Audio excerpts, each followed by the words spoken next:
ये बोला। हाँ हाँ हाँ हाँ। अभी उसको लाओ यार, फटाफट लाओ। हो गया लाया। क्या टाइम रखो, ऐसा क्या हो रहा है? अब बोलना यार, बोलना।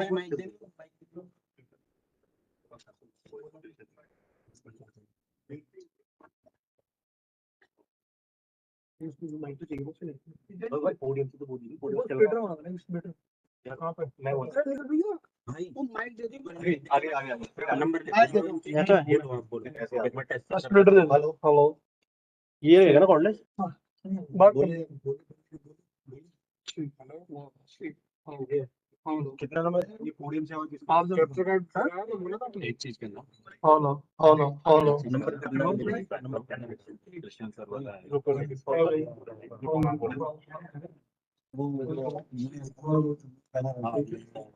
कहाँ पे हो? कहाँ पे हो? ये रहेगा पूरे टाइम। अरे इनको कैप्चर कार्ड दे दो, मांग रहे हैं। ये लो भाई। हाँ अरे ये सुन, 2 नंबर। मैं आपको बोल रहा था सही है, पता है? हाँ हेलो हेलो अभी कुछ नहीं, उसको बैनर रहेगा। हाँ बैनर एंड में तो वीडियोस प्ले हो जाएंगे, उसके बाद वापस फिर ये बैनर भी लगाया हुआ है। सही है ना? जब ऐसी आ रही है अंदर एक बार है ना, क्या ही कर सकता है। तो पैनल डिस्कशन डिस्प्ले होगा। ठीक है। 6 नंबर लिखो। ये जो सचिन शर्मा सर है ना, इनसे पूछ लेना अभी। लेकिन ये रहेंगे हाँ। अंदर सब कुछ हैंडल करेंगे। यहाँ पे मैं इनको दे देता हूँ। आप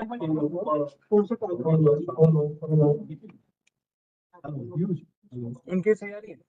आपके 4 कॉर्डलेस है, 12 2 1 6। एक मिनट लगाओ, देख लूं। बिल्कुल देख लो, जो भी है देख लो।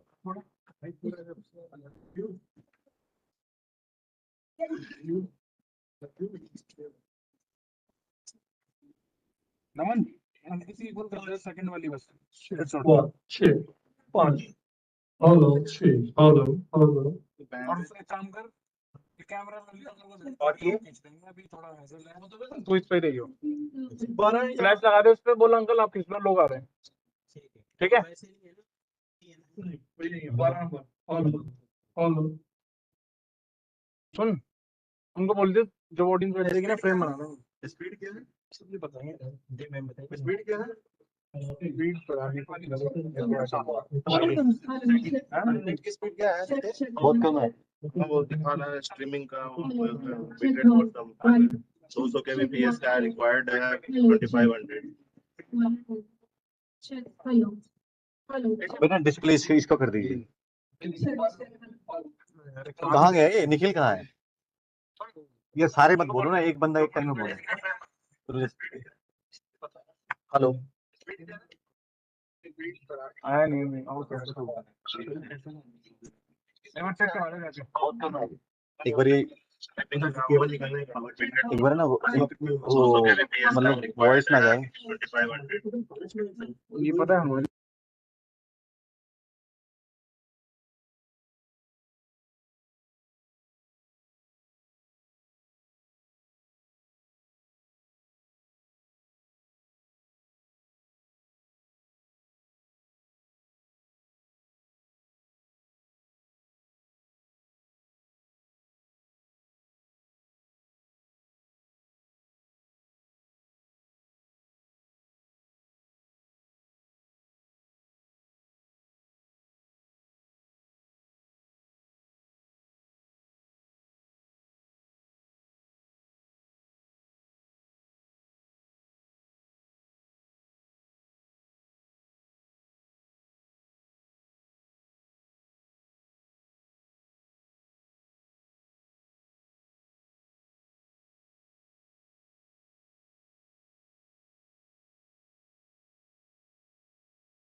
सरदर्द छुपाओ नहीं, मिटाओ। न्यू सैराडॉन, इसका ट्रिपल एक्शन फॉर्मूला काम शुरू करे सिर्फ 5 मिनट में। सिर्फ एक सैराडॉन। वन्दे मातरम् वन्दे मातरम् केबल बने यहाँ से माइक सुजला सुफला मलयज स्पीकर बोल रहा है ना शीतला सस्य श्यामला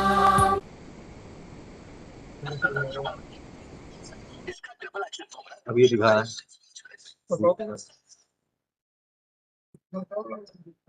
आ रही है बाहर, यहाँ तो आ रही है, हमें नहीं सुनाई दे रही है। करने की जरूरत नहीं, नहीं सुनाई देगी वो, सुनाई देगी भी नहीं। बट जो बंदा वहां बोलेगा उसका तो आना चाहिए ना। हाँ देखो, जो यहाँ से जाएगी वो तो सुनाई देगी नहीं, जो वहां से आएगी वो सुनाई देगी। अब वहां से कोई कनेक्ट कर लीजिए, लैपटॉप से कनेक्ट करके आप ऐप से कनेक्ट कर लें। आप सिर्फ ये चेक कर लो सर, नॉर्मल की जो आपने केबल लगाई है ठीक है, कुछ भी ठीक है, जैसे सॉन्ग वॉन्ग पता लग जाएगा। ये तो प्ले हो गया, हमारा तो बाहर आ रही है आवाज। अब हमें ये चेक करना है कि उनकी आवाज आ रही है, किनकी, हमारी। देखना खोलना भाई, आई नहीं आ रहा है।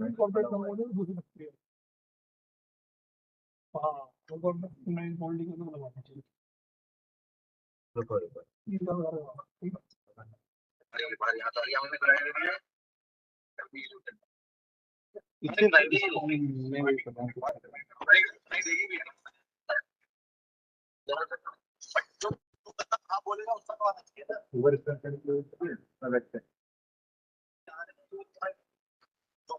एज ए पार्टिसिपेंट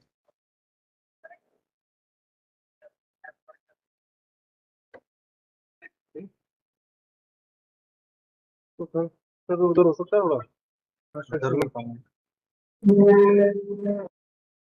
हो गया, हमारा तो बाहर आ रही है आवाज।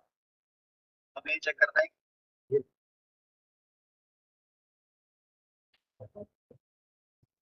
मीटिंग आईडी होता ना।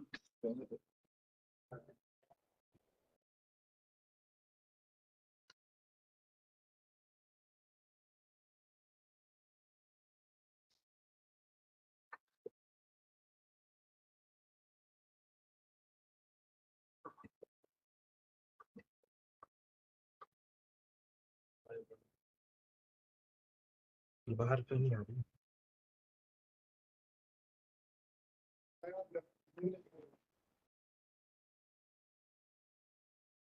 मिल गई आईडी। जो लगी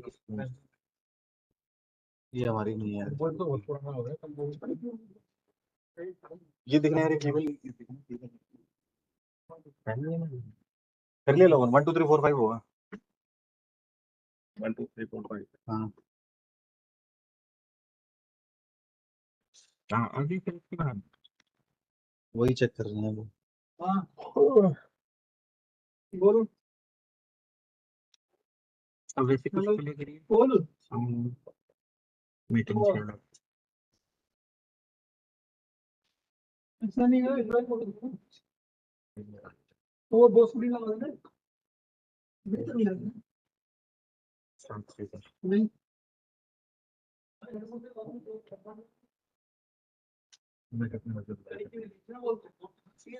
बताते हैं।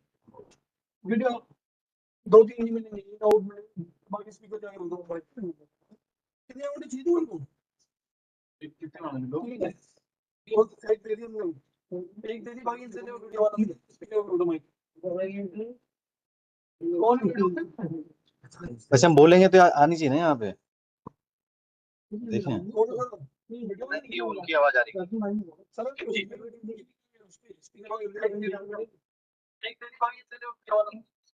वॉइस तो आ रही है। इनकी याद हो रही है। वैसे हम बोलेंगे तो आनी चाहिए ना यहाँ पे।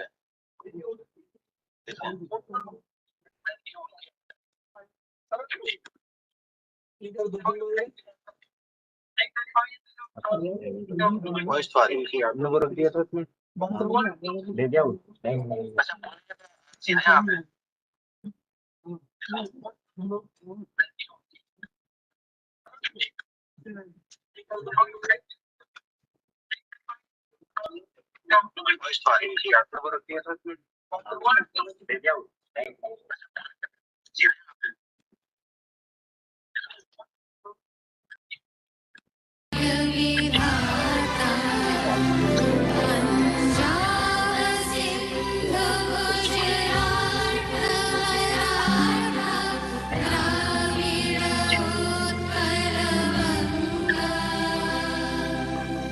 विन्ध्य हिमाचल यमुना गङ्गा उच्छल जलधितरङ्गा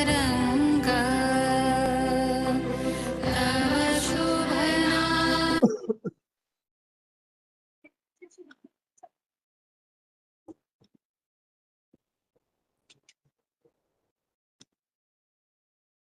तेरी अभी दूंगा ना बाद में चाहिए आपको नहीं रखो अपने बस, जब वो प्ले होगा बता। 2512 094 8441।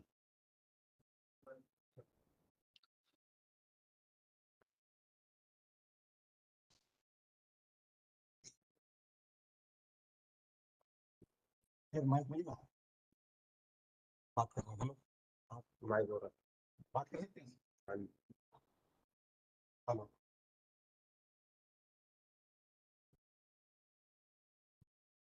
ये लॉन्ग है ना सर हेलो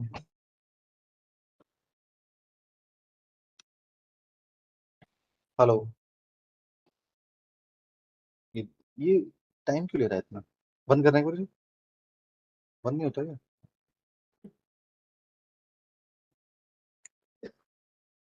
हेलो।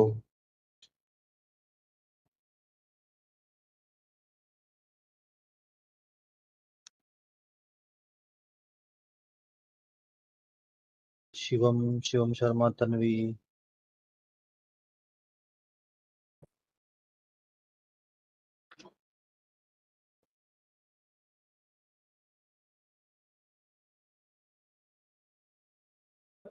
दमन में ऊपर क्या रहा तुम ठीक है ऊपर हो गया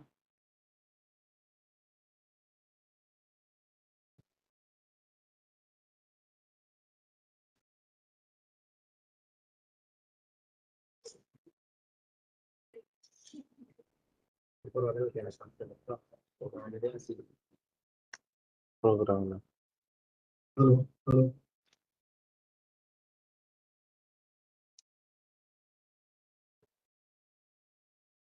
हेलो भाई भी है क्या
हो गई इसका साउंड देखो बाहर तो जा रही है यार, अभी अंदर का पता नहीं चल रहा ना।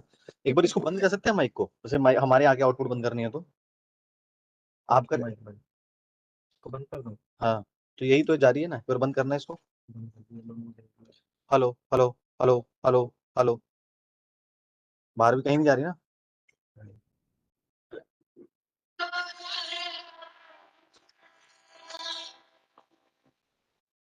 आप कर रहे हैं। Hello hello hello hello. हाँ, तो यही हेलो तो जा रही है ना, फिर बंद करना है इसको। अरे वाह ये। हेलो हेलो हेलो हेलो ये हेलो। नहीं आनी चाहिए हाँ, जा बाहर रही है कहीं ना नहीं जा रही ना। ये तो ये तो यहाँ आपका लैपटॉप चेंज करना है ना ये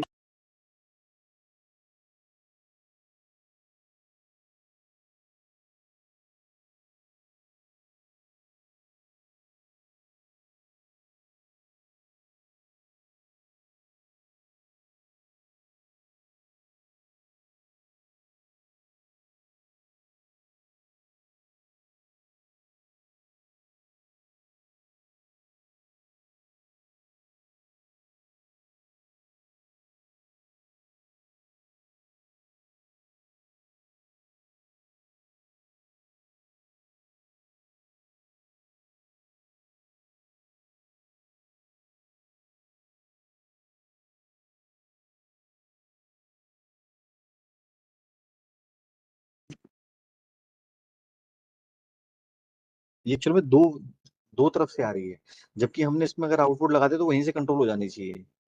नहीं ना सर, आपने मीटिंग तो यहाँ पे ज्वाइन है ना। अरे ज्वाइन तो यहीं से होती है, बट वो ठीक है, बट हम इसको बंद कर दे तो बंद हो गई, और चालू हो गई तो चालू हो गई। आपके कहने का मतलब है यहाँ पे कंट्रोल देते हैं लोगों सर, यहाँ से अगर आप यहाँ से मिस करोगे ये तो एक्चुअल में मतलब दो। हेलो प्रकाश, प्रकाश देखो देखो मेरी। आपने म्यूट कर दिया ना इसलिए। हेलो प्रकाश, आवाज आ रही है? हेलो प्रकाश, देखो वो बाहर वाले बंदे की वॉइस नहीं आ रही इस तरफ, जो बाहर बोल रहा है उसकी वॉइस कहाँ आ रही है? अब मैं यहाँ चला दूंगा, मैं इसको स्पीकर की वॉल्यूम बढ़ा दूंगा तो बढ़ जाएगी। नहीं तो रख लेता हूँ। आवाज नहीं हेलो प्रकाश, में इधर आ रही है। हाँ हेलो। देखो आउटपुट नहीं आ रही ना इसका, शो होना चाहिए, उसी में आनी चाहिए, उसी से जानी चाहिए। Hello hello, hello. हेलो। अब मैंने यहीं से बोलने तो फायदा क्या हुआ फिर इस फीचर का, क्योंकि ना तो आउटपुट आ रही है, इसी सिर्फ कोडलेस चल रहे हैं, बट आउटपुट आउटपुट नहीं आ रही ना। देखो अब हम सुनाई दे रहे हैं, वहां स्टेज पे कोई आवाज नहीं आ रही। Hello hello hello.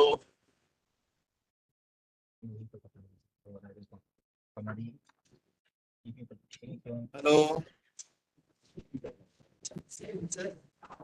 यहाँ से आउटपुट जा रही है, बट वहां से कुछ आ नहीं रहा। Hello hello. आ रही है? अच्छा, कनेक्टिविटी का फिर ऑप्शन क्या है, ये आना चाहिए, use estimated speakers real time. Hello hello हाँ, हेलो ना तेरी नहीं आ रही, हेलो। किसकी? तेज नहीं आ रही? ये मैं वहां पे आ रही है।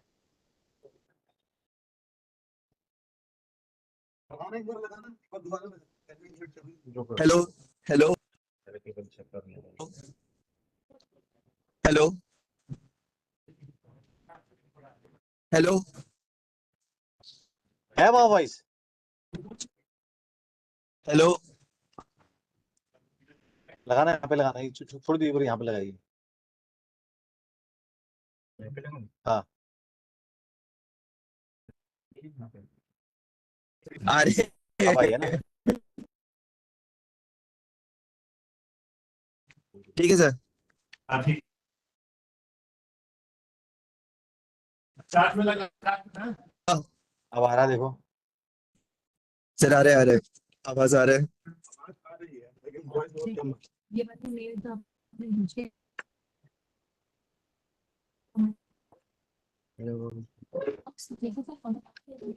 अंदर बैठा ठीक है, एक काम करता हूँ मैं। ये कनेक्ट दिखा रहे हैं। म्यूट अरे करो सर। प्रकाश, इस प्रकाश, म्यूट। इसकी सेटिंग में क्या रहता है? You system setting real time. वो तो डिफॉल्ट ले रहा है ना आवाज, यहाँ से नहीं ले रहा है क्या? डिफॉल्ट तो स्पीकर है ही। तो देखो देखो, बाहर जाके कंफर्म करियो, आवाज आ रही है यहाँ से? नहीं आ रही ना, वो पता चलते।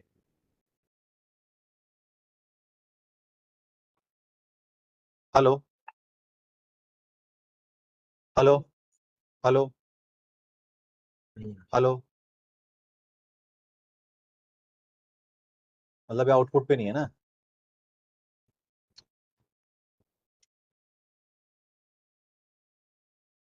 काम करो भाई, ऊपर जाओ।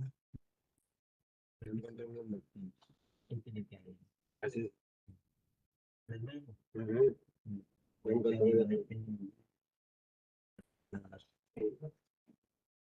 नहीं आ रही ना, दिक्कत है ना? फिर फोन में नहीं आ रही है, हाँ। दूसरा लैपटॉप दो एक बार सर। अरे यार फिर इसमें क्यों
स्थापना की है।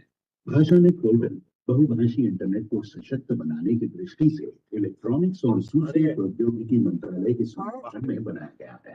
भाषानेट एक प्लेटफॉर्म के रूप में कार्य करता है जो उन प्रक्रियाओं और उपकरणों तक पहुंच प्रदान करता है जिनकी उपयोगकर्ता या डेवलपर को यूआई कंपैटिबल सिस्टम, वेबसाइट और एप्लीकेशन बनाने की आवश्यकता होती है।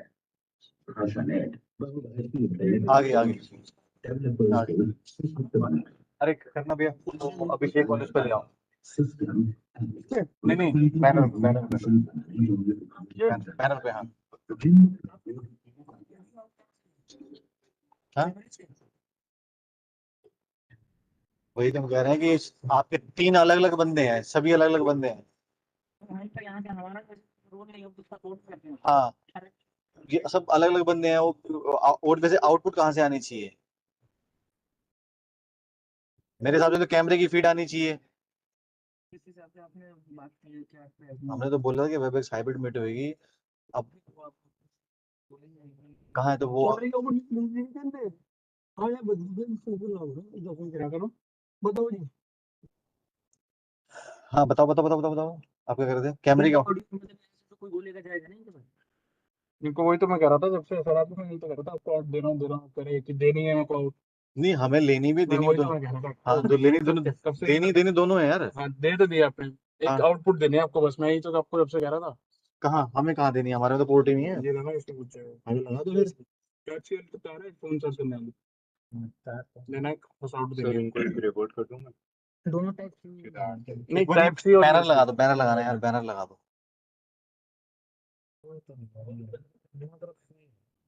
नहीं एक तरफ सी एक तरफ इनको रिकॉर्ड रुक जाओ क्या इनको दोनों बोल तरफ सी है इसका इनपुट सब इनका इंटरनेट है लाना जरा दोनों तरफ से काम चलेगा चैट पे कितना चैट पे डाल मेरा तो सी है हाँ ठीक ये रखा हुआ ना लैपटॉप यहाँ पे।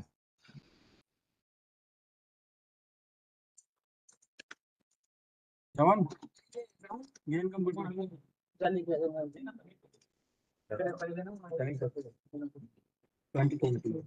आप एक बजे रख लीजिए नमन गेम कंप्यूटर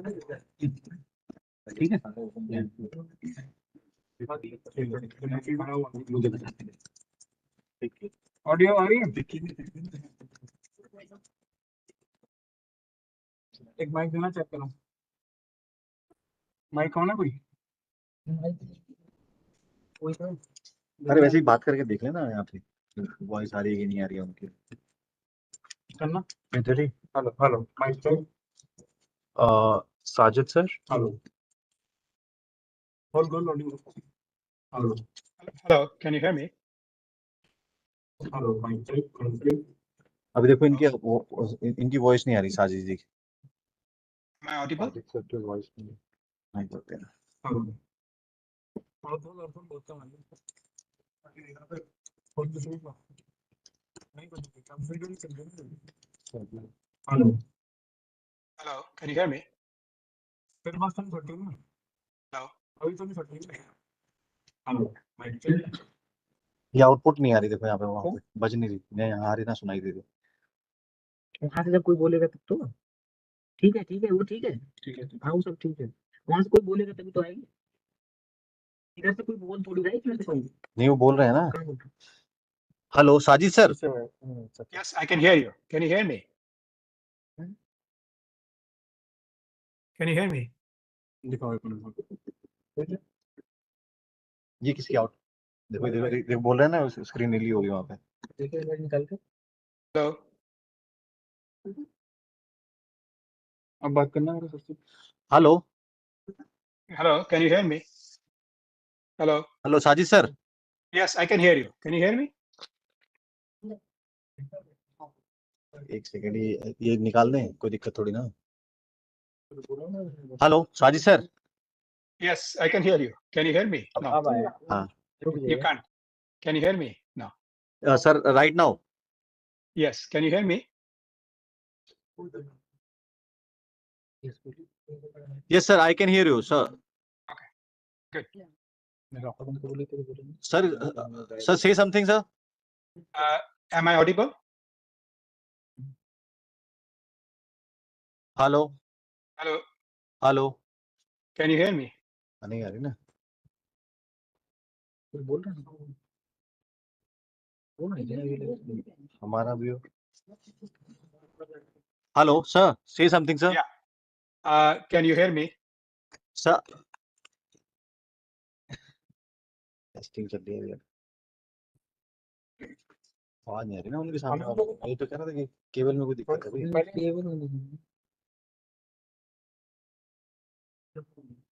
तो कैमरा में चेंज हो तो जा रहे तो No. बट उनकी तरफ से नहीं आ रही ना। ये केबल लगा रहे थे ना आप इसमें। वो ला रहे हैं ना, कहाँ ले जा रहे हैं अरे यार कब करो यार, 9:45 में तो सारे इवेंट स्टार्ट है। प्रकाश तेरे को आ रही है वॉइस इनकी? अरे यार नहीं आ रही ना, इस पे आ रही है। हेलो माइक चेक 1 2 3 थोड़ी सी कम कर ले बस अपने साथ लाइन तो रखी थी ना। ये केबल लगा रहे थे ना आप इसमें। अब सही है ना, वो ला रहे हैं ठीक है। मेरी वॉइस जा रही है। कब करो यार, 9:45 में तो सारे अगर पोज करो यार, वो बंदे बोलेंगे तो आवाज वॉइस ही नहीं आएगी यहाँ पे। तो तेरे को आ रही है वॉइस इनकी? नमन वो अरे यार नहीं आ रही। आराम से लगे, रुक जाओ। अरे एक्सक्यूज मी, इधर तो यहाँ तो वॉइस ही नहीं आ रही बाहर तो। वहाँ स्टेज पे तो वॉइस सुनाई नहीं देगी किसी को। ये केबल लगा रखा ना, सही है ना।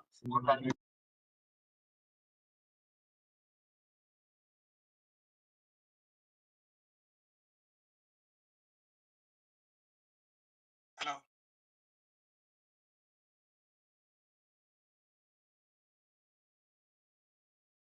Hello. Can you hear me?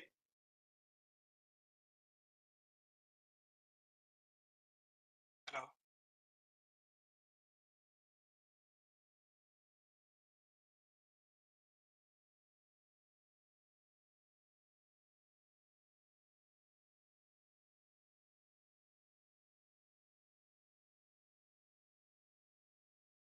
Hello.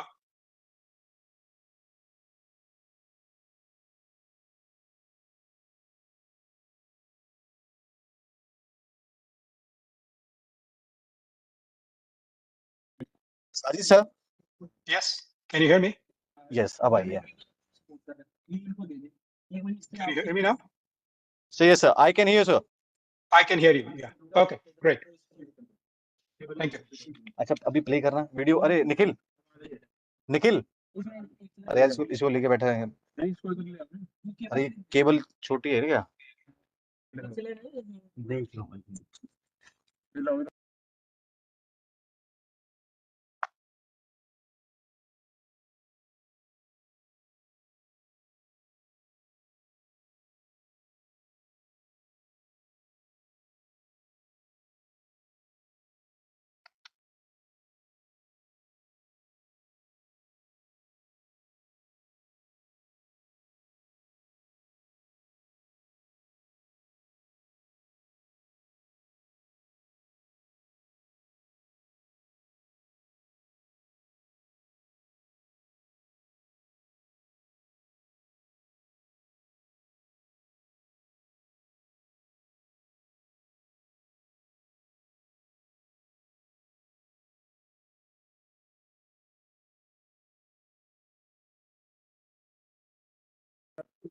हाँ अब आ गई ना, देखो वहां से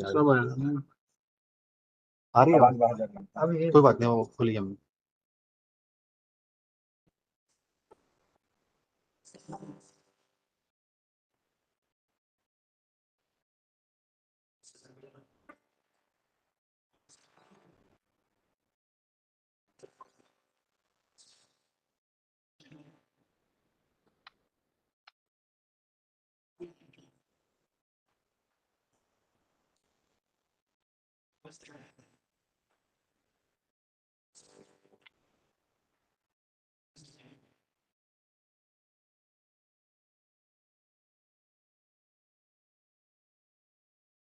अभी भी नहीं। हेलो अब आइए।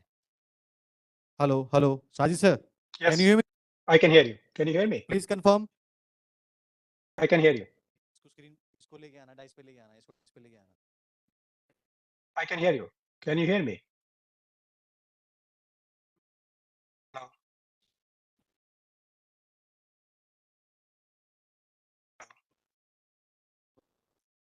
वहीं से बात करिए।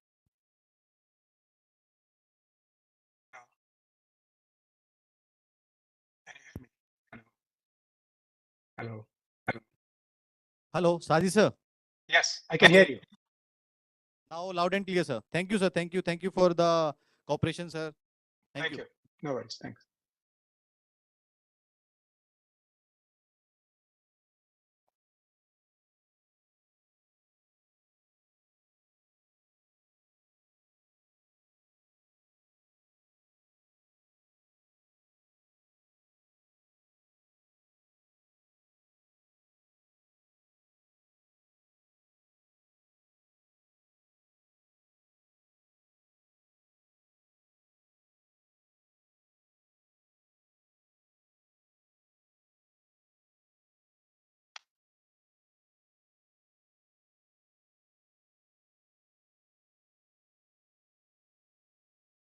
Hello, Saji sir. Yes. Hello. Yes, I can hear you. Thank you. Thank you.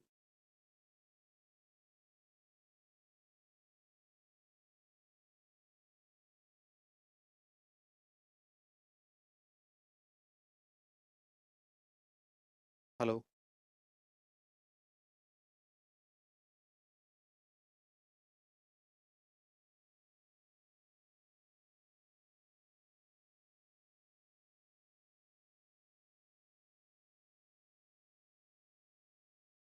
Hello.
Sajid ji. Yes. Hello. Sajid ji, good morning. Good morning. Good morning. Shantanu বলছি, কেমন আছেন? ও আচ্ছা ভালো। আপনি ভালো আছেন? হ্যাঁ, ভালো ভালো। Sorry to keep you waiting. আপনি অনেকক্ষণ সকালে এসেছেন। একটু টাইম লাগবে, এরপরে আপনার স্টার্ট করছি। না, না অসুবিধা নেই। আমি ওটা জাস্ট আমার লগইন করতে সমস্যা হচ্ছিল। সো আগে লগইন করে রেখেছিলাম। ঠিক আছে, ঠিক আছে। ওকে।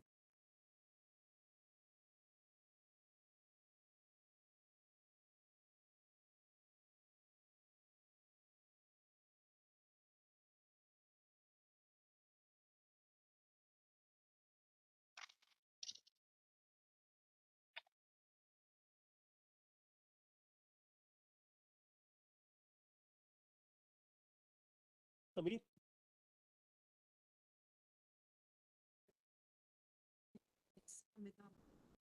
सर से पूछो।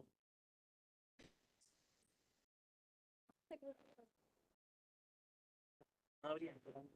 ट्रांसमिशन जो है वो बीच में ला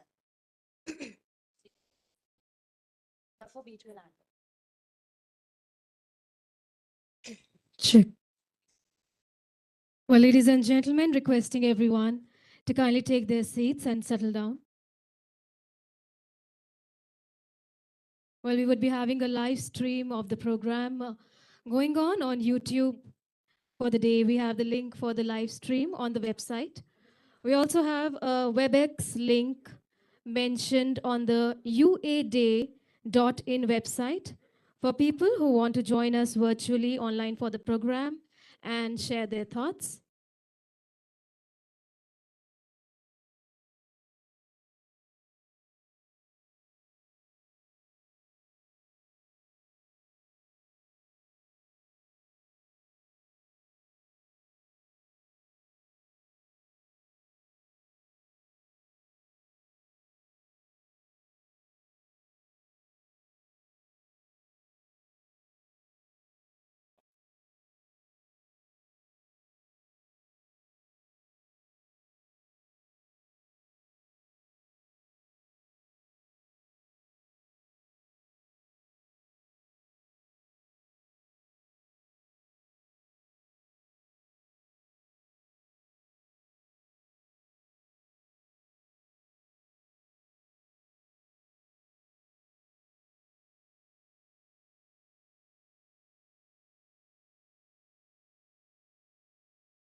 Good morning, one and all present here.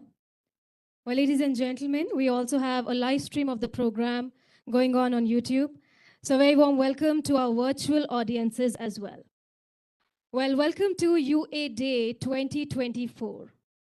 Universal acceptance is a foundational requirement for a truly multilingual internet, one in which users around the world can navigate entirely in local languages. It serves to build a technical environment to allow computing devices, operating systems, browsers, social media, and e-commerce to accept instructions in local languages other than English and ensure a valid domain name and email address, regardless of script, language, or character length. This is a critical step in enabling meaningful access and attaining the UN SDGs. Well, ladies and gentlemen, today we are gathered here to witness the launch of Bhasha Net portal, an impetus towards universal acceptance. Well, to begin the program for today, I would like to invite our esteemed dignitaries on the stage, starting with the chief guest for the program. Ladies and gentlemen, let's please put our hands together and welcome Shri S. Krishnan, Secretary, Ministry of Electronics and Information Technology. Very, very warm welcome to you, sir. Requesting you to kindly please join us on the stage. Also welcoming Shri Sushil Palji, Joint Secretary, METI. Warm welcome to you, sir. Inviting on stage Professor Rajat Moona, Director, IIT Gandhinagar. Warm welcome, sir. Inviting on stage Mr. Samiran Gupta, Vice President, Government and IGO Engagement, APAC and Stakeholder Engagement, South Asia. Very, very warm welcome to you, sir. And inviting on stage Dr. Devesh Tyagi, CEO, Nixie. Can we have a big round of applause for all our dignitaries? And now I'll please request Dr. Devesh Tyagi to kindly welcome all our dignitaries with a bouquet, starting with the chief guest for the program, Shri S. Krishnanji.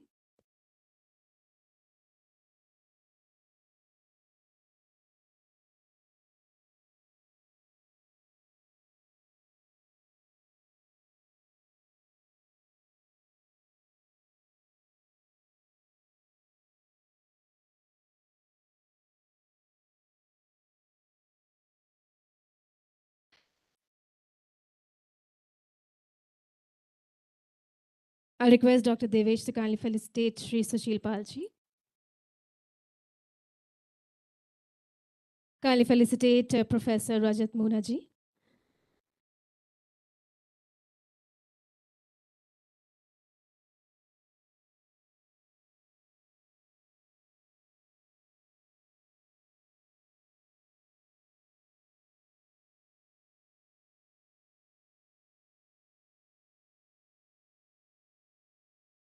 Let's have a big round of applause, ladies and gentlemen. Once again, very, very warm welcome to all our dignitaries. And thank you so much, Dr. Devesh, for doing the honors. And ladies and gentlemen, as per the Indian tradition, we start any event by seeking the blessings of Lord. So it's time for the lighting of the lamp. And can I please request all our dignitaries seated on the dais to kindly proceed for the lighting of the lamp.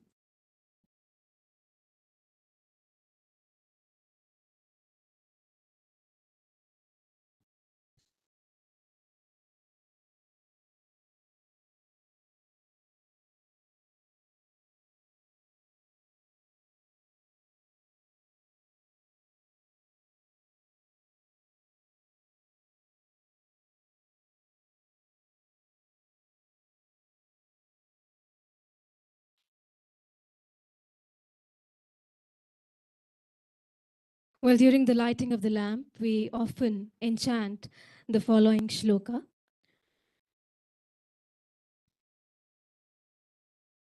Shubham karoti kalyanam, arogyam dhan sampada, shatru buddhi vinashaya, deep jyotir namostute. We seek the blessings of the God of light for the event for today.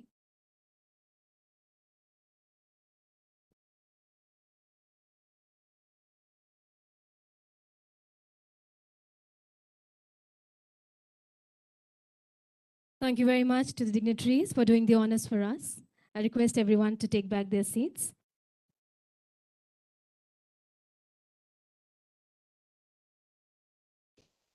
Well, ladies and gentlemen, present amongst us today is Dr. Devesh Tyagi, who is Senior Director, Software Technology Parks of India. He has more than 31 years of experience in IT/ESDM sector. He has been actively involved in the promotion of IT and ESDM sector and also working for the promotion of entrepreneurship, innovation, and product creation in the country. He has been involved in various policy formations for IT sector. Prior to joining STPI, he served the National Informatics Center in various capacity. I'll please request Dr. Devesh Tyagi to come up on the podium and say a few words. Can we please welcome with a big round of applause, everyone?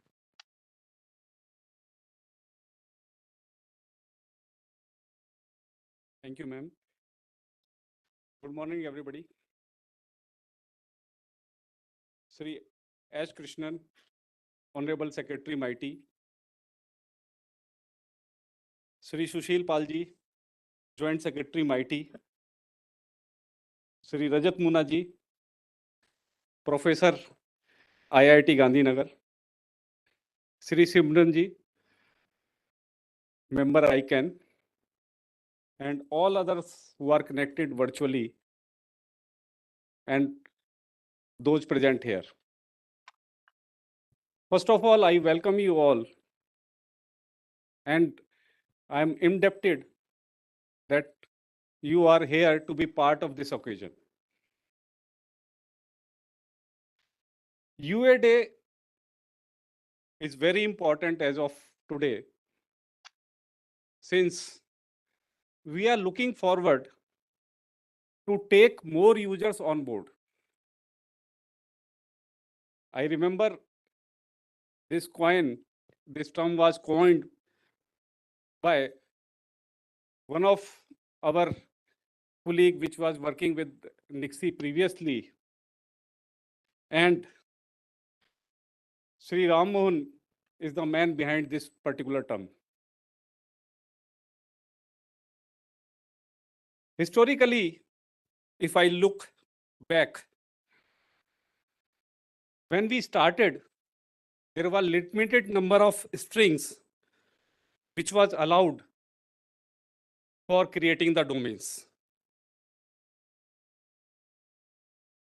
In 2000, ICANN introduced GTLDs, which increased the requirement of domain which are available to us and which we can use for our further commercialization or any other personal use. In 2006, ICANN came out with first toolkit to assist all of us to be universal acceptance ready. In 2015, UASG, that is Universal Acceptance Steering Group, was created. And since that, there is no looking back for us. Today, UASG has grown up in a community, and Nixie is proud to be part of that community. As of now, there are around 1,591 TLDs. There are 1,000, out of those, 1,246 are GTLDs, and around 316 are CCTLDs. So number speaks for itself. And as we go forward, we should remember 3 rules of universal acceptance. First rule is that old TLDs are supported more than new TLDs. Second rule is an X key only TLD is accepted more than ID and TLD. Third rule is that out of 2/3 TLDs, we have giving the less becoming obsolete. So which letter we started, 2/3 are more preferred of the new TLDs. So what is the motive of universal acceptance? In case we define the success of universal acceptance, it will be when only then these three rules are vanished. That new TLDs are welcomed, not only ASCII, but other modes of creating domain are also welcomed. And instead of 2-3 letter TLDs, we are able to accommodate more number of letters. That is precisely what is happening today. To expand this further, ICANN has come up with another two apart from GTLD and CCTLDs. It has come with NGTLDs, new generation top level domains, as well as GeoNGTLDs, that is geographical new generation TLDs. As I see, I stand in front of you, there are around 3,505 million domains present due to this. And out of this, we are creating around 33,000 domains daily. So this is a very huge number. The management of this requires constant monitoring. We need to have a community which is doing today the interactions should be more often, and this is leading to this particular picture as we are seeing today. If I talk about internet was a luxury in few decades back, but today it is the most essential public utility which is required by everyone. There are around many people which are yet to be connected to the internet. And if I go back figure of some time back, it was around 4 billion people which we intend to connect. And I feel universal acceptance is the way forward. What I see today is that this means we have to connect the unconnected. And NIXI is playing its role in it. In last 1 year, we had done our bit in taking universal acceptance to our mass people. We are created 10 scripts. We are working in 15 TLDs, and which is supporting around 22 languages. NIXI is the only registry globally which is supporting highest number of IDN domains in all 12 Indian languages. Our registry allows all domain operators using IDN in U level since March 2023. Apart from this, registry also present that we can use both ASCII and U level IDNs in our lookups. We are also providing a free IDN domain along with any .in domain registered with us. We are helping masses to create local language website by creating contents and their URLs on NIXI websites. Apart from this, NIXI is supporting the universal acceptance globally. And I am proud to state that universal acceptance as a global effort started around 2 years back, and it was hosted by NIXI in our country. So that was the major achievement for us. And this year, We are part of Global UA Day 2023, and we are here to make that our presence count in global arena in universal acceptance. I am sure that today's panel discussion will take this theme forward. The discussions therein will provide the way forward for all of us. And I am sure that success of this particular seminar, which has been hosted by NICSI, will ensure that we are moving towards universal acceptance in a total manner. In the end, I welcome our secretary, joint secretary, members from ICANN who is present here, as well as who has joined us virtually, Rajat Munaji, and all other dignitaries present here. And I look forward for your cooperation in taking universal acceptance as the NICSI forward. Thank you very much.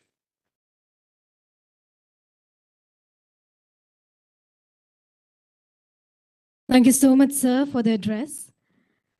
Ladies and gentlemen, present amongst us, Shri Sushil Palji, with over 23 years of extensive experience as a civil servant in various ministries of the Government of India. Currently, he serves as the Joint Secretary and Chief Vigilance Officer in the Ministry of Electronics and Information Technology. He is primarily responsible for execution of various electronic manufacturing schemes. I'll please request, sir, to come up on the podium and say a few words. Please welcome with a big round of applause, everyone. Thank you, Secretary Sir, under whose guidance we have been driving internet governance policy in the ministry. Professor Muna from IIT Gandhinagar, Devesh Tyagi ji, CEO NICSI, Mr. Sajid Rahman from ICANN board member who is joining us virtually, Samran Gupta from ICANN, ladies and gentlemen. I would first of all like to congratulate all of you on this celebration of UA Day, and which is actually a week later, but then I think we are as a part of build up towards day, I think we are celebrating it regionally as part of that celebration here. And I would, I mean, it's an opportunity to kind of rally people both locally, globally, and generate awareness about the universal acceptance, and also to sensitize them about the adoption of the UA by various applications. As you're all aware that the internet, when it started, you know, most of the domain names and all the domain names and email addresses were largely used in Latin characters. As a result, I think, as a result of which we have more or less reached a kind of some kind of a saturation in the English-speaking users. So the next billion of internet users will have to come from the non-English speaking geographies, and that underlines the importance of this event, and that underlines the importance of this particular technical requirement, which we call universal acceptance. Further, I mean, access to the internet is also directly linked to the empowerment of the people, and this empowerment is, I mean, towards making them exercise their fundamental rights of expression, their rights to privacy and security. I mean, we're all familiar with as to how the cell phones are, sold in the villages. I mean, we know that, I mean, in the villages across the states, people just buy the phone, and these are enabled by using a single email ID, which is kind of most of the time is given either by the seller himself, the shopkeeper himself, or by some other people who's actually not the owner of that cell phone. So that underlines the importance of the UA. I mean, universal acceptance, as you all know, is actually a technical requirement that ensures that all the valid email IDs and the domain names are accepted by the applications, devices, and systems, irrespective of the language and the script. So in a way, this is to actually ensure the interoperability of the domain names and the email addresses across application, irrespective of the language and the scripts. I mean, commonly, as we know, that, I mean, UA is actually, for the email, we call it email address internationalization, and for the domain names, we call it internationalization domain names. Although the internet has transformed heavily in the past decade, still there are many websites and the email applications which do not support the emails and the domain names in the local languages. Still, we have got most of the social media platforms which do not support the emails in the authentications and the by emails in the local languages. I think Koo is the only exception in the social media platform which supports the EIA. Similarly, most of the international platforms and the where the policy level discussions are held, be it ICANN or the ITU, even there you cannot register using the email addresses in the local languages. So, and even in government for that matter, as of now, we also have a long way to go when it comes to using the emails in the local languages, and we have already initiated this process, but then maybe we need to give another push to actually support all the authentications in the local email addresses, emails in the local languages. And similarly is the case for use of the email ID in local languages while you avail many services such as railway tickets, airline tickets, or other government services. We are happy to note that the ICANN has initiated some actions and to address these challenges, and they formed the Universal Acceptance Steering Group, which has actually come out with a Universal Acceptance Readiness Framework, which actually builds or lays down the framework for the software, for the application developers to check whether the application is UA ready or not, which actually essentially involves the 5-step process, or 5-step, we call it the benchmarking approach or the gateway approach. So actually, all application developers have to follow the five gateway test, right, starting from the accept, to validate, to process, to store, and to display. In METI also, I think in 2021, we started a high-level working group to address these challenges, and they have come out with a report to report on the implementation of the phase 1 to make these applications UA ready. And Government of India is fully committed to support this UA initiative in any manner whatsoever, be it in coming out with the standards or best practices or policy amendments. However, UA readiness would need efforts and cooperation from all the stakeholders, including the hardware companies, including the operating systems companies, including the software and application developers, email service providers, cybersecurity experts. So you all need to work together. And this further underlines the multi-stakeholder approach of internet governance, which we all believe in. I think here the maximum responsibility of making internet UA ready lies actually on the shoulders of technical community. I think government across the country can only make sure to come out with the various policies. I believe that government should come out, should treat this aspect as a public good and support this initiative in whatsoever manner, so as to make sure that citizen within this country, irrespective of all the language they speak or write, they should be able to onboard themselves on the internet, and technical community should come together and catalyze all the value chains across the IT systems, right from the application developer to the hardware companies to the operating system companies, and catalyze them to make sure that we actually have and we actually see a multilingual internet in true sense. And with the emergence of technologies like AI, I think this won't be a distant dream. I'm sure, I think we will witness it very soon than we actually, perceive it to be at present. And further, it's heartening to note that the BhashaNet portal is being launched today, which is again a excellent example of a multi-stakeholder approach with which it has been built, which I understand this provides the process, tools, and technologies for any application to make themselves UA ready. To this end, I would conclude by saying that if we are to empower these people to express themselves in their own languages, if we are to empower the people to exercise their own rights, if we are to attain the UN SDG goals, and if we are to make sure that the non-English speaking are not discriminated against, and they'll grow up in the same world as we all grow, then we must, I think there is no other way except that to take UA forward. And on that, I would stop here, and I hope that the deliberations here today will definitely come out with some very valuable suggestions to take it forward for us. Thank you so much.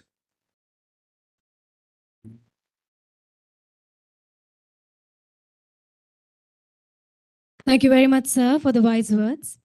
Ladies and gentlemen, seated on the dais, we have Professor Rajat Moona, who heads the Indian Institute of Technology, Gandhinagar. Well, Professor Moona is also a professor of computer science at IIT Kanpur and has supervised several postgraduate theses. He, along with his students, have also authored 18 patents, several research papers, and books. The research area of Professor Rajat Moona spans over embedded computing, computer security, VLSI design, and operating systems. And now requesting you, sir, to come up on the podium and say a few words. Please welcome with a big round of applause, everyone.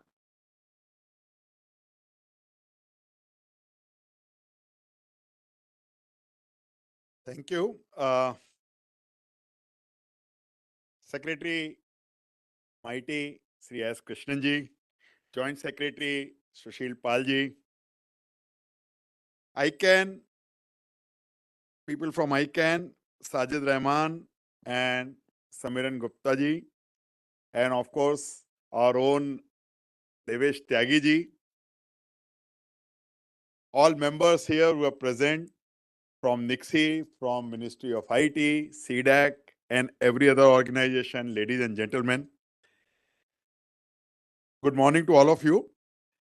I think universal acceptance is a very, very important phenomena, and this today's workshop is actually addressing that. I am very happy about it. Now let me just go back a little bit and look at the internet when it came. It was all ASCII, all English characters, keyboards were English characters. Global, or the top level domains were very few, just 3 or 4 of them, to now when we're talking of, and in fact, even categorizing the top level domains into CCTLDs, GTLDs, NGTLDs, and so on and so forth. I think internet has come a long way. Yet, when we actually open our mobile phone and start typing, our first interface is that of Roman script.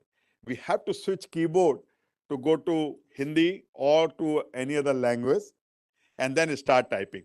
Social media today, whether it's WhatsApp or Facebook or Orkut or any other thing, it supports Indian languages in a major way.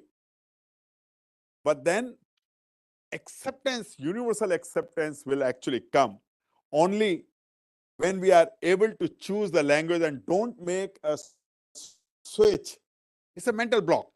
We don't need to switch to Indian language or to any other language in order to type. It should be the other way.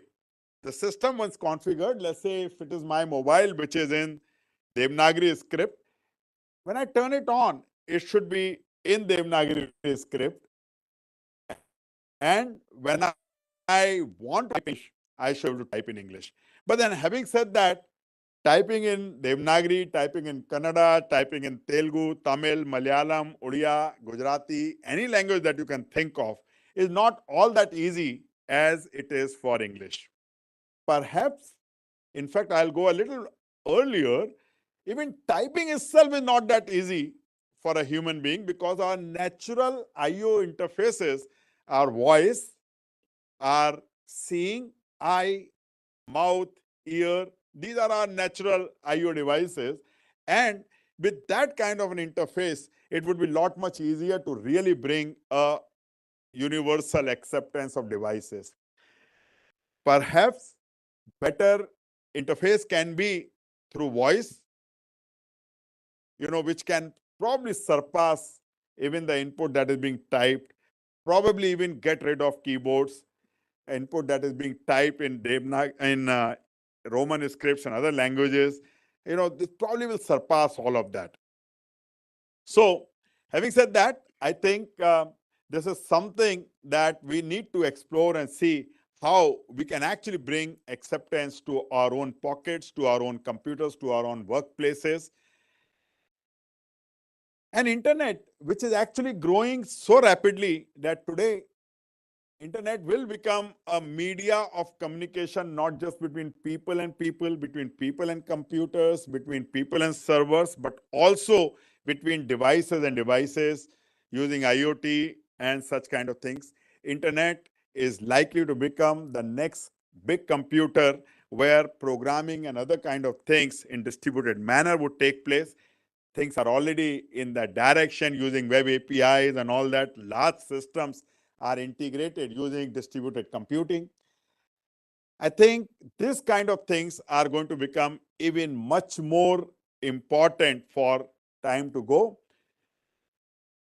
AI is bringing up a tool chain which will actually bring computing even more closer to people, and therefore more demand for people to be able to interface with computers, and therefore more need for AI. It's a kind of a self-governing or self-propelling system which will actually come in. When I'm talking of speech recognition, that's an AI tool. In order to use AI, you will need an AI. Ministry has taken a lot of very interesting initiatives like Bhashini, which actually allows speech-to-speech translation. It's not a small thing.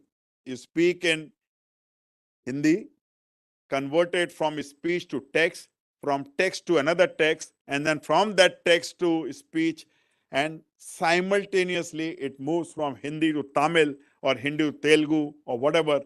I think we have come a long way, and yet our long journey is yet to be covered. With this sentiments coming in and bringing in kind of things which can be as good as natural speech and all that is actually a very, very exciting time that is going to come. I think with this, we also have yet another problem that is coming in. With any step of technology, problems are actually part and parcel of it. Deepfake is becoming a big problem, and tools and technologies and mechanisms are needed to circumvent that, to identify that. And also at the same time, we need to take this initiative to our own homes, to our own generations, to our own children, to our own schools, to our own institutions and workplaces, that we shall not indulge into these kind of things. These are social as well as technological initiatives which have to be taken to ensure that deepfakes and technology which malign somebody and all that are actually not there. They are limited, and world becomes even more happier with technology than what we'd like it to be. So, having said that, universal acceptance is a very important thing, is probably likely to emerge in newer forms when we are talking of device to device communication and all that. I take this opportunity to thank Nixie and congratulate them for taking this initiative, and also ICANN, which is actually working towards making universal acceptance a reality. Thank you very much for inviting me. Thank you.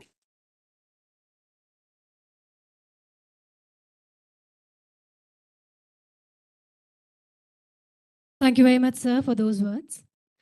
Ladies and gentlemen, for the next address, we have Mr. Sajid Rahman, who would be joining us virtually. Well, Mr. Sajid is ICANN board member and multidisciplinary leader who has worked in the financial services, healthcare, renewable energy, and technology sectors. He has served as managing director at Standard Chartered Bank at locations across Asia and Africa.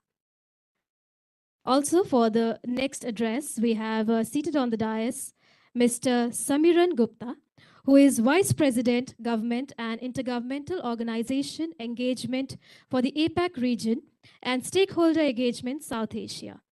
Before rejoining ICANN in October 2023, he was Senior Director of Global Government Affairs for India and South Asia with Twitter/X Corp.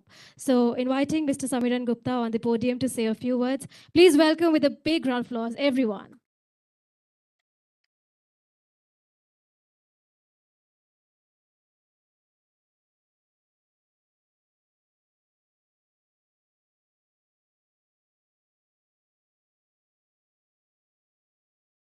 Thank you so much. And firstly, for having me here, and of course, Secretary Sir, Krishnan, Joint Secretary Mr. Pal, Devishji, CEO Nixie, Dr. Muna. We are very delighted that Nixie is hosting, along with Ministry of Electronics and IT, this Universal Acceptance Day program. The good thing is it's meant to be a celebration, and we are starting a little early. We are a week early, which is really good because it just sets the trend for the coming days. I'm delighted to be here today, and with us, I'm not going to stand in the way of introducing or having our board member, Mr. Sajid Rahman, say a few words. I'm of course going to be in the room and throughout the day. I'm very happy to engage with those who are here in person. So, Sajid, you're on. I'll let you speak now. Thank you, Samiran. Honorable Secretary of the Ministry of Electronics and Information Technology, Mr. S. Krishnan, Joint Secretary of the Ministry of Electronics and Information Technology, Mr. Sushil Pal, Dr. Devesh Tyagi, CEO Nixie, Professor Rajat Puna, IIT Gandhinagar, dear dignitaries and participants, a very good morning, and for some, maybe a very good afternoon. Let me first extend my warm greetings to all gathered today for this significant occasion celebrating UA Day and the launch of BhashaNet. I regret not being able to participate physically, but I'm truly honored to participate remotely in this significant event. Professor Rajat Muna touched upon this point to some extent, but the world we live in is significantly diverged from the internet's original vision. Tim Berners-Lee, who is known and credited for creating the World Wide Web, recently noted on a blog post, and he talked about the early vision of internet, which he says, under the whole infrastructure was the intention to allow for collaboration, foster compassion, and generate creativity. It was to be a tool to empower humanity. Of course, we find ourselves distant from that vision. Embracing universal acceptance and international domain names is a step towards reclaiming that internet's foundational principle of unity. This key concept ensures that all domain names and email addresses work seamlessly across every software, devices, and systems, irrespective of language and script. In our global village, where the internet transcends borders, universal acceptance is essential for promoting inclusiveness, accessibility, and equal opportunities for every year. At ICANN, we continue to strive to enable communities around the globe to access the internet in their native language and scripts freely, breaking down any barriers by promoting international domain names and universal acceptance. The launch of BhashaNet represents a significant milestone of India's commitment to language diversity. It showcases the collaborative efforts of the Indian government, the academia, and the technical community in promoting linguistic diversity. By breaking down language barriers, we open doors to enhanced educational opportunities, expanded business prospects, and enriched cultural exchanges, ushering in a more inclusive digital landscape.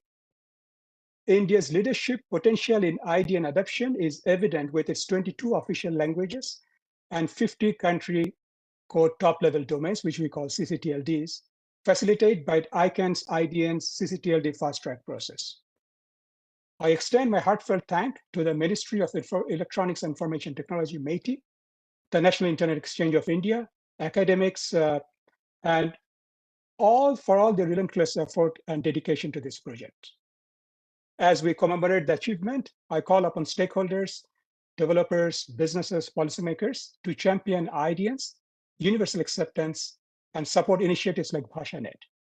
Together, we can cultivate a digital environment that is more inclusive and accessible, where everyone, regardless of language, can participate and prosper. Thank you all for your commitment and support, and thank you for inviting me in today's event. Thank you, Sajid, and I will turn it over to Honorable Secretary.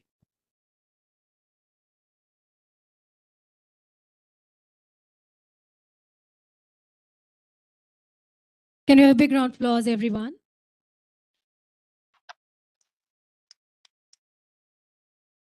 Thank you very much for the address. Ladies and gentlemen, seated amongst us, the chief guest of the program, Shri S. Krishnanji, who is posted as Secretary in the Ministry of Electronics and Information Technology since 11th September 2023. He has earlier served as Additional Chief Secretary, Industries, Investment Promotion and Commerce Department, Government of Tamil Nadu during March 2020 to August 2023. Of the 1989 batch of the Indian Administrative Service, he has also been Additional Chief Secretary in the Finance Department and Principal Secretary in the Housing and Urban Development and in the Planning and Development Special Initiatives Department. Sir, it's our honor to have you here amongst us. I'll please request you now to officially inaugurate the BhashaNet portal. Ladies and gentlemen, it's now time for the inauguration of the much sought after, the much awaited BhashaNet portal. And here we go. Let's have a big round of applause, everyone.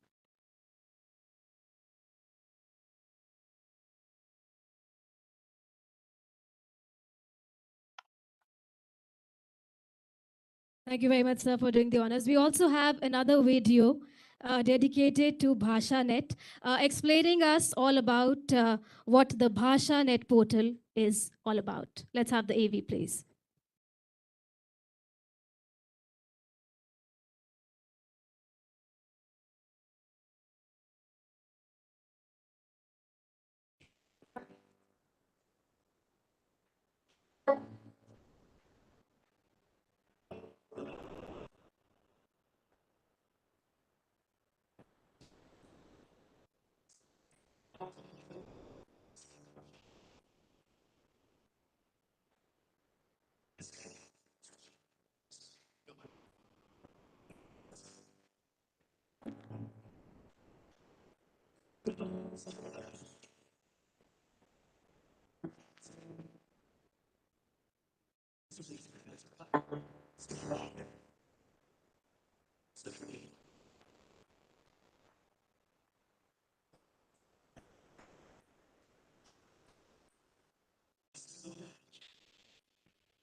Let's have a big round of applause, everyone. The official inauguration of the BhashaNet portal. And now, I'll please request Secretary Sir to come up on the podium for his keynote address. Please welcome with a big round of applause, everyone.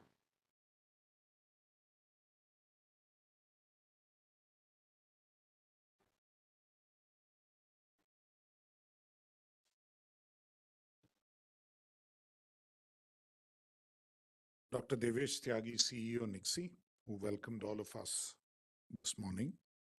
Shri Sushil Pal, my colleague in the Ministry of Electronics and Information Technology, Professor Rajat Mona, Director of IIT Gandhinagar, Mr. Sajid Rahman, Board Member of ICANN, Mr. Samiran Gupta, Vice President, ICANN. Ladies and gentlemen, I returned to this hall after a few weeks. A few weeks ago, I think I was in the same hall on the day of International Mother Tongue Day. And we were speaking about how it should be possible in today's digital world to be able to speak in our respective mother tongues and be understood across the country or across the world. And another initiative of METI, Bhashini, was presented on that day in terms of a live translation from various tongues into other languages. And I was requested to speak in my own mother tongue, and which I did. And as you can well imagine, this is, for somebody who is from Tamil Nadu, this is a cause close to one's heart in terms of making sure that language receives its due respect. As somebody who actually speaks a living and classical language, and a language much older than any other language spoken in the country. So the importance of universal acceptance cannot be understated. The reason is that in today's world, we are talking about inclusion. We are talking about ensuring that everybody becomes part of technology. And technology essentially should not be alienating. It should not be that access to technology and digital technology is becoming all pervasive, is something which is being used in every walk of life, is something which we need in order to be successful in whatever line of work we choose to do, whatever education we choose to pursue,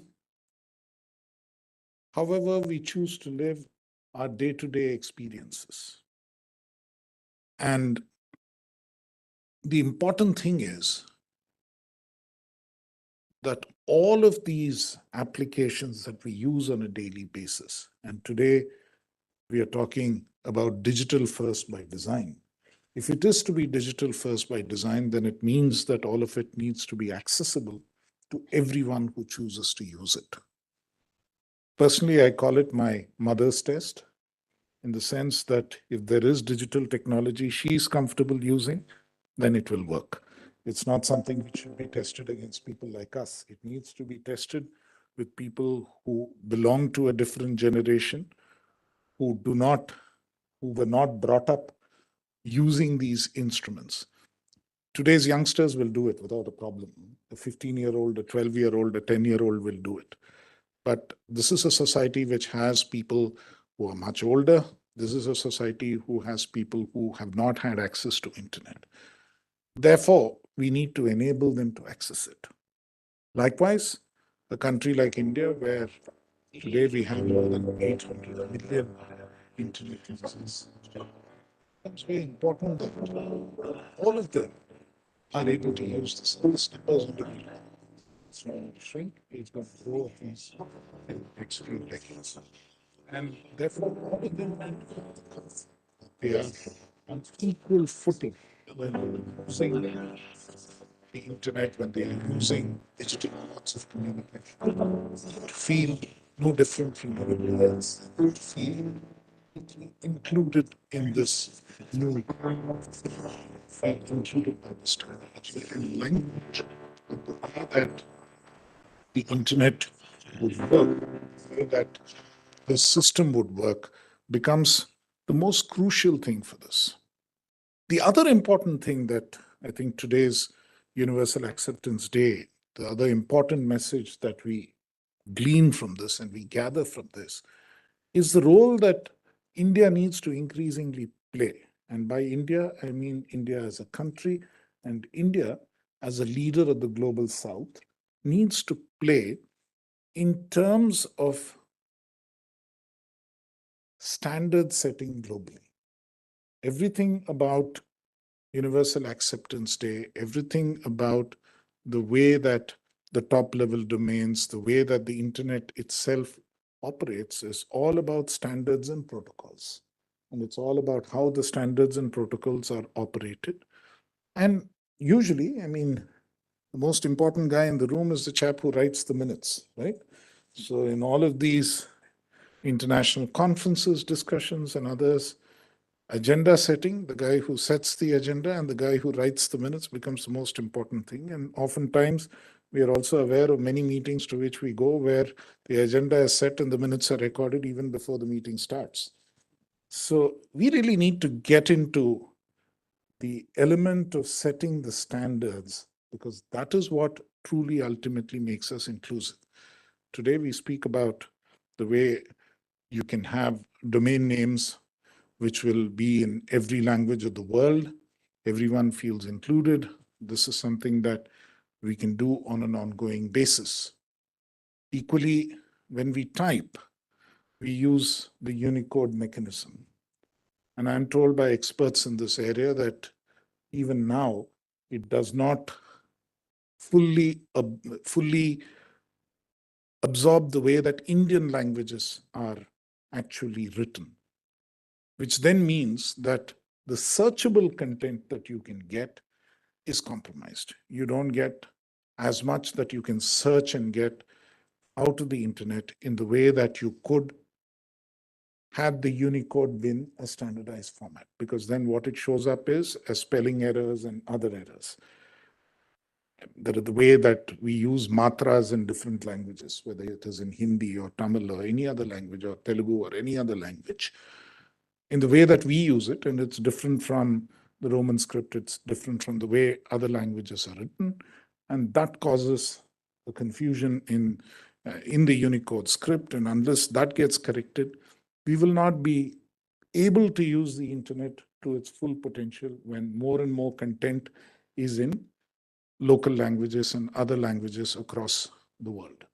So I think these are all important areas where India needs to take a leadership role in setting the standards, in making sure that it's part of that exercise so that we are aware of the way this entire process works. We are aware of the way that we can actually mobilize को सशक्त बनाने की दृष्टि से electronics और सूचना प्रौद्योगिकी मंत्रालय के संरक्षण में बनाया गया है। भाषा नेट एक प्लेटफॉर्म के रूप में कार्य करता है। Come down in any way. So Muna made the point that as you start using IoT, as you start using all of these applications, there's just going to be more and more data out there, and more data which can be harnessed for the benefit of our people, more and more data which can be harnessed for our benefit. Likewise, as people use ways through voice means to communicate with their devices, that's also going to change the way the whole thing works. So all of this becomes really crucial and important ultimately in the way internet can be used for the benefit of India's people, for the benefit of the people of the global south. And that is where the importance of the Universal Acceptance Day lies. That is the space where we really need to get into the entire standard setting process. We need to make sure that it works in a way that works for all of us, that works for the most common person in this country, because it's going to become a way of life. It's going to become even more. It already is a very large part of what our daily life looks like. It's almost going to be that for the future generations also to come. And we don't want them to start with a handicap. We don't want them to start with a disability that they will not be able to use it to the fullest extent the way citizens of certain other countries can. So I think that is really the importance of today's day. That is really the significance of this observance. And I think I should compliment Nixie and all the others who got together today to actually organize this event, because it recognizes something which is very crucial and significant. And today, I mean, I'm very proud that MeitY, which has been an important spearhead of many of these newer initiatives, is also part of launching the BhashaNet portal, where both CDAC Pune and NIXI have been important contributors to this. And this would be a comprehensive and multilingual IDN-ready knowledge dissemination portal, which will then enable greater knowledge sharing, greater awareness, and engage with a wider cross-section of stakeholders, software developers, and others. And I think one of the key objectives here is to empower the developer community which comes up in India. And you are people who will need to work together to make sure that India becomes internet ready in the way that it gets universally accepted. Many of us need to start using these domain names. Mr. Sushil Pal made an important observation that government agencies themselves need to allow this to grow. We've created an enabling environment. The adoption needs to grow. Now it is possible to adopt it. More states, more governments, more public sector undertakings, more institutions need to adopt it to a significantly greater extent. And I'm sure that is something which will happen. And once momentum picks up, then that will carry the entire exercise with it. And I'm sure today's event is an important part of the way that we will build momentum towards universal acceptance. And the launch of the BhashaNet portal is also an important way in which more stakeholders can actually get involved in this entire process. And let me congratulate both CDAC and NIXI for having put this whole thing together. I'm sure there are going to be very interesting discussions through the day in the way that this can actually be implemented and we can go forward. I look forward to whatever recommendations emerge from the panel discussions and the detailed discussions you'll have during the day.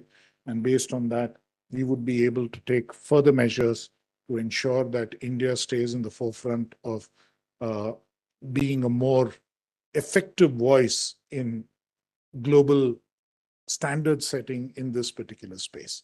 Thank you very much for inviting me this morning, and I wish you a very good set of discussions through the rest of the day. Thank you.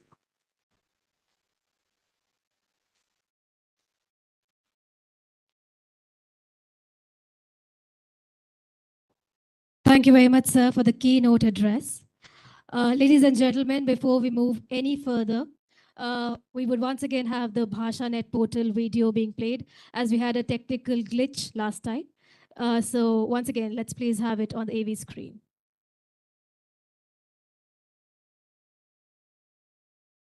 Domain name उपयोगकर्ताओं को internet पर विषय वस्तु तक पहुंचने में मदद करता है। भारत का अपना country code top level domain है। .भारत देश के प्रत्येक नागरिक के लिए वास्तव में 22 भाषाओं में एक समावेशी बहुभाषी इंटरनेट बनाने में मदद करता है। निक्सी अपने रजिस्ट्रारों के माध्यम से .भारत IDN CCTLD के तहत डोमेन नेम की पेशकश कर रहा है और भारत सभी अनुसूचित भाषाओं में डोमेन नाम रखने वाले देशों में से एक है।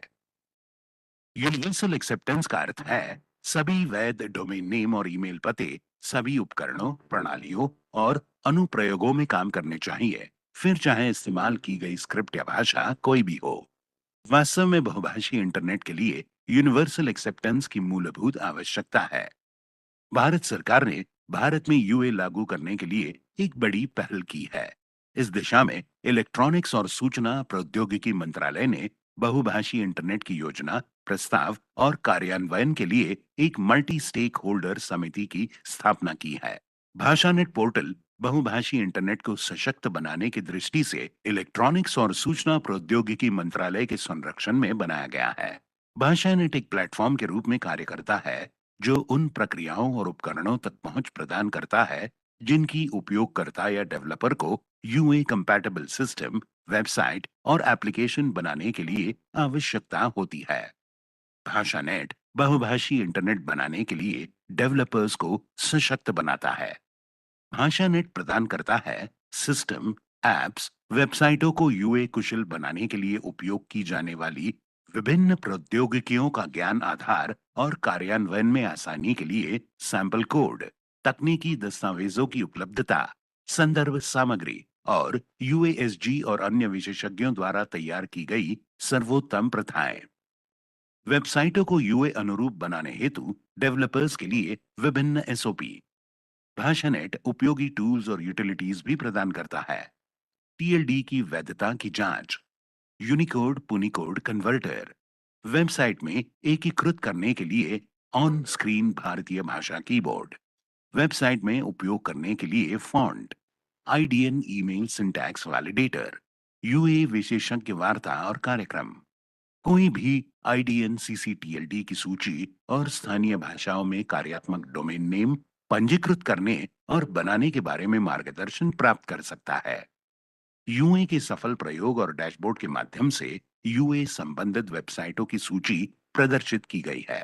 UA कार्यान्वयन में सहायता हेतु अक्सर पूछे जाने वाले प्रश्न, ऑनलाइन सहायता और विशेषज्ञों के संपर्क विवरण उपलब्ध है। UA कार्यान्वयन से संबंधित प्रश्नों तथा सहायता को हल करने के लिए ऑनलाइन टिकटिंग प्रणाली भी उपलब्ध है। भाषानेट UA अनुरूप ज्ञान प्रसार पोर्टल है। भाषानेट को 22 भारतीय भाषाओं के डोमेन नामों में एक्सेस किया जा सकता है, जिसमें कंटेंट और डोमेन दोनों शामिल हैं। आइए साथ मिलकर इंटरनेट की शक्ति को अनलॉक करें और one world one internet vision का हिस्सा बने। भाषानेट.in पर जाएं, UA अपनाएं और जागरूकता फैलाएं।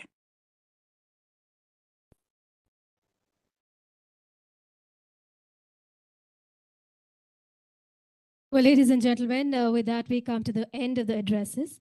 And now I'll request Dr. Devesh Tyagi, CEO NIXI, to kindly felicitate our dignitaries for sparing their valuable time and joining us for the program. Starting with the chief guest of the program, Shri S. Krishnanji, requesting you, sir, to kindly felicitate sir with a memento as a token of our love, appreciation, and respect. Let's have a big round of applause, please. So requesting you to kindly felicitate Joint Secretary, sir.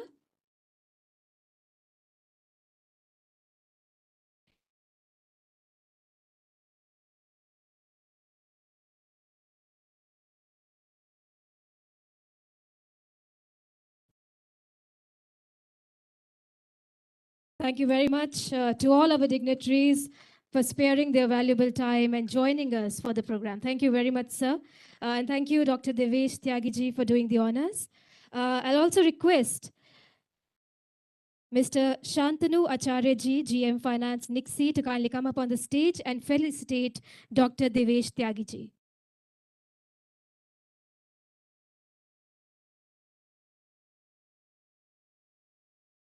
Let's please have a big round of applause, everyone. Thank you very much, sir, for doing the honors. Ladies and gentlemen, present amongst us, we have Mr. T. Santosh, who is currently working as Senior Scientist in MeitY, Government of India, with responsibilities for the policy formulation, implementation, and matters pertaining to internet governance and IT for masses. He has over 27 years of experience in the areas of policy planning, conceptualization of IT projects. And I'll please now request Mr. T. Santosh to kindly come up on stage for the vote of thanks. Let's have a big round of applause, everyone.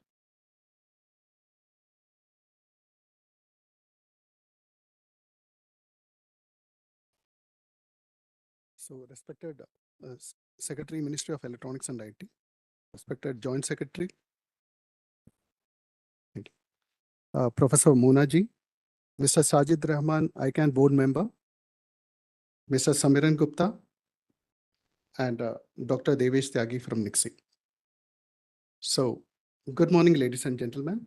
I stand here as a proud and grateful participant to express my heartfelt thanks to all those who have made this second Universal Acceptance Day event.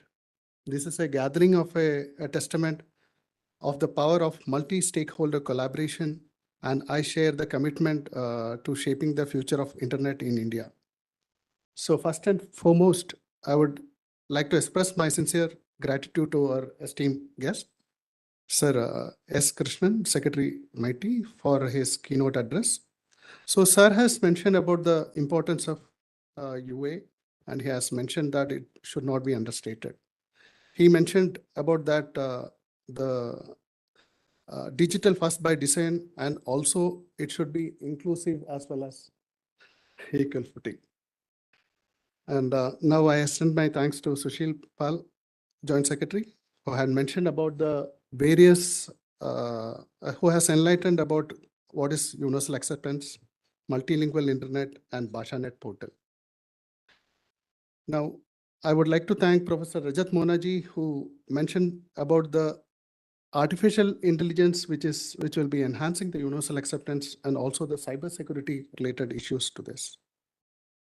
And I thank Mr. Sajid Rahman, ICANN board member, and also Mr. Samiran Gupta, Vice President ICANN, who are supporting India to come out with various ideas, as well as supporting this universal acceptance related issues.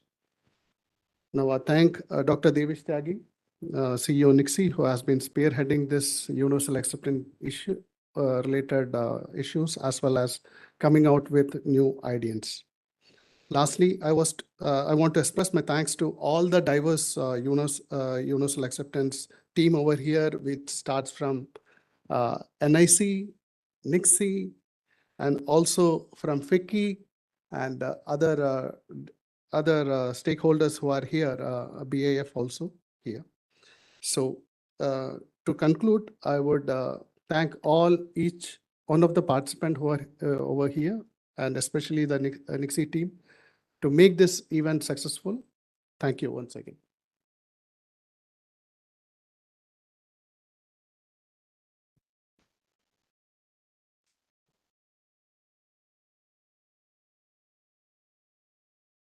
Once again, thank you so much, dignitaries, for joining us. And thank you so much to all our audiences for joining us for the program. Let's please pose for a group photograph. And now we would break for tea. We have the tea break in the dining hall at the first floor. So all of you can please head for the tea break. We have the tea break for 15 minutes. And right after that, we would be assembling back in the hall for the panel discussions.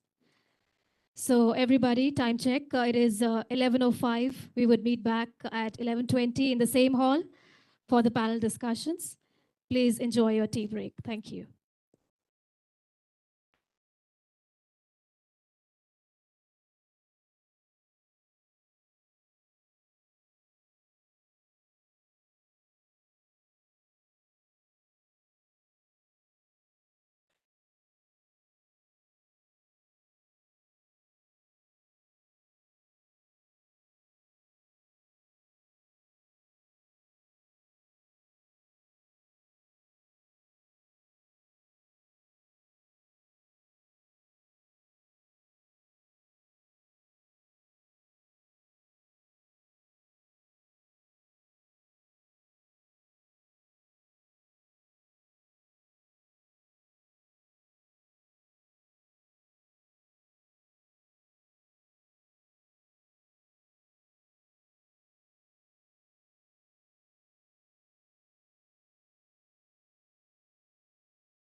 से ढूंढना जरा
नाम बता मुझे।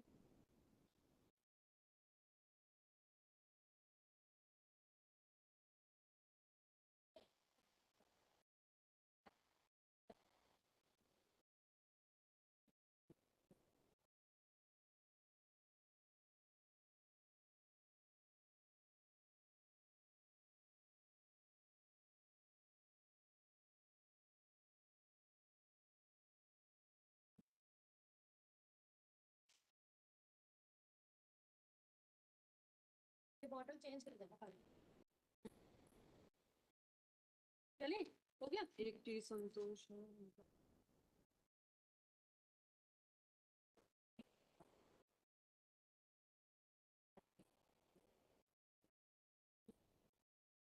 नहीं होगा moderator है।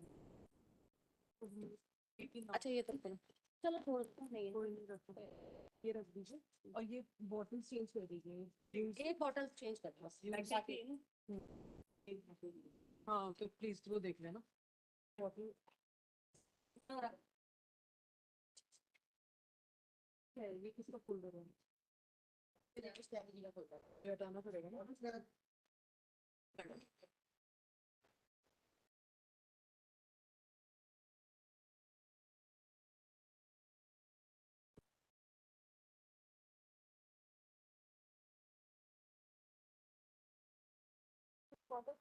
रखा हुआ है बॉटल इधर से नीचे से तो ले लो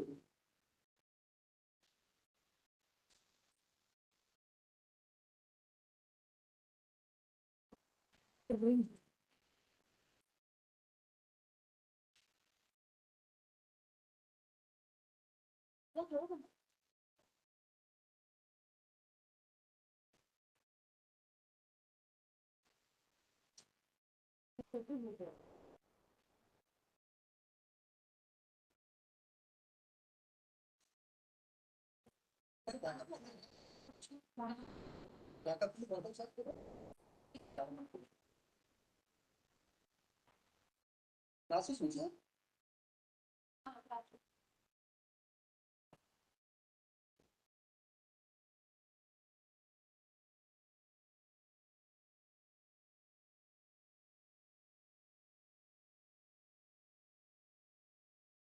ये नहीं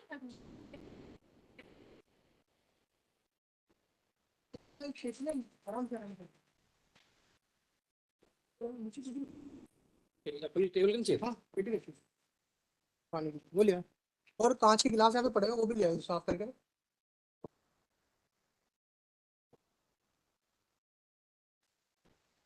एक गिलास और लगा दो आराम से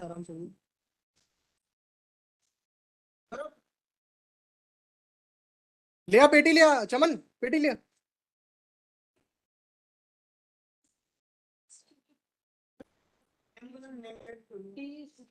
कितनी बॉटल्स है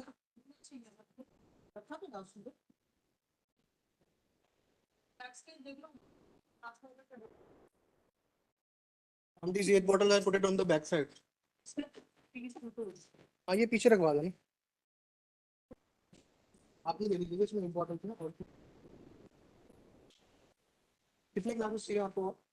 कुछ पीछे रखिए, पीछे रखिए, पीछे शायद रखे हो। पीछे रखिए मैम, 3 गिलास रखिए।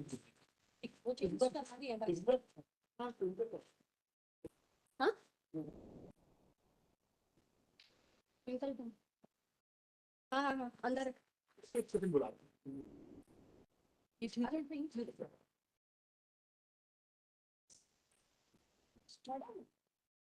वहाँ पर भी आ रहा है। क्लासेस वहाँ पे पड़े हुए हैं। एक मिनट अंदर रखो, ऊपर ही रखना। चाय पीने जाना है यार, मुझे सब लग गया। हाँ मैं भी चलो कौन दिक्कत होगी? चेयर थोड़े से ऑर्गेनाइज कर दो, एक से लगा दो। एक से ऑर्गेनाइज कर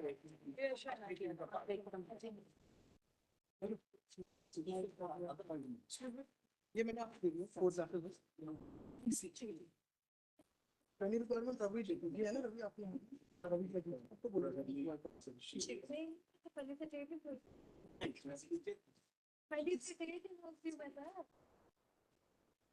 लगा होगा, हो सकता है सुनाई दिया, नहीं सुनाई दिया होगा, हो सकता है सेम सा है, पर मैं फेलिसिटी हूँ। एक चीज सर, इसमें इंद्रजीत सर बैठे हैं।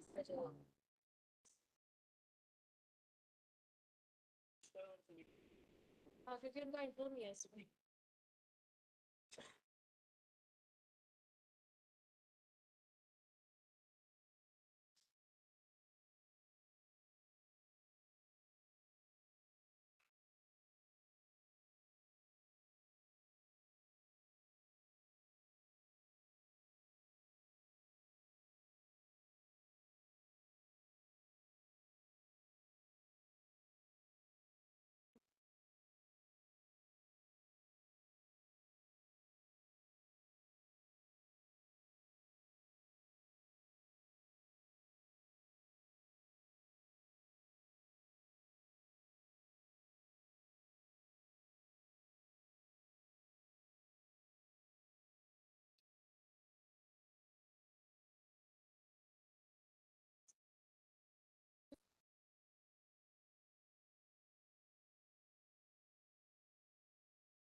Moderator will be in the middle. So in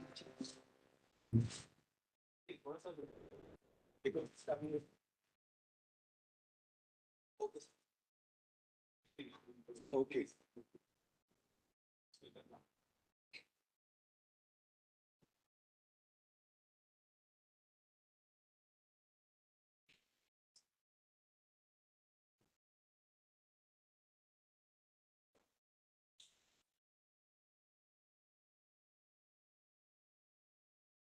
Akansha, just come over.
From here, I can operate now. It's possible to operate here. You have already given you have a PPT to them. We have given the pen drive, but what the issue is we have to share the screen as well. Screen as well. That's why they are sending us. Yours would be SIDAC. SIDAC, yes. It's second Yeah. technical session, right? After the Walkthrough. break, walkthrough. Yeah, yeah. And After then the the walkthrough. technical Okay, sessions. okay. So I just Jai Kiran, I work as the legal officer for Nixie, as well as the nice. rapporteur for today. So there is any kind of, I just reach out to you Yeah, to the version just to like, take a note of the. Yes, yeah, thank you so Yeah, much. and That's why so, I'm saying. yes, and all the Hello, best. nice to meet you. So you are here after the lunch. Yeah. So we can coordinate with you. Yeah. If there is any, maybe. So we'll just log into the WebEx so that we can join. But as far as I think, if we have some of the time, I don't think so after the lunch. Sorry. At least we can show them the. Hello? Yes, sir.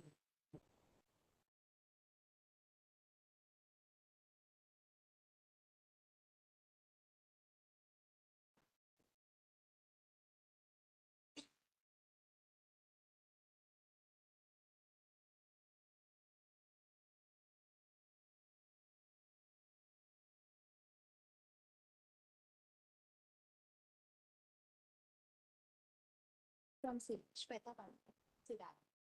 Develop.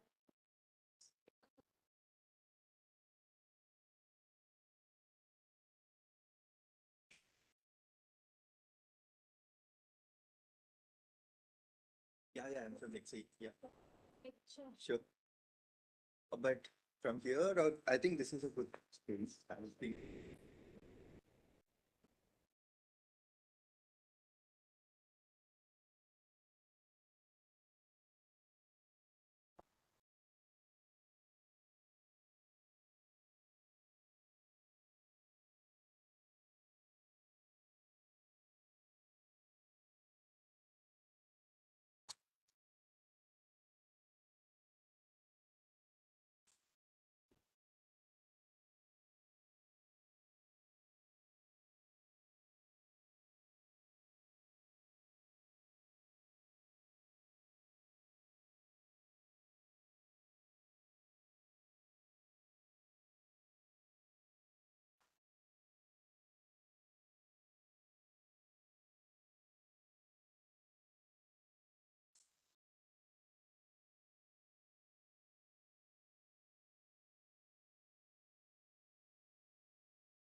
Well, the panel discussion would be showcasing success stories of universal acceptance adoption by the Indian government while deliberating on the need of bolstering UA initiatives for India and Global South, highlighting the need and scalability requirements of the diverse communities.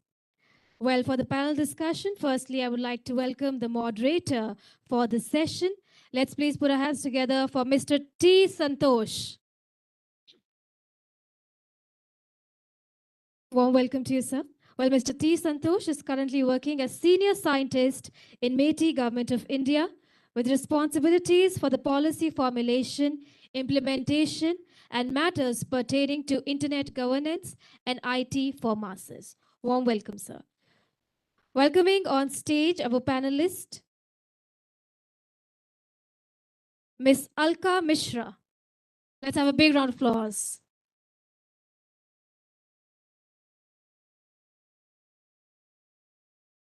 Well, Ms. Alka Mishra is presently working as Deputy Director General at National Informatics Center, Government of India.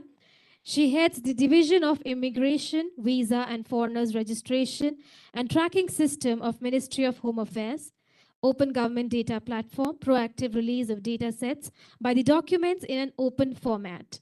MyGov, the single citizen engagement platform of the government. India Portal, the National Portal of India. Secure, scalable, and accessible website as a service, S3 WAS, a cloud-based static website. Very, very warm welcome to you, ma'am. Inviting on stage our next panelist, Ms. Tanya Madan. Let's please have a big round of applause.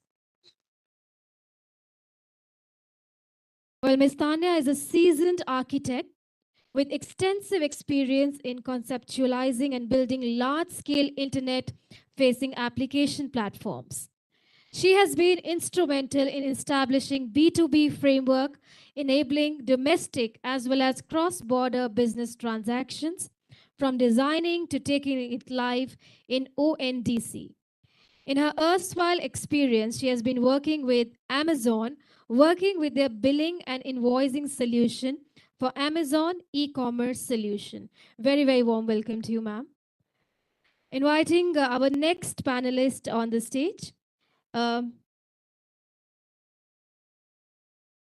Let's please welcome Shri Amitabh Nagji.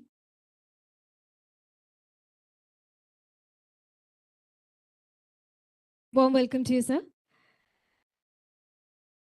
Well, Mr. Amitabh, in his role as the CEO of Digital India's Bhashini Division and Director of Digital India Corporation, holds the responsibility of spearheading the implementation of the National Language Translation Mission aimed at breaking language barriers. With an extensive career spanning more than 30 years, he is a seasoned business leader with expertise in business management, sales and marketing, and project execution within the IT sector. Very warm welcome to you, sir. Let's please have a big round of applause for all our panelists.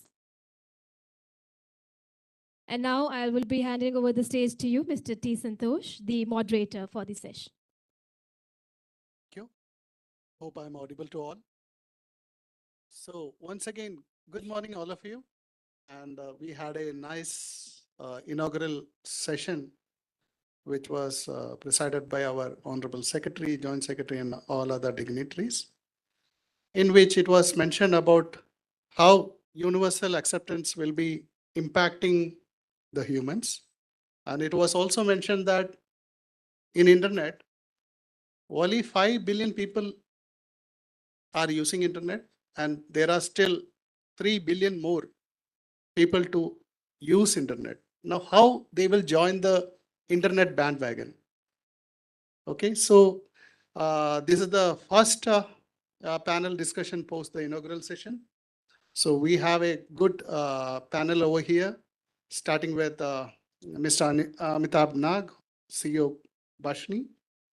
Then Ms. Tanya Madan, she's from ONDC, which is Open Network for Digital Commerce. And Ms. Alka Mishra ma'am from National Informatics Center. So basically, internet has transformed each one of our lives, right? And we are the luckiest one who has been using, say, from 1995 onwards. But being in government, being in part of government, whether our policies are impacting the, say, elderly person, whether he or she is able to use internet. So this is the panel discussion which we are going to start.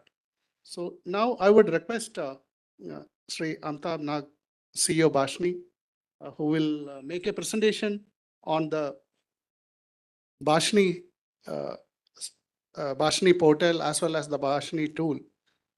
So let's hear from him. Over to you.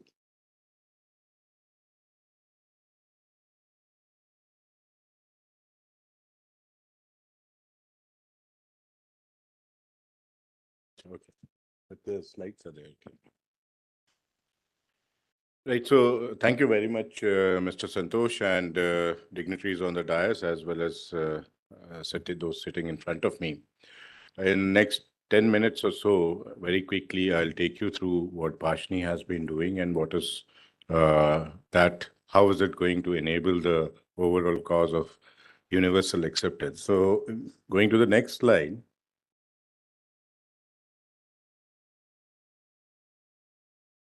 We are multilingual, and that's well known. But we also have when we have the language divide, we also have digital divide as well as literacy divide. And when we talk about digital divide and literacy divide, these are the two divides which prevent people from getting onto internet, because ultimately person has to know, should be digitally literate to get onto internet, and also need to know how to read and write to get onto internet, right? So next slide. So what we have been doing is one part, of course, is that we are translating one language to other. So that's something which is basic for us. Beyond that, we are also enabling computer to recognize what you speak. So we are doing automatic speech recognition. That's the second part of it. The third part of it is to, do a text-to-speech synthesis, which if there is something which is encoded in language, it has to be synthesized. We all do all of this in 22 languages, and we also do optical character recognition, which is on printed scenic text as well as handwriting text. And we do well today this on speech. We do well on 12 languages, that plus English, of course, and text to text we do on all 22 languages. And OCR we do on 13 languages, right? Now, when we are trying to do this, we have to understand how we were.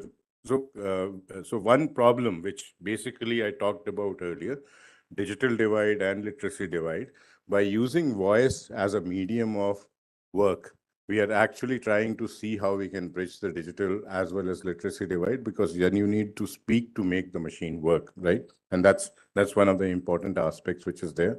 So what you speak can be transcribed, what you speak can be understood by the computer, and you can have a form filled up, you can have many actions which you are requiring to be done, can be done. Now, how did we do what we were supposed to be doing? Because again, content on internet is limited to about 7 to 8 languages out of the 22.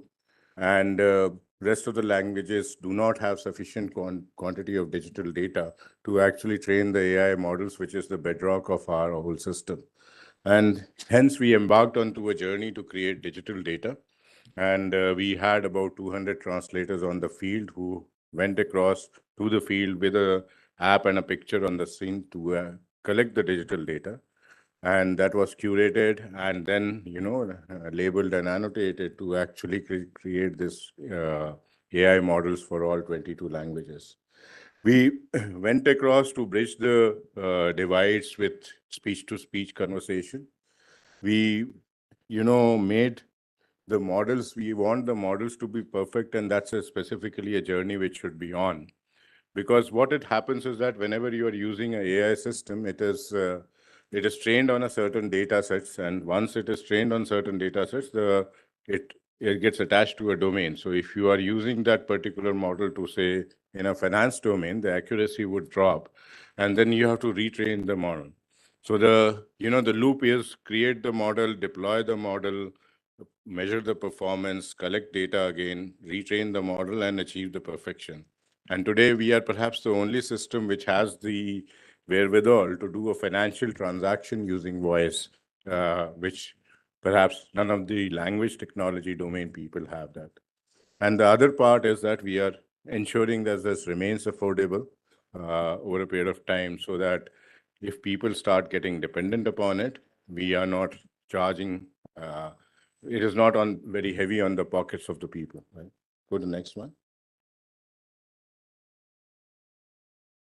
These are the services which we offer. So, I talked about a few services which are listed on the top a short while back, but there is, language detection on text, language detection on voice.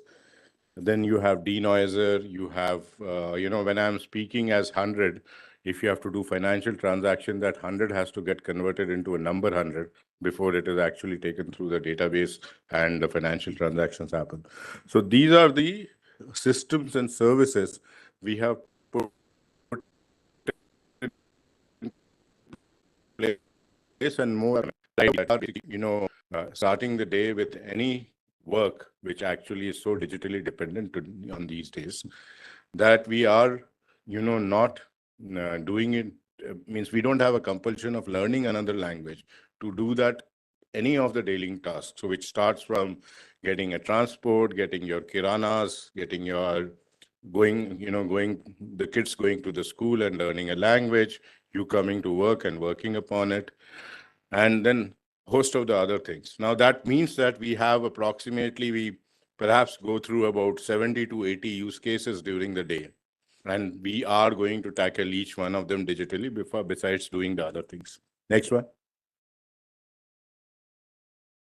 This is how we are doing it. We are creating AI models. We are working on Bhashadan, which is crowdsourcing to get the digital data. We have created enough data sets. We have about 24 crore parallel corpus sentences among different languages on our system, all open sourced. We are doing translations, document translation, video translation, website translation is a low-hanging fruit. What we are looking at is not only do that particular layer, but go above that. And we have a series of hackathon and grand innovation challenges, which, most of you, whosoever are interested, should follow us, because we are going to do multiple of them in the due course of, next 1 year or so. 5 of them are already ongoing. We have a Bhashni app, which can be downloaded from App Store and Google Play Store. This already has about 400,000 downloads till now. And you can use it for features of text-to-text translation, voice-to-text translation, voice-to-voice conversation, scenic text translation, and website translation. So this will give you, gives a normal person, a normal public person who is on the street, a way to translate one language to other. Scenic text is one of the texts which actually translates any of the label boards in some other language to other languages. Would be very useful for the tourists, right? And of course, the website has its own thing. Websites is pretty rich. Look at what I talked about, the features and the services available. It's under bhashni.gov.in/NHLT. Go next. This is what our user base is. If exponential is what we call about, that graph simulates that. Both sides, it is exponential. Go next. I talked about these features of Bhashni app, which is one of the flagship reference application for us. Please utilize this wherever you feel that it is good. Next one. These are the domains which we are impacting. Not going into many of the details because I have some of the videos which I can play around. So it is crossing the domains now. Language and language has been a latent need for most of us. We never expressed that, But when we know that today a system exists on which even you can speak seamlessly from one person to other person and can get translated, I think, people are looking at use cases and reimagining their user journeys as well as the systems to actually see what can be done there. And hence, we are getting a lot of requests from what can be done differently. And I think these are going to increase, and we are very keenly observing people to give us those problem statements where we can work. Needless to say, any AI-based system is having a journey. You have to start from one end, do a proof of concept, see how everything is working, and then train and retrain the model, as well as keep changing the user journeys to see that how does it impact, because voice as a medium has a different user journey than text as a medium, right? Go to the next one. Yeah, this is the same thing. We are talking to different organizations with different needs. Some of the POCs are in ongoing, and some of the POCs have been implemented. Next one. So this is how Prime Minister had used live speech-to-speech technology, speaking in one language and then certain set of people hearing in another language and rest of the people in hearing in another language. That's how it is done. It has been used at multiple locations, and you can see that these are public-facing locations which it has been used and appreciated. Go to the next one. So these are some use cases which we are going to will try to show. Maybe we can look at the second number from the last second row, second number, which is Bhashni for agriculture. This video can be played, and we can also play the finance one and education one to give you some idea of the use cases. Go back and play the video if it's available.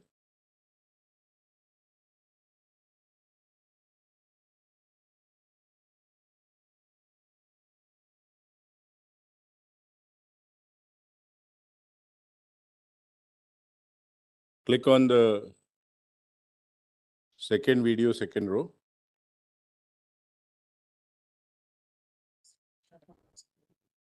Yeah, it's available. That can be played. Bhashni for finance, third video from the first row.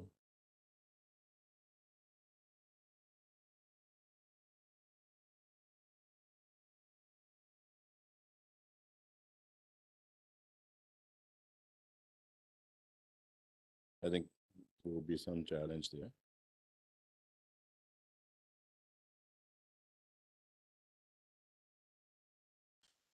Okay, just hold it. Let me just try to demo this right here.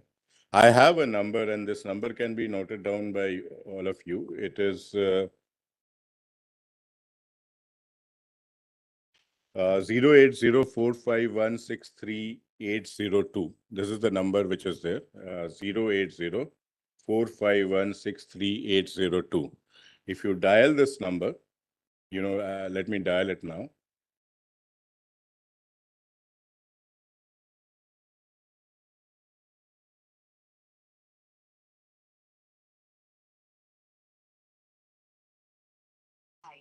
कृपया बताएं कि आप क्या करना चाहते हैं। पैसे भेजना चाहते हैं। कृपया मोबाइल नंबर बोलें।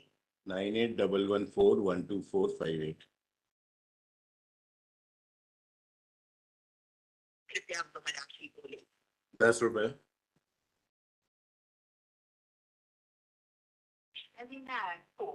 An AI chat कर रहे हैं। कृपया अपने ICICI बैंक का UPI पिन दर्ज करें।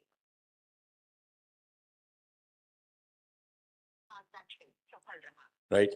So I paid money, sent the money to my wife, 10 rupees though, using voice, right? let's look at the user journey and technology. And I think rest of the use cases are similar. So, we can discuss them offline or can have detailed work around. When I dialed the number, the system recognized me because my number is registered on a UPI and, the IVR is linked to the UPI. So I'm recognized. So that's not AI. That's a normal matchmaking thing. Then it uses, text to speech to say, "Aap kya karna chahte hain?" I said, "Paise bhejna chahte hain." So he is able to recognize the internet as my intent. I want to send money. That intent is recognized through AI model, and that is taken into the system. Then it says that, okay, give me the phone number. So I give a phone number. The phone number is text, but it is actually translated into a number. And the system is able to understand 98 is 98 as a number. Okay. And that number is then matched to the database which UPI has. It figures out that it is, Shelly Knox number. So it then says that what is the amount you want to send? Again, I said 10 rupee, right? It is able to, through its AI model, recognize how much money is there and how much, rupee is taken as text. Then it goes to the database, debits the account, sends the money, and then comes back and reports that it is successful. In between, it asks the PIN for the authentication.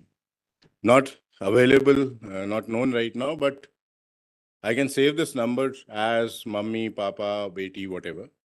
And I can just say ki papa ko paise bhejne hai, and it will just ask the PIN number and you can go through the transaction. So this is, and I'm doing it via feature phone. So you must look at it from that perspective that now if I go across and say that at a village, the daily wage laborer is earning 100 rupees, wants to send back home, this is a possibility. So a lot of such things are possibility. The chatbot which was there here for the Kisans, we have created a chatbot on which, the Prime Minister transfers a regular tranche of money under PM's Kisan Samman Nidhi thing. So the chatbot actually takes the inputs on voice and gives the farmer, after authentication, why is his money coming across or not. And I was analyzing the query. The most of the queries come across ki next installment kab milega, uska date bataiye. So, people are quite keenly looking at, and that is, this chatbot itself has 100,000 hits a day. I get 100,000 inferences a day from the Kisan chatbot alone, right? So people are using that particular thing with a great impact, and things are moving forward. So that's what I had to say. Any queries and discussions, we can take it from.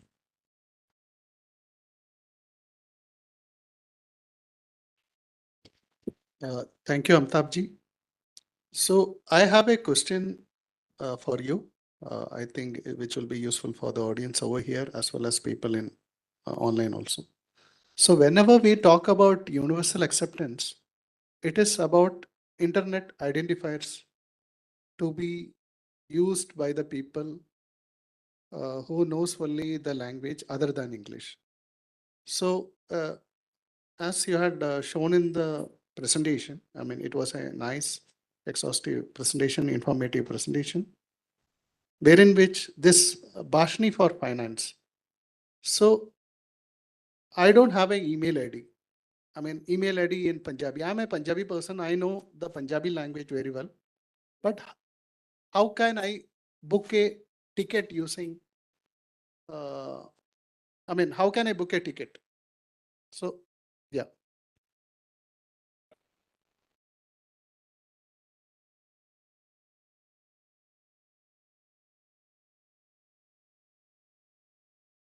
So that is available in Gujarati today in IRCTC portal. We will be rolling out on other languages as well. So you can go to the IRCTC portal and ask, for trains which are going from New Delhi to Chennai, say, and you will be able to get the trains as well as you will be taken through the journey of reservation. So that is available today on Hindi, English, and Gujarati. Yeah. That video is also there, so that can be done. Now the problem statement, what we would like to address is, say I have an email ID in Punjabi. I can log in into that IRCT portal and make the reservation done, because that is how one will be inclusive using his or her language. So similarly, the domain names also, because IRCTC, nobody knows. I mean, if I'm a Punjabi, I don't know. I mean, even English, right? So an IRCTC equivalent in Punjabi would be known by that Punjabi person. So he or she could able to type in that URL, and he or she could enter an email ID, because for using a IRCTC website, one has to have an email ID credential, right? Because the ticket comes to your email ID as well as your mobile number. So most of the application like UIDA also requires an email ID. So that is what we would like to address through this universal acceptance. So how Bhashini can complement into this initiative? That is what the question for you.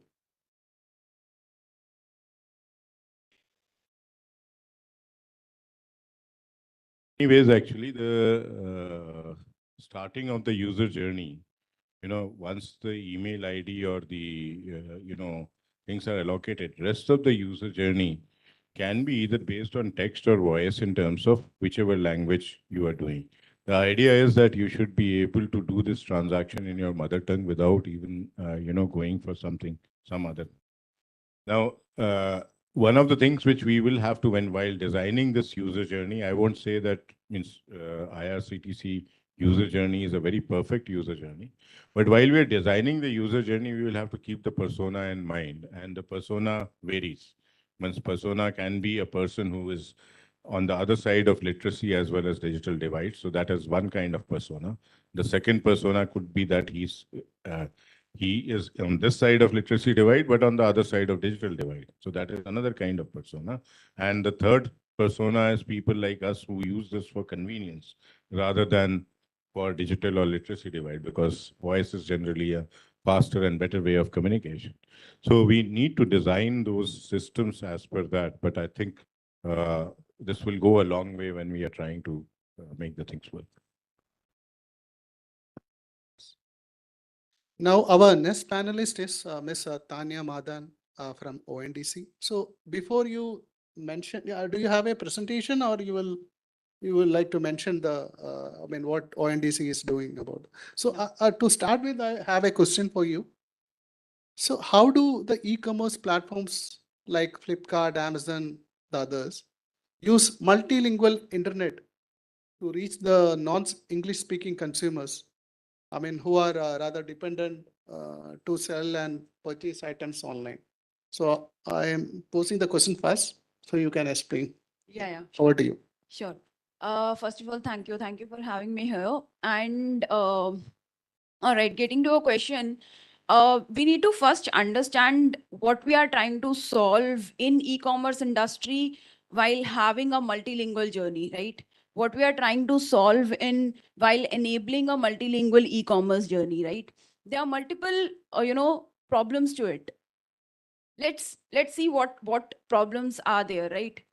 In e-commerce, there are two players. One is a buyer and one is a seller, right? A buyer who does not know English is looking for some products in Hindi or in some different language in their regional or native language, right? If we consider they don't know English, they won't be able to search in English, right? So the discovery from a consumer perspective has to be solved in their native language, right?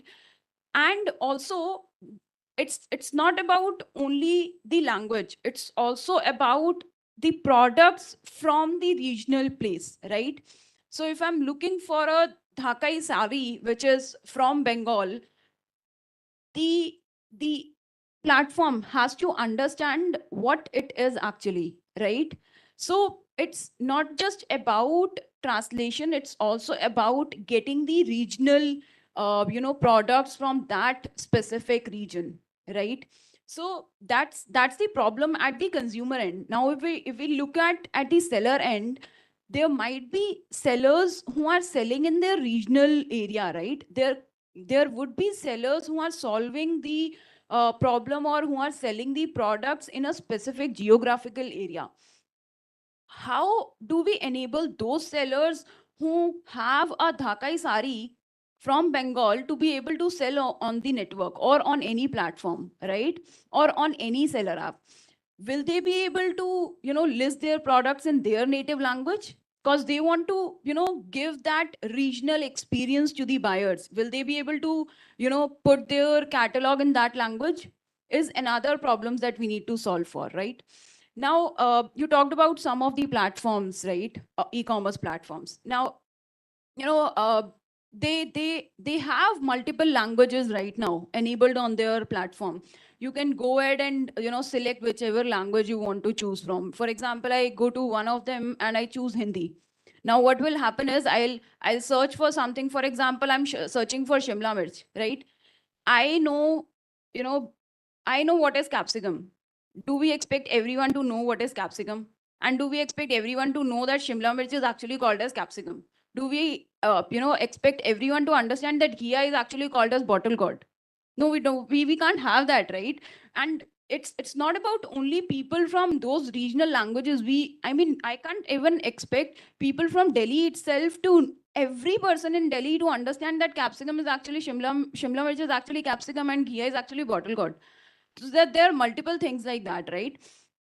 So, even I was trying to do something like that. When I search for Shimla Mirch, it still gives me a catalog of capsicum.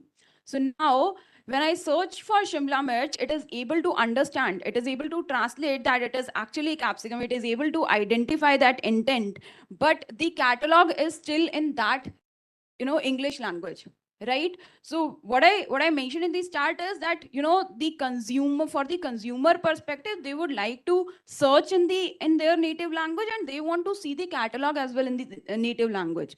And they might want to search for some products which are from specific geographies, right? There are platforms who are solving for it. Some people have solved for it using translations and only from the intent side. They have not solved it from the catalog side. The catalog is also translated, right? Or they have not solved it from the seller side, that, the seller is also able to upload their catalog in their native language, right? So there are multiple steps to it, and multiple points where multiple edge cases that we need to solve for, right, when we look for an e-commerce journey. So all of these has to be solved. There are platforms who have solved, who have created, their platform available in different languages, but it's not solved completely for all, right? For example, at ONDC, we are enabling the agri domain, right, where farmers will be able to directly sell to the consumers, right? Do you expect a farmer to know that they are uploading a wheat catalog and not a gehu catalog, right? So that's very difficult. So there are multiple steps to it, and they are, based on the consumer, based on the region, there are multiple problems that we need to solve for. We can't just solve for the intent part. We also need to solve for the upload part, which is the catalog part, right? So that's something that, there's some extent it is solved. Some is something that we still need to solve for. Okay, thank you. So how ONDC is planning, I mean, as you had seen the presentation of today, how ONDC is planning to get your website, I mean, there is a website of ONDC to be UA compliant. Are you doing any initiative of that? And I would like to explain to the audience over here. See, most of the people who have a smartphone, mostly it is Android. Now, they don't have a Gmail ID, right? Now, one person in a shop, in a village, gives the same Gmail ID to 100 people. Is that a problem statement? Yes, right? So the thing is that same Gmail ID is provided to 100 people in a village. And how can one expect that they are able to do this kind of a transaction? Hope you have understood my question, and also regarding your UA compliance side also. Yeah, sure. Okay, so first is I want to break that break that mindset that ONDC has a website. ONDC is a network. ONDC is not a platform. It's just a network who's connecting multiple buyers and multiple multiple buyer apps and multiple seller apps, right? It is solving for DOF, whereas discovery, order, fulfillment, and post fulfillment, right? Now, just so that everyone first understands what is ONDC. In ONDC, as I said, it is a network of multiple buyer apps and multiple seller apps. Now, when a seller is onboarded to one seller app, we have multiple buyer apps, and once a seller is onboarded to any one of these seller app, it is visible across all the buyer apps, right? And the responsibility is now unbundled, right? So now the sellers who are probably, for example, weavers from Kanjipuram, they are selling the Kanjipuram sari. They know their work very well. They are good at manufacturing. They are good at their product, right? They know their product. They know the manufacturing part, but they are not able to reach to the consumers, right? So in that place, the responsibility itself is unbundled. Now the sellers just need to solve for the inventory, right? And the buyer app needs to solve for the discoverability of all the products over the network to all the buyers, right? For example, there would be 10 buyer apps, right? And one buyer app is solving for one specific region or one specific geographical area or one specific group of people or one specific age group of people. There would be another buyer app who's solving for another geographical area. Now you understand that one product who's being sold at Kanjipuram village is being visible across the network to all the buyer apps, right? So ONDC is not a platform, but a network which connects multiple buyer apps to multiple seller apps through backend protocol, which is a transaction layer protocol, wherein for example, when we both are able to talk to each other, we are able to talk because we know the language, right? You know the English language, I'm talking in English language, we both are talking in the same language. That's why we are able to communicate. When a seller app and a buyer app is trying to communicate over a network, they need to communicate through the same set of APIs and through the same set of schema, so that the buyer app, when receiving the data, is able to understand what they are receiving, and the seller app, when sending the data they know what they are sending, right? And those set of schemas, those set of APIs are through the backend protocol, right? So we write model implementations on that. Now, to answer your second question on how ONDC is solving for UA adoption and the multilingual e-commerce journey, right? I would say India is a diverse country, right? It has people speaking so many languages, right? So, how ONDC is trying to solve is, first, of course, we are integrating with Bhashini to, translate the intent when a person is, sending a voice or writing a text in Hindi, in Devanagari script, or in any other script. The buyer app, it is able to translate that into the language in which the buyer app is able to understand the catalog and be able to filter that out, right? So that's the first part which we are trying to solve for. We are integrating that in our reference buyer app, and it's almost into the end of it. And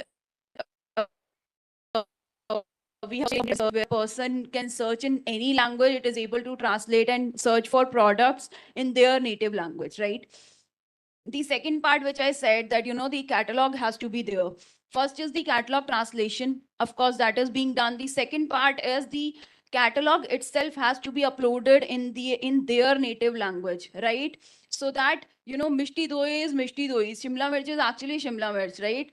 Dhakai Sari is actually written in that specific language, and when the person is searching for it, they see that it actually creates a very good interaction with that seller when they see the catalog in their native language, right? So that is being solved. We have a catalog as a service, which is a tool that we have created, where we ask the multiple OEMs, multiple brands, and catalog providers to put their catalog in that.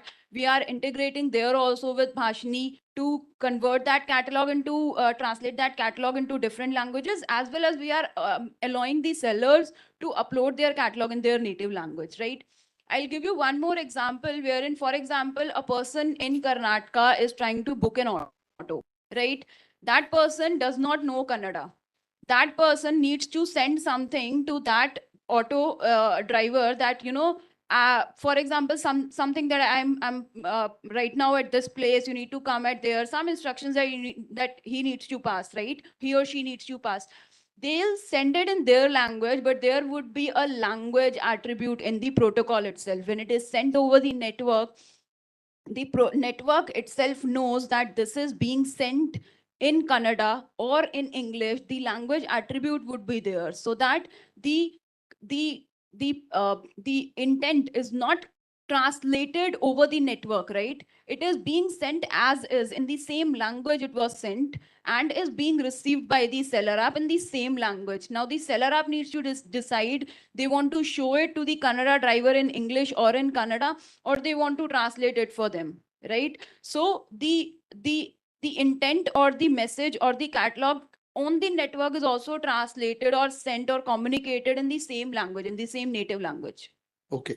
So, I'm a case study for you. So the seller is a farmer who knows only Gujarati, right? How he is joining this ONDC network, first of all, and what is his front end? What he receives, is it by email or is it by SMS? And what mode he understands that my product has been taken by some buyer? Can you explain that process? See, there are four parts to it. One is a buyer, one is a buyer app. Buyer app is an interface to the buyer. Okay, when you are talking about a farmer who's a seller, now there's a seller app and there's a seller. The seller uploads their catalog on a seller app, right?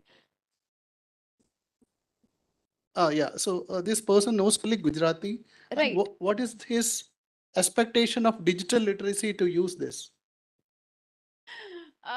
Okay, I'll first answer this and then I'll give it to Amitabh, because I think yeah, this is a topic of interest to him as well. Okay, so I think he'll be so when I said he'll be able to upload the catalog on the seller app in their Gujarati language itself. He does not need to translate it. When I don't know Gujarati, so that's why I'm giving you a Hindi example. A farmer, when uploading a catalog of gehu, he'll be able to say it gehu only. Gehu katta of 10 kg or 20 kgs. He knows Hindi, he'll upload their catalog in that language. Now the seller app has two options. One, to send the catalog in the same language based on the intent from the buyer. If the buyer is searching in Hindi, they can send the Hindi catalog over the network. The second is that the seller app can translate into English and can serve for the buyers who are searching in English. So both of them can be solved at the seller app end, right? Amitabh? Yeah. Few things here, with ONDC, we have actually built up a list of about 10 problem statements, which will make the user journey seamless as far as language is concerned. And it goes on a simplified conversation that what you talk about onboarding of farmer. And we have taken the persona as that he's on the other side of digital as well as literacy divide. So he will use voice to get onboarded onto ONDC platform. And taking it to a most complex situation of negotiation online. And that negotiation online would include saying ki 50 rupees ka hai, 25 mein de rahe ho kya, that kind of a negotiation which is there. To an extent of the retailer managing in inventory, and we have taken the retailer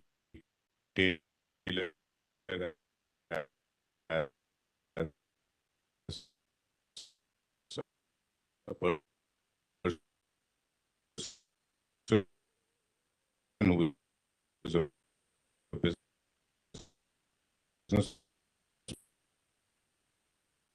by September. So these things are happening. So we have taken first 5, and then we will take on the next 5 as well.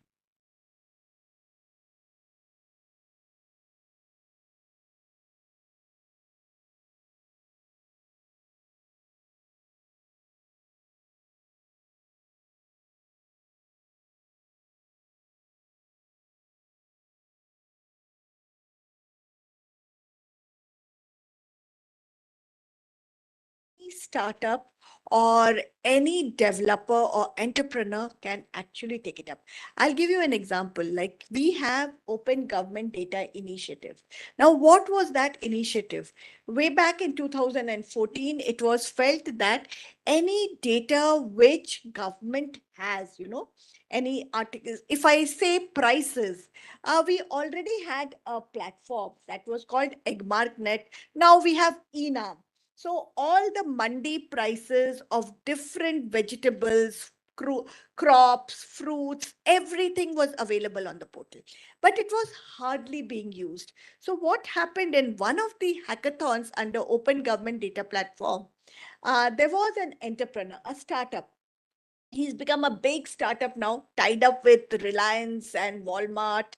What did he do? Made all graphical, lexicon, I will say, a dictionary of all the cereals and all the commodities being transacted in the market. So, gehu, he need not know gehu is gehu and what in Gujarati, but a gehu, a farmer is able to very well understand if it has a pictorial representation. So there was a pictorial representation of all the commodities in the market, and it had a price, that day's price, a day before's price, and the next day's, expected price. Now, he made a small app. See, this is how he actually became inclusive. That small app was first in regional languages. Then he converted into graphical interpretation. And in all the mobile app, he used to take the location of the farmer. So obviously the farmer was not a big time farmer. So he won't go more than 5 kilometers away from his farming area. So the graphical representation of that cereal was available to him in that app. The price was available in the mandis around 5 kilometers. He could pick and choose and go and sell.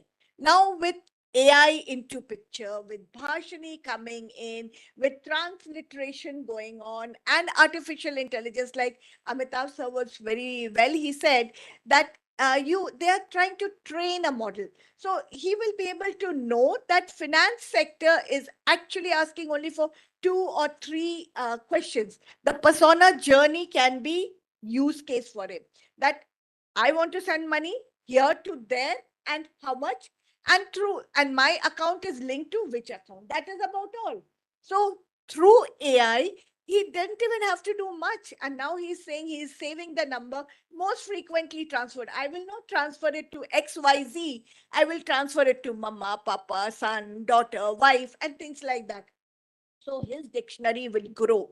So yes, it's a humble start, but with the universal acceptance coming into play, I think 1 year down the line, sector-wise, we will be much better off. That's what I just wanted to.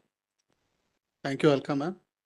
So the next panelist is Alka ma'am only. So we are in this panel discussion of government initiative and perspective, here in which many of you might be knowing that there is a gov.in that people rely on. Okay, this is a gov.in, then I rely upon.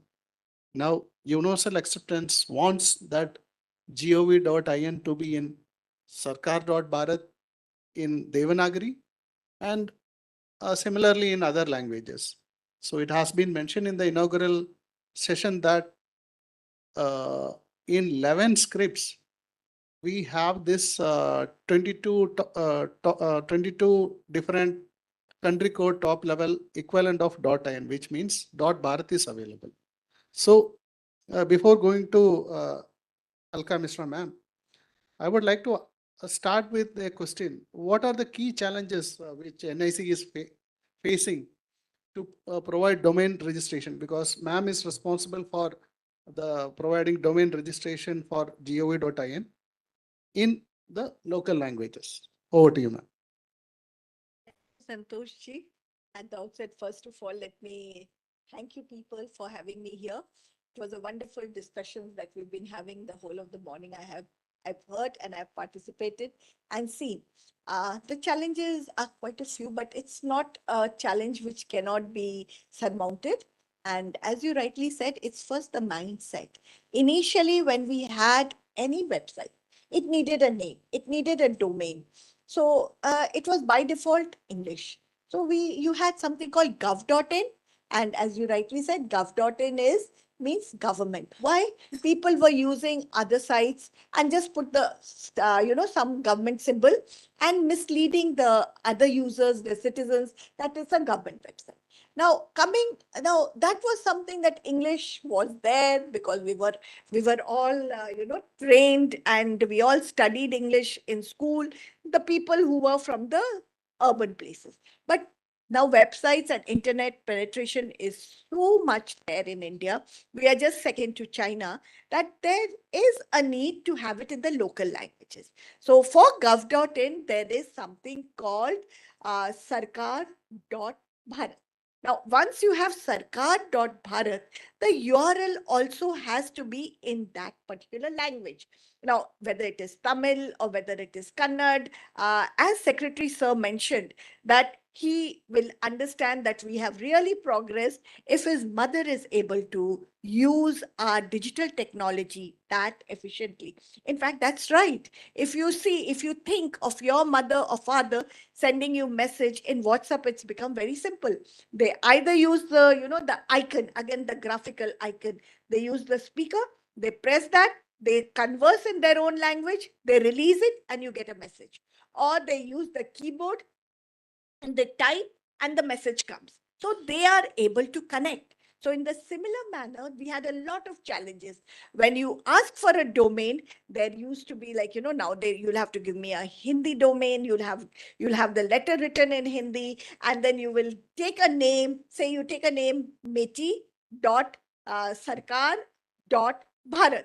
Now you'll have to give me letters again. Nobody likes to do this so many number of times. So this was a challenge. Now having a website URL alone in that language doesn't really solve. We've been hearing from morning that the content has to be in the regional languages. Thanks to the initiative, government's initiative like Bhashini, you can plug in, you can auto translate as well as get it corrected through them. There is an API. Again, we are talking of, open source initiative, not much of payment. In fact, payment is not required at all.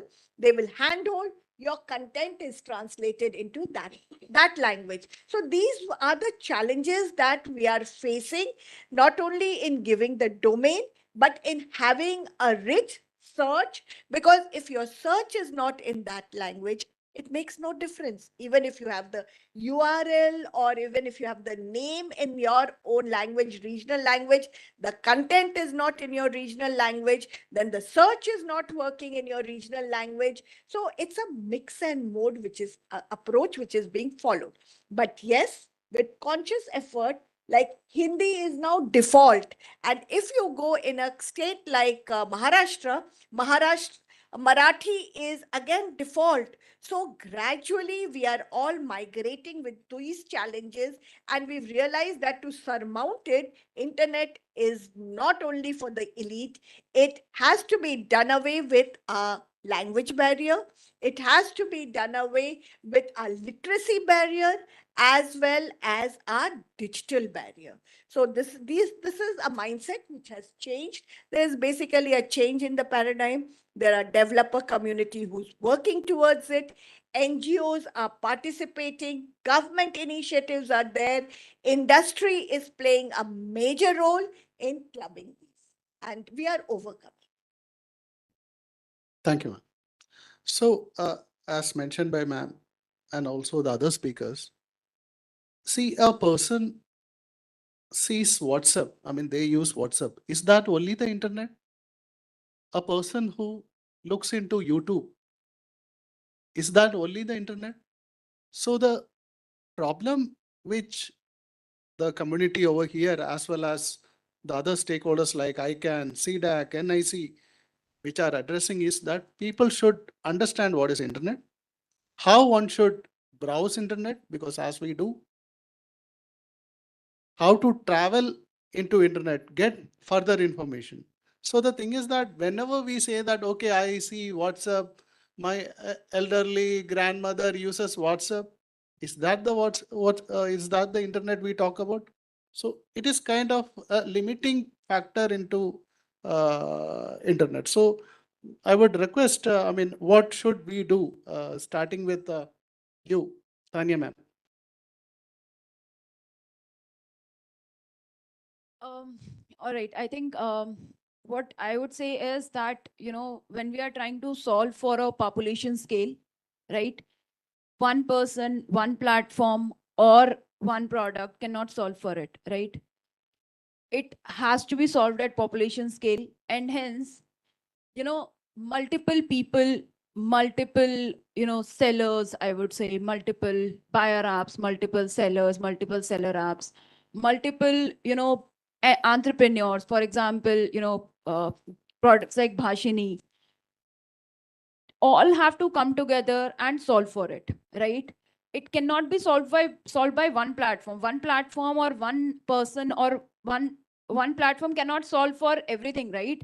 You can't expect one platform to go to Kanjipuram as well, to go to Bengal as well, and gather all the sellers from all across the India, right? It's about solving for population scale.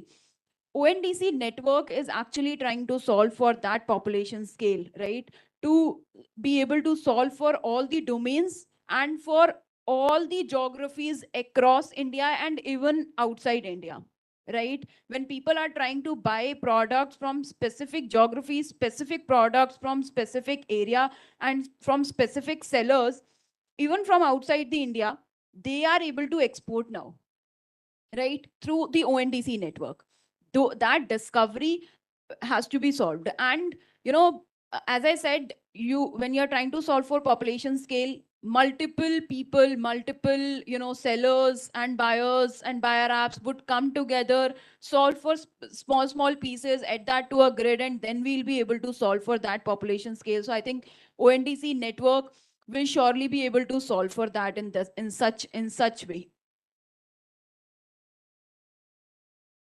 So, as I said and was talking about it, any system today, when we look at languages or voice, it has variations of dialects.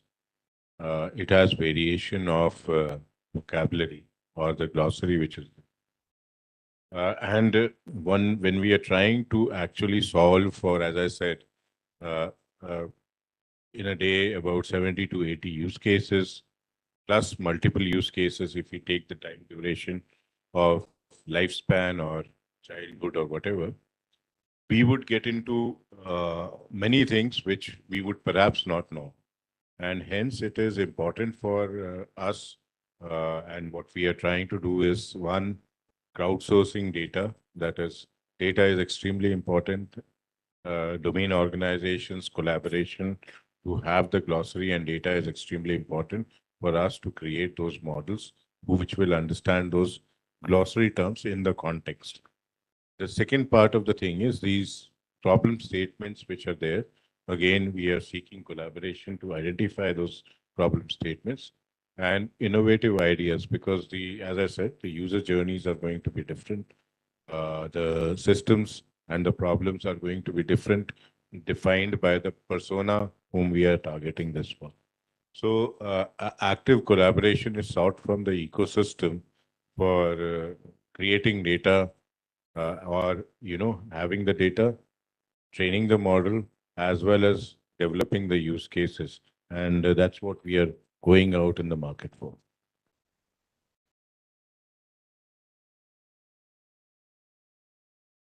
Agree with Tanya ma'am that one quote will not fit all.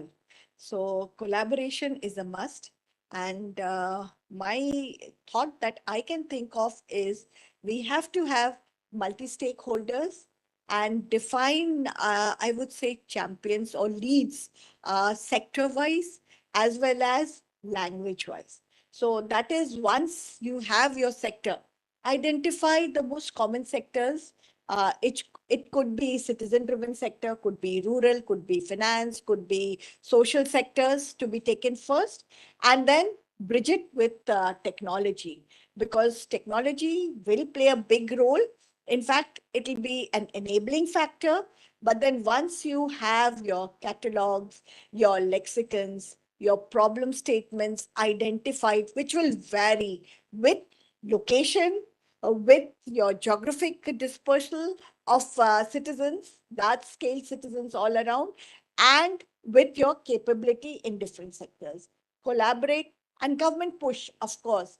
And it is there the government is playing quite a vital role in many of the sectors. All together, once in a while, have these like Universal Acceptance Day, hold small workshops, sector specific, language specific, technology specific, with multiple stakeholders, define the problem statement, have hackathon, let the young minds, the startups and the NGOs, developers, IITs come out and have solved the problem and then incubate it. Solving a problem for a hackathon, getting an award and not being incubated and mentored will again fizzle out.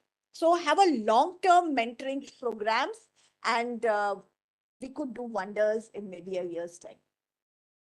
Yeah, thank you, panelists, for your comments on that. So we can take two questions. If kindly introduce yourself and be specific. I'm Neha Gupta. I'm from CDAC. My question is to Tanya ma'am that I can see that, and my question is very specific to UA, that I can see that now I'm audible. So I can see that your website is in 10 languages. And I really appreciate the efforts that you are putting your products into, multiple languages. So do you have any plan having the domain names also in 10 languages? Like whatever. Of course, definitely. We'll look forward to it. And, coming over here, being a part of this, we'll definitely look forward to it. And I think this is one item that I'm taking with me after this event. And my another question is that you have sign up page. Currently, it is only allowing English, email ID. So do you, ONDC has any plan like Right, they will support? we are solving for it. Even if you look at a WhatsApp Sahayak that we have launched, right? A chatbot that we have launched in WhatsApp that supports multiple languages, and we are trying to expand that. So a person will be able to now, query and get customer support in their native language. We are trying to solve for that. Yeah, content and chatbot, features that actually not come into the UA part. UA is all about the domain name and email addresses supporting in the application. Right. Do you have any plan extending the local email IDs in your, in your platform? Definitely. Would you be sending the, email from your local ID to seller or buyer? So do you have such plan? As I said, not before coming to this event, but definitely after, this is one item that I'm definitely taking forward after this event, that, having localized native language domain names as well as email addresses being supported in ONDC. Definitely. Glad to hear that. Thank you. Any other question from the audience? Anyone online?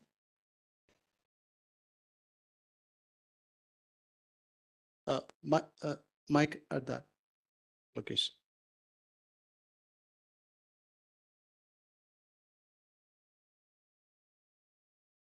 So I'm Lokesh from Zoho. My question is to Amitabh Nath sir. So you have been mentioning about Bhashini for all the Indian languages. We also face customers across international, around 150 plus countries. So do we have any plan to support other international languages too, so that our people could provide a seamless support to this international community, non-speaking English community?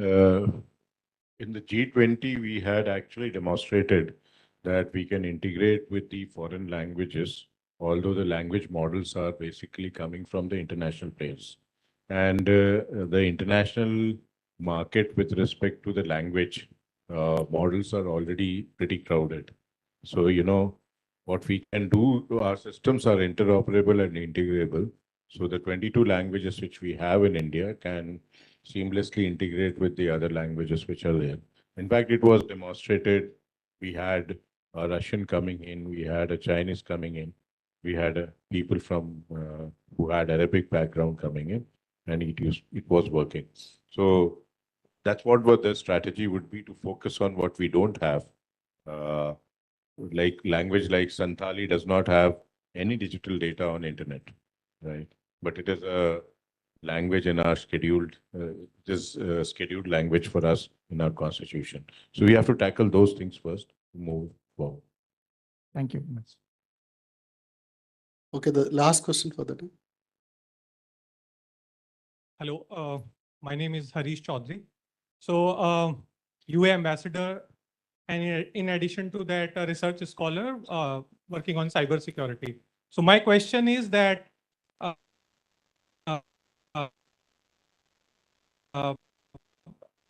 we are a lot of domains are registered as an IDN, and these are there. So is there any data set of domain names in local languages and email IDs in local languages? Emails may be, privacy concern, but at least the domain name, is that kind of data set is available, so that, some AI models could be developed and cybersecurity solutions could be created on that. So if anybody from, any organization which could So provide it. I will answer for that, but at present there is no such database for IDNs, that is internationalized domain names, whereas database of ASCII domains under .in is available. And globally also, there are many agencies which work on the malicious domain names. So I'm thankful to Nixie for having this panel discussion, which give different perspective.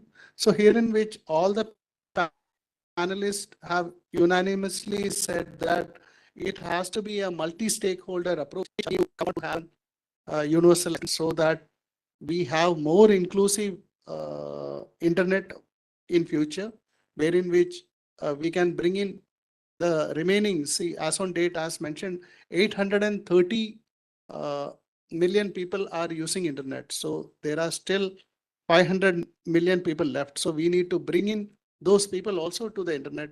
So once again, thank you all the panelists, and thank you audience. Okay, thank you.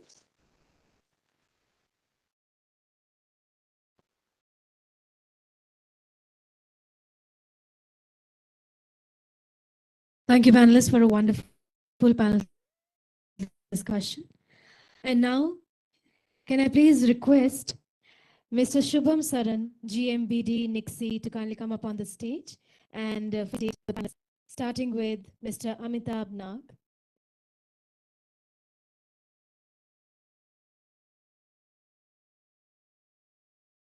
Well, let's have a big round of applause, everyone. I request Mr. Shubham to felicitate Ms. Alka Mishra. Thank you very much, sir. I'll request Mr. Shantanu Acharya to come up on the stage and felicitate our panelists.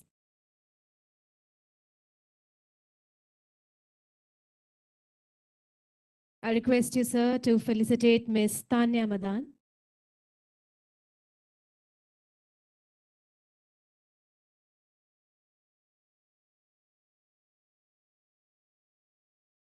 And lastly, the moderator for the session, Mr. T. Santosh. Let's have a big round of applause, everyone.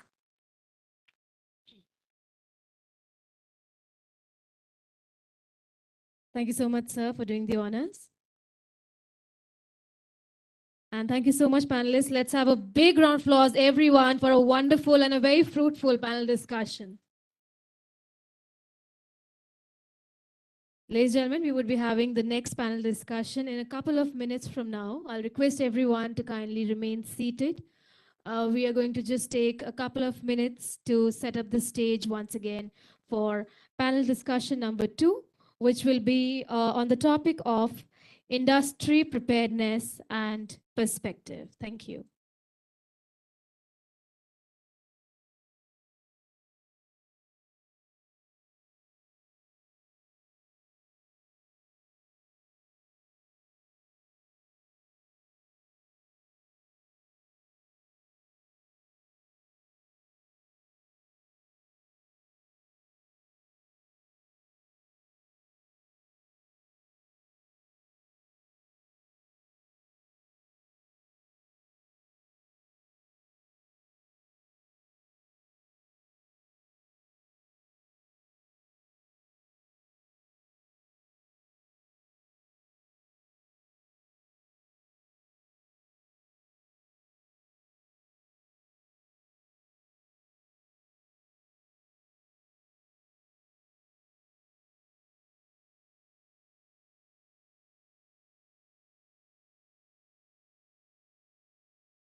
Well, ladies and gentlemen, requesting you to take your seats once again. We are all set to begin with panel discussion number 2.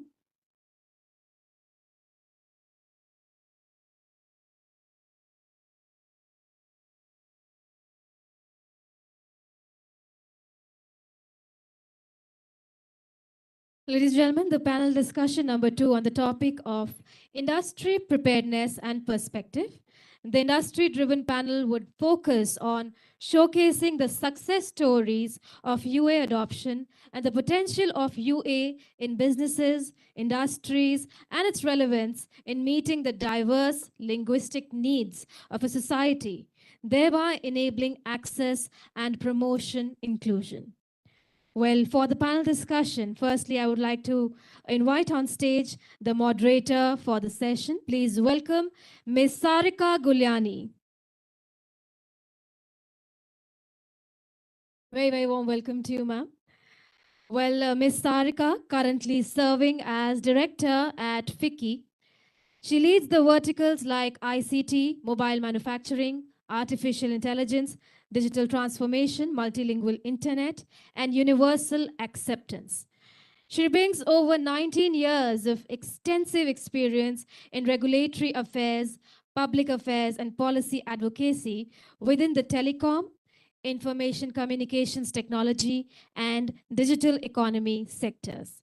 Her professional expertise spans a diverse range of focus areas, including internet, language technologies, internet governance, M2M, AI, and IoT. Very warm welcome to you, ma'am. Inviting on stage our panelist for the session.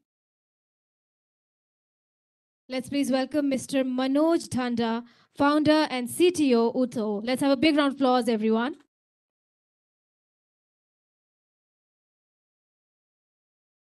Mr. Dhanda, founder and CTO of Utho, India's first public cloud provider, is a skilled technology leader and industry speaker.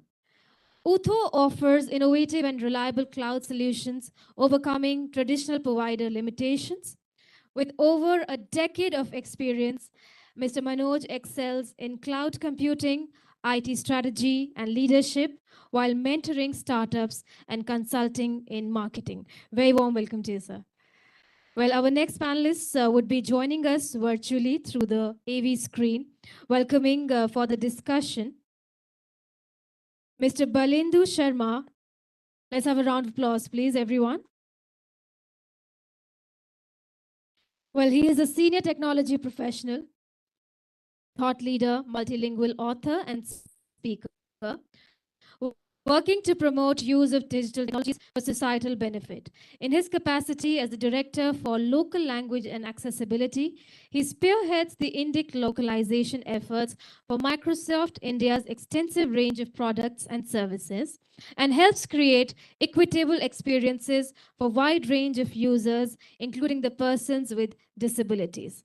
Throughout his journey, he has fervently championed the cause of local language technologies, traversing a diverse landscape of stakeholders, encompassing language users and developers. Welcoming our next panelist, Mr. Matthew Jose. Let's have a round of applause, please, everyone.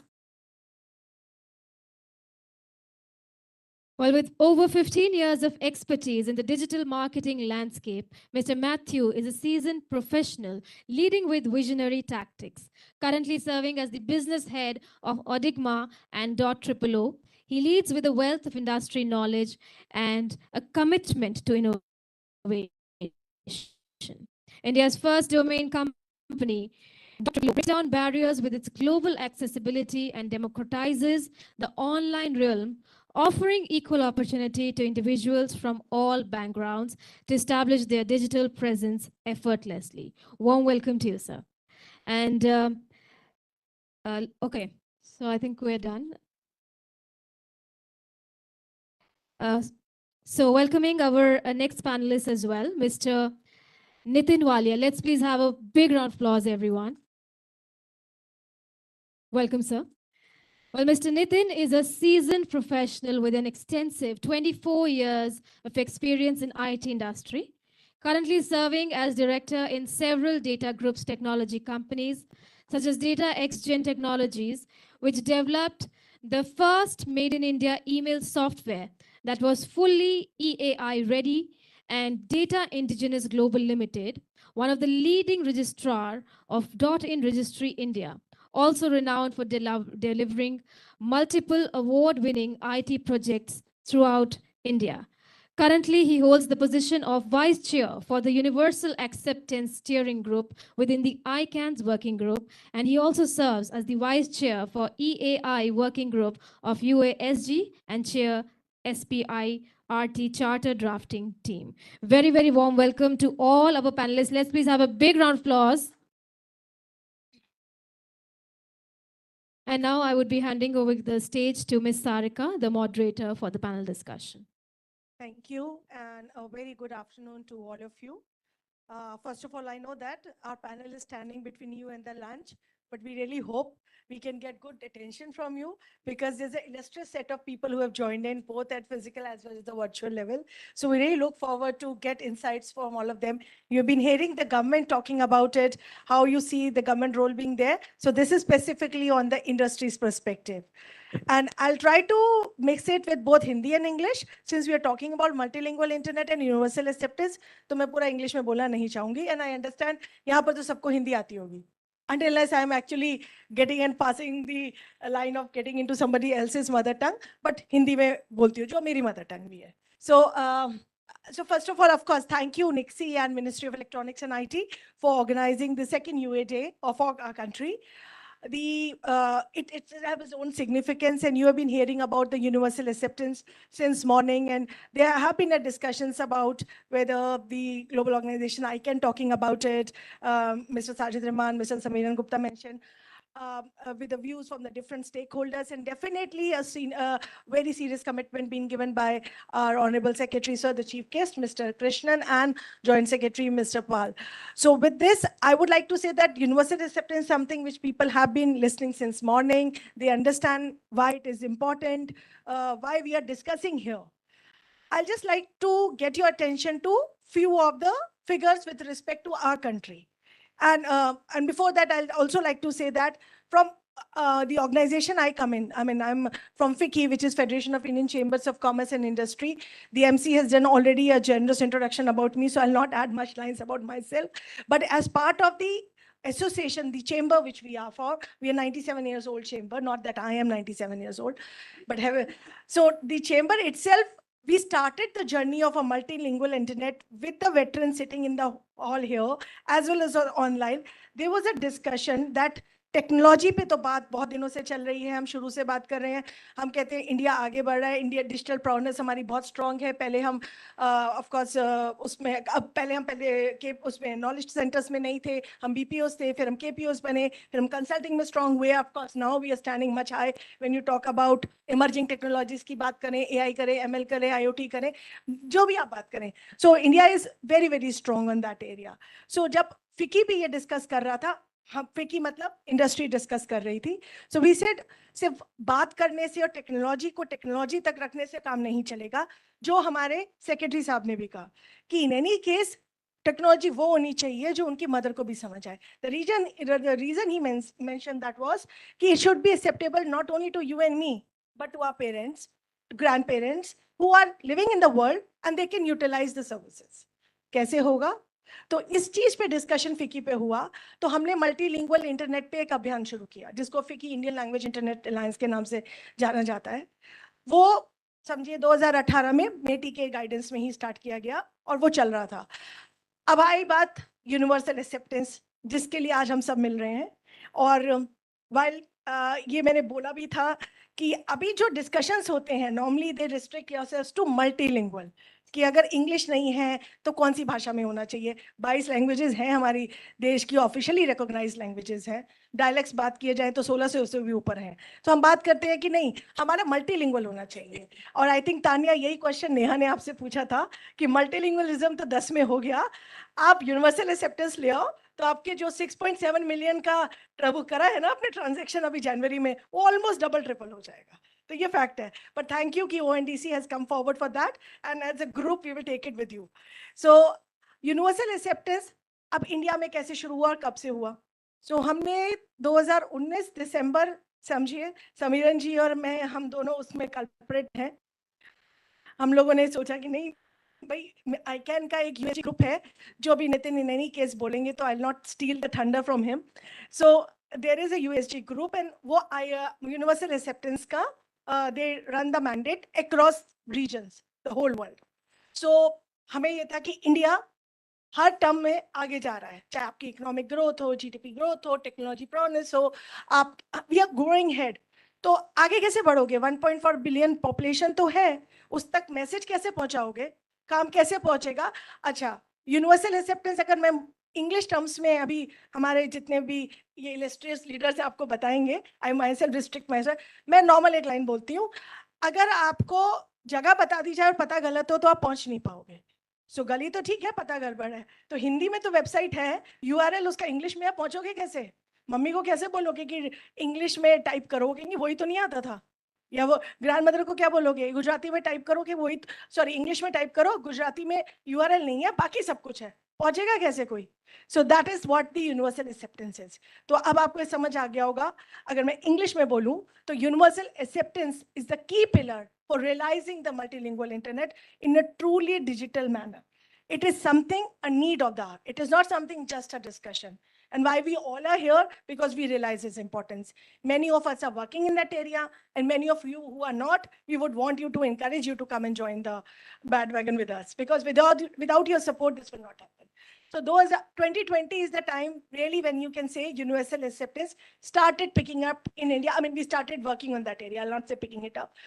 तो obviously कोई चीज शुरू करने में time लगता है, समझने में, और उस समय 2020 का ईयर किसी को भूलेगा नहीं, पेंडेमिक की वजह से. So there were multiple things, challenges which came in, but our industry was supportive, our stakeholders were supportive, government was very supportive, so we could have multiple discussions. हम लोगों ने काफी काम किया इस पे, and finally multilingual internet policy government की release की गई. FICCI was also part of the same, जिसका पहला फेज यूनिवर्सल एक्सेप्टेंस पे बात करता है. That was also shown in the video which talked about the Bhasha net. Bhasha net अपने में एक बहुत बड़ा अभियान था. Neha was part of it, the CDAC Pune team and मिक्सी has worked on it. We all were part of the discussion, so we know the longest journey we have taken it to get it there, and we are very happy it got released today on a very momentous moment. So ये तो रहा कहानी multilingual internet कैसे और universal acceptance कैसे, फिकी के यहाँ पे क्या डिस्कशन हुआ, हम लोगों ने ये बात किया.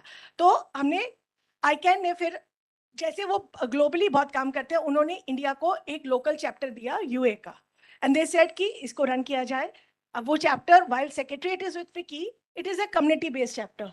मतलब आप सबको उसमें काम करना पड़ेगा, कंट्रीब्यूट करना पड़ेगा अपने अपने तरीके से, अपने बिजनेस इंटरेस्ट को ध्यान में रखते हुए. So obviously it is helpful.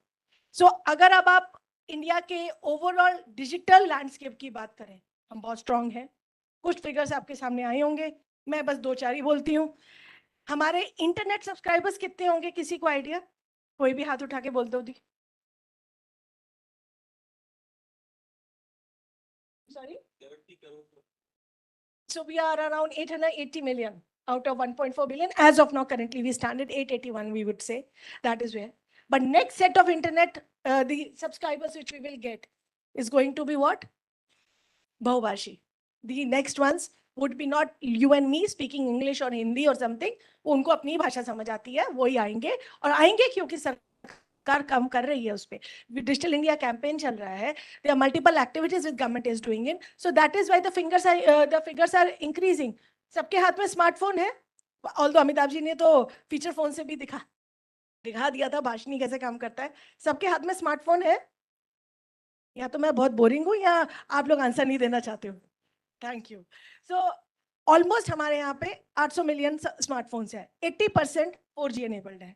Device मिल गया, कनेक्टिविटी मिल गई, कंटेंट ये लोग जितने भी सारे अभी पैनलिस्ट हैं उसी के उसमें लगे हुए हैं. तो ये लोग चाह ही रहे हैं. It is a business opportunity for them and it's a connecting opportunity for the millions of people in our country. So content है, वहां तक पहुंचना है. मल्टीलिंगुअल और यूनिवर्सल एक्सेप्टेंस की सीधी सी कहानी है, इसीलिए इंपॉर्टेंट है. सो अब हमारे साथ, क्योंकि we have very good set of people, I will rest my case here, stop here, and I will invite each of them to make a brief introduction I'll say 120 seconds, वरना ये हमारा panel शायद 1.5 घंटा चल जाए और ये सब उठ के बाहर चले जाएंगे, तो हम किसी से बात नहीं कर पाएंगे. So since Manoj is here, I'll request Manoj to kindly first introduce, and any of the panelists, if they have any specific presentations to be made, they can do it during now only, because then I like to keep it more of interaction so that audience can understand and we can deliver as much insights as possible to them. So over to you, Manoj, over for your introduction. हाय, मेरा नाम मनोज ढांडा है, तो मैं हिंदी में start करूँगा, ठीक है.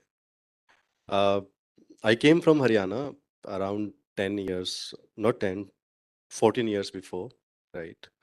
And by the year 7 year, 8 years in Noida, working in the technology domain, I see the gap in the cloud computing where no other cloud provider built in the India. All the other hyperscalers are coming from international market. And that day I decide that I will make India's own cloud platform, which will serve our Indian community with scalable infrastructure, simplified and at the cost effective. So we launched Uto in 2018, and now we are offering services to SMBs and as well as in enterprises. If we talk about what we did in last 4 years, out of 10, 7 leaders in the cloud telephony working with us. So you can say 80% of the cloud telephony calls that can be go to ambulance, police, or any other department. So you due to the banking sector is going from our data centers. This is what we've done. And our mission is to take India's name in the cloud ecosystem at the top where other international players are living. Thank you, Manoj. Then we have 3 panelists who join us virtually. Thank you all for joining in. I'll start with Mr. Nitin Walia. Nitin, over to you. Thank you, Sarika. So, since this event is a hybrid event and being broadcasted globally, so I will try to keep that into the common language, which is English, instead of moving into Hindi. Otherwise, I would have loved to speak in Hindi. Hello everyone, I'm Nitin Walia. I'm the Vice Chair for Universal Acceptance Steering Group. Luckily, India is leading into UASG because being me as a Vice Chair and the Chair of UASG is also from India. First of all, my strong apologies to Nixie and Mighty team for not being able to present personally out there into this fabulous event which is happening second time in India.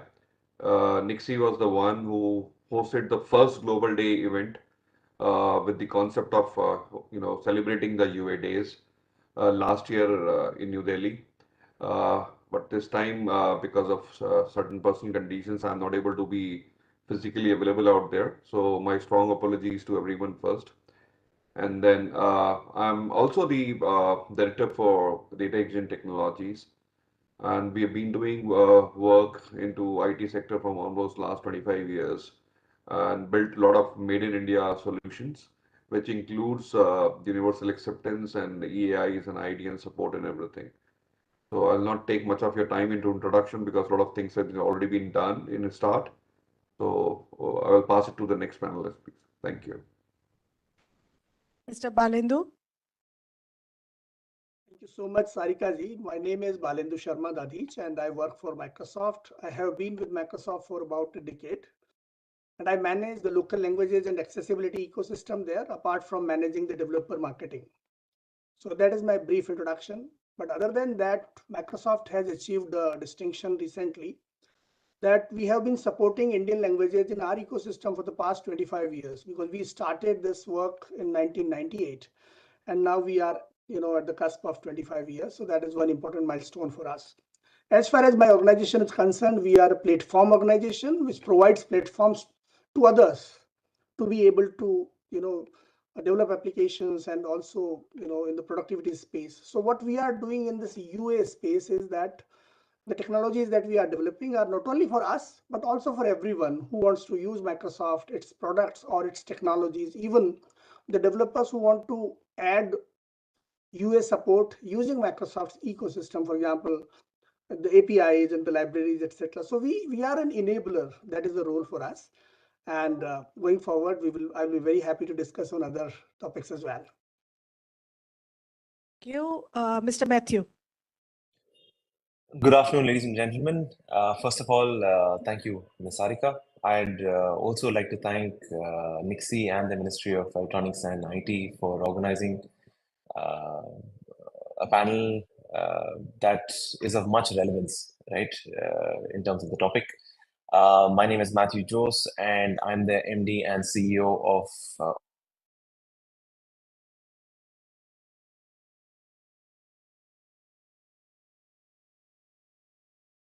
GLT or domain. We are an online solution providing company with the solution basket that contains .OO. It's a domain, it's an enterprise email solutions and an e-commerce store builder. We provide digital marketing and logistics support as well. So we are part of a larger fintech organization called Infibeam Avenues, and we are very strong with our intent to develop the internet reach and domain reach within our country. Right? Thank you. Thanks, Matthew. So then let's start our discussion, and I'll open the house for 5 minutes audience interaction later on once we have our discussion, which is done. So Nitin, first question, I'll come to you. Sure, Sarika, please go ahead. Yeah. So since we are celebrating a UA Day, and it's the whole discussion about universal acceptance, and you are the global vice chair for UASG, which we, of course, apart from your other designation you carry, you did mention that. And India feels proud that the UASG has been led by the Indians for almost like now 5 years. And it's earlier the global vice chair was also from India. Now also, sorry, the chair was also from India. And now we have chair and a vice chair from India. So for the benefit of the audience and with respect to your role as a vice chair for the UASG, I would want you first to explain the UASG in little detail because I didn't do that in my introduction. And secondly, I'll also want you to, since you are global vice chair, so I'm sure you're getting the inputs across regions, across chapters which are there, whether it's Thailand, India, China. So how do you see India with respect to, if you talk about the universal acceptance more strongly, but of course, if you have some thoughts on multilingual internet also. Thank you, Sarika. So, first of all, as far as the UASG is concerned, this group was being formed by ICANN way back in 2015 when they found that there is a need of, universal acceptance. And the adoption of the ID and domain names were peaking at that particular time. And there were certain challenges which the entire community was reporting to ICANN in terms of acceptance of domain names, which include the long domain names, which were more than 3 characters long, and also the domain names which were there into various languages and script. So as far as the universal acceptance is concerned, it refers to the principle that all domain names and email addresses, regardless of their scripts and language or characters used, should be accepted and processed by all internet applications, systems, and services. In similar terms, it ensures that every internet user, regardless of their language and script, can access online resources without encountering any kind of a technical barrier. So UASG actually is playing a very critical role in the development of the internet ecosystem by advocating for promoting the implementation of universal acceptance principles actually. So the principal objective includes raising the awareness about the UA challenges, for which we have various local initiatives across the globe. Like we have FICCI in India, we have other local initiatives also into various continents and various countries. Similarly, we also have our UA ambassadors who are the champions who discuss, talk to the community about the universal acceptance challenges and issues. So here in India, I have my fellow panelist Balendu. Balendu is from Microsoft and he's also our UA ambassador. Also in the audience we have Harish. So Harish is also our UA champion. He's among the earlier ones, so who's joined the Universal Acceptance Steering Group, and it's been now from pretty long time. He is a UA ambassador, and he's been doing a lot of work in India in terms of universal acceptance. You know, if I start naming, there would be a long list, right from Santosh to, you know, Shubham, you know, even people from Nixie, you know, who are being, you know, voluntarily involved into universal acceptance things, and, you know, taking this initiative forward by conducting these kind of events. So the primary objective includes awareness about UA challenges and providing guidelines and best practices for developers and system operators to ensure that their systems are UA ready, and collaborating with the stakeholders across the internet community to address the UA related issues. So in a sense, if we talk about UASG, it serves as a driving force in promoting the inclusivity and accessibility on the internet by, you know, working to eliminate the technical barriers that may prevent users from fully engaging into the online resources due to the language and script issues. Even during the earlier sessions, you know, and even in the opening, we have all listened that UA is not just translating your websites. So translating your website is, you know, a multilingual internet thing which is being done by almost every user to attract more and more people who cannot read, write in English. But as far as the UA is concerned, we clearly focus on two things: domain names and email addresses. So we believe that domain names, which can be an IDN domain name. So like in India, we have domain names into 22 official languages. In fact, I would like to congratulate Nixie actually for this, because they are running the biggest wagon across the globe.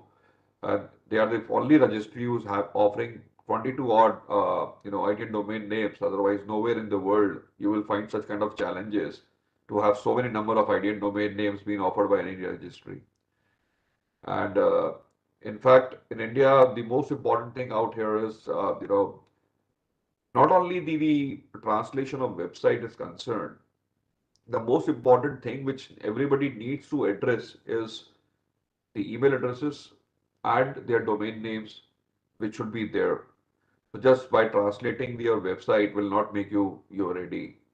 You should ensure that, like as Sarika mentioned in her opening comment, that, you know, you have converted your website, but if you're not able to give the right address to your audience to reach, you will never be able to have that footfall coming to your websites whom you are targeting.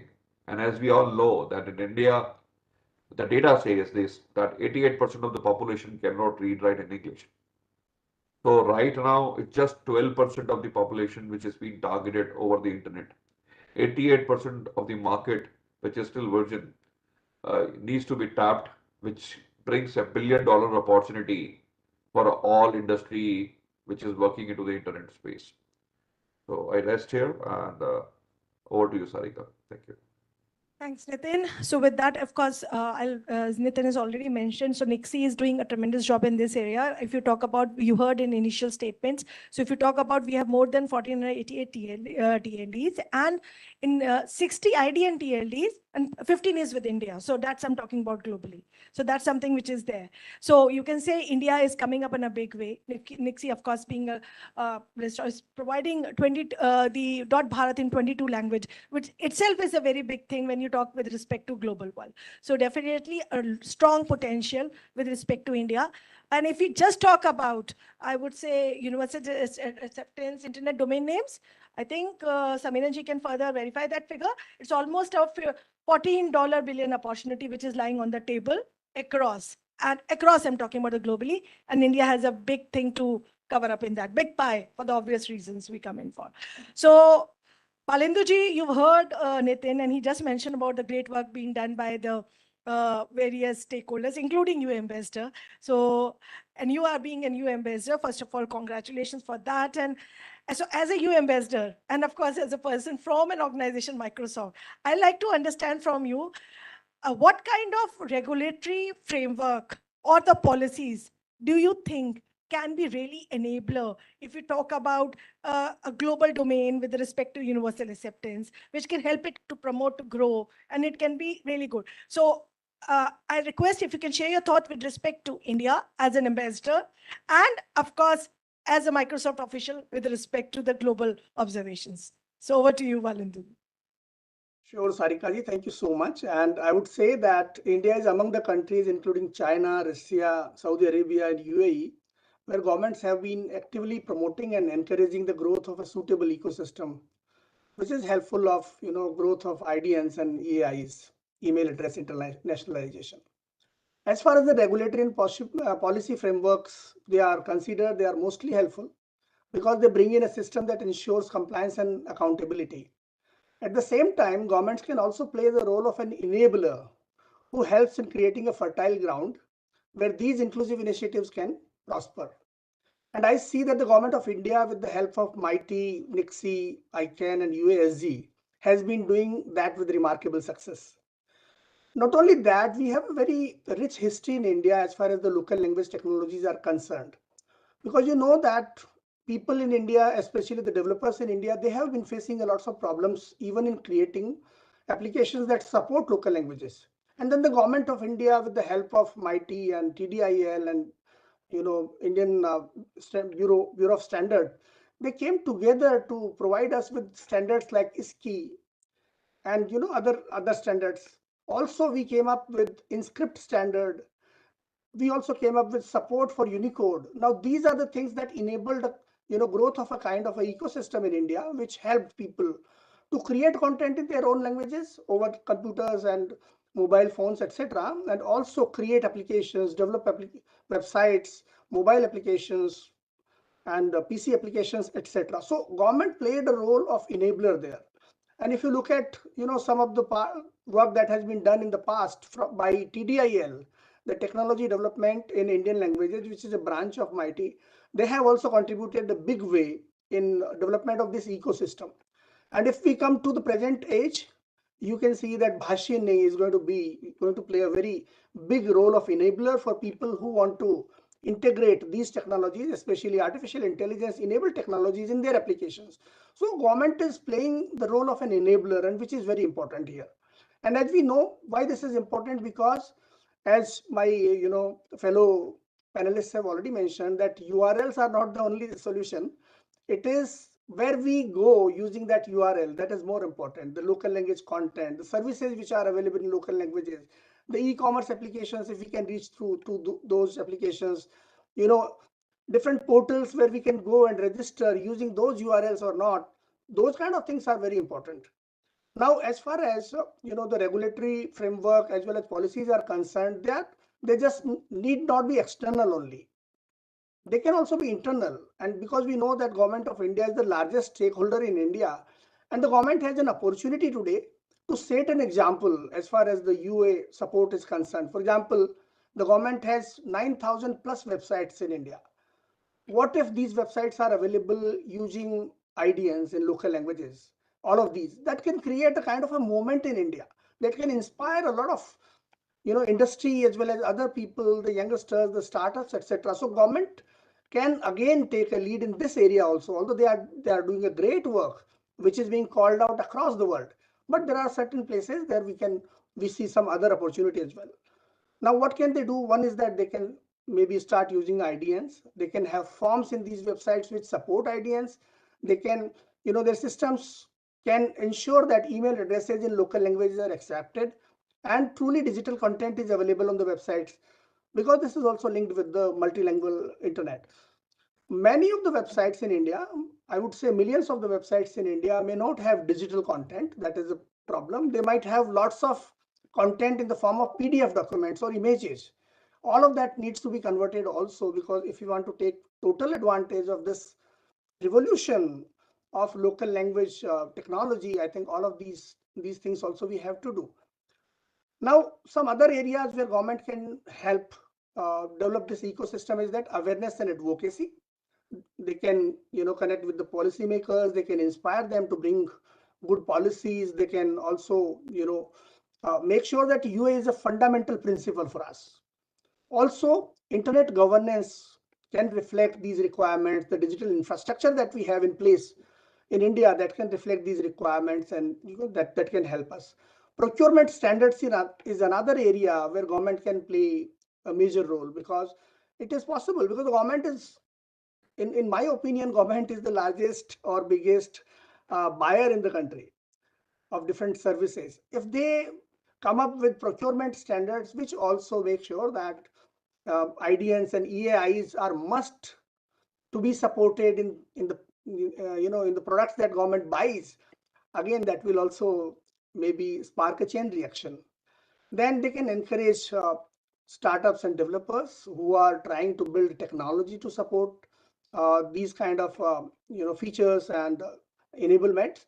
Also, they are already doing a lot of collaboration with industry and academia, but there is always room for room for improvement or room for even more impetus. So that will always be there, because a country like India, where more than 1 billion people, there will always be scope for the government's role to be, continuously to be expanded. Also, capacity building could be one area where government organizations can help. And then digital services which are provided by the government, exceptional digital services that we have in fintech sector, in health sector. Maybe we can also think that can we make sure that IDNs and internationalized email addresses are supported there totally or not. So those are certain things that I would say policy and regulatory frameworks are very important. At the same time, right now what the government is doing is that they are playing the role of an enabler, an empowerer. That is also very important in my opinion. Thank you. So government being an enabler to an implementer, and of course, working with different stakeholders, that's something which we get a key message. Definitely capacity building, awareness generation is very, very important. The local initiative, the chapter of universal acceptance is working on the capacity building programs where we empower people to learn about universal acceptance and then implement it in their own ways, whether in the organization when you are working in, or as an entrepreneur if you're planning to start something of your own. So that is very, very important. And of course, it's the support of all of you, as it's been mentioned by Balendu also. So from here, overall on the discussion about the government, I'll come to you, Matthew. Financial sector in any case has been, especially if we talk about the UPI, it's been a success story and it's been globally acknowledged when you talk about India. The kind of strides it's made it, and the numbers is being galore. I mean, I just got, I was updated that it is almost like 83 million was in the last 9 months of this financial year. It's been a big, big growth, and it's like a 3-digit percentage growth, which is happening right now in your sector. So financial sector is growing, and we talk about financial inclusion. How do you perceive this thing about universal acceptance and multilingual internet with respect to your sector, since you come from that domain? Thanks, Sarika. That's a very valid question. So the fintech sector, first of all, understands that there is a huge opportunity that lies here. And we are very open to the concept of universal acceptance and multilingual internet access. Like you had earlier mentioned, there is about 880 million Indian internet subscribers, out of which about 350 or so is from the rural market. And there's a significant chunk that's about 40 to 42%. So the sector understands the importance of being present on the multilingual internet. And in today's time, compared to what it was earlier, it's a lot more advanced thanks to tech giants like Google and Microsoft. And with the advent of artificial intelligence, multilingual adaptation amongst the fintech sector is only going to be faster. Now, over the last decade or so, with the push from the Ministry of Electronics and Information Technology and, of course, the government, it is ensured that internet reaches and empowers all Indians. Millions of internet users are now connected to the mainstream internet, which is in fact visible. And many of us are using internet on mobile in local languages. Like someone else on the panel mentioned, that it's not only that the English language gets translated on Google search and other social media platforms, but websites as well are built with multilingual capabilities today by fintech players as well. The reason that we see this is that from a payment enablement standpoint, we all are very, very focused, seeing this opportunity to ensure that the local language which is so diverse in a country like India is enabled across languages and across platforms, right? All of these changes are quite visible, and these are being adapted to support multilingual internet through the fintech sector. So I think from a sector overall, we are all extremely gung ho about it, and we really want greater financial inclusiveness apart from just expanding the business market size due to the inclusion of multilingual population. Okay, so thanks, and we look forward to that support. I'm sure when you talk about the overall progress of the country, it's a sector, especially the booming sectors, which needs to come forward. And thanks, that's something we just mentioned with respect to the financial sector. From the sector, I come to you, Manoj.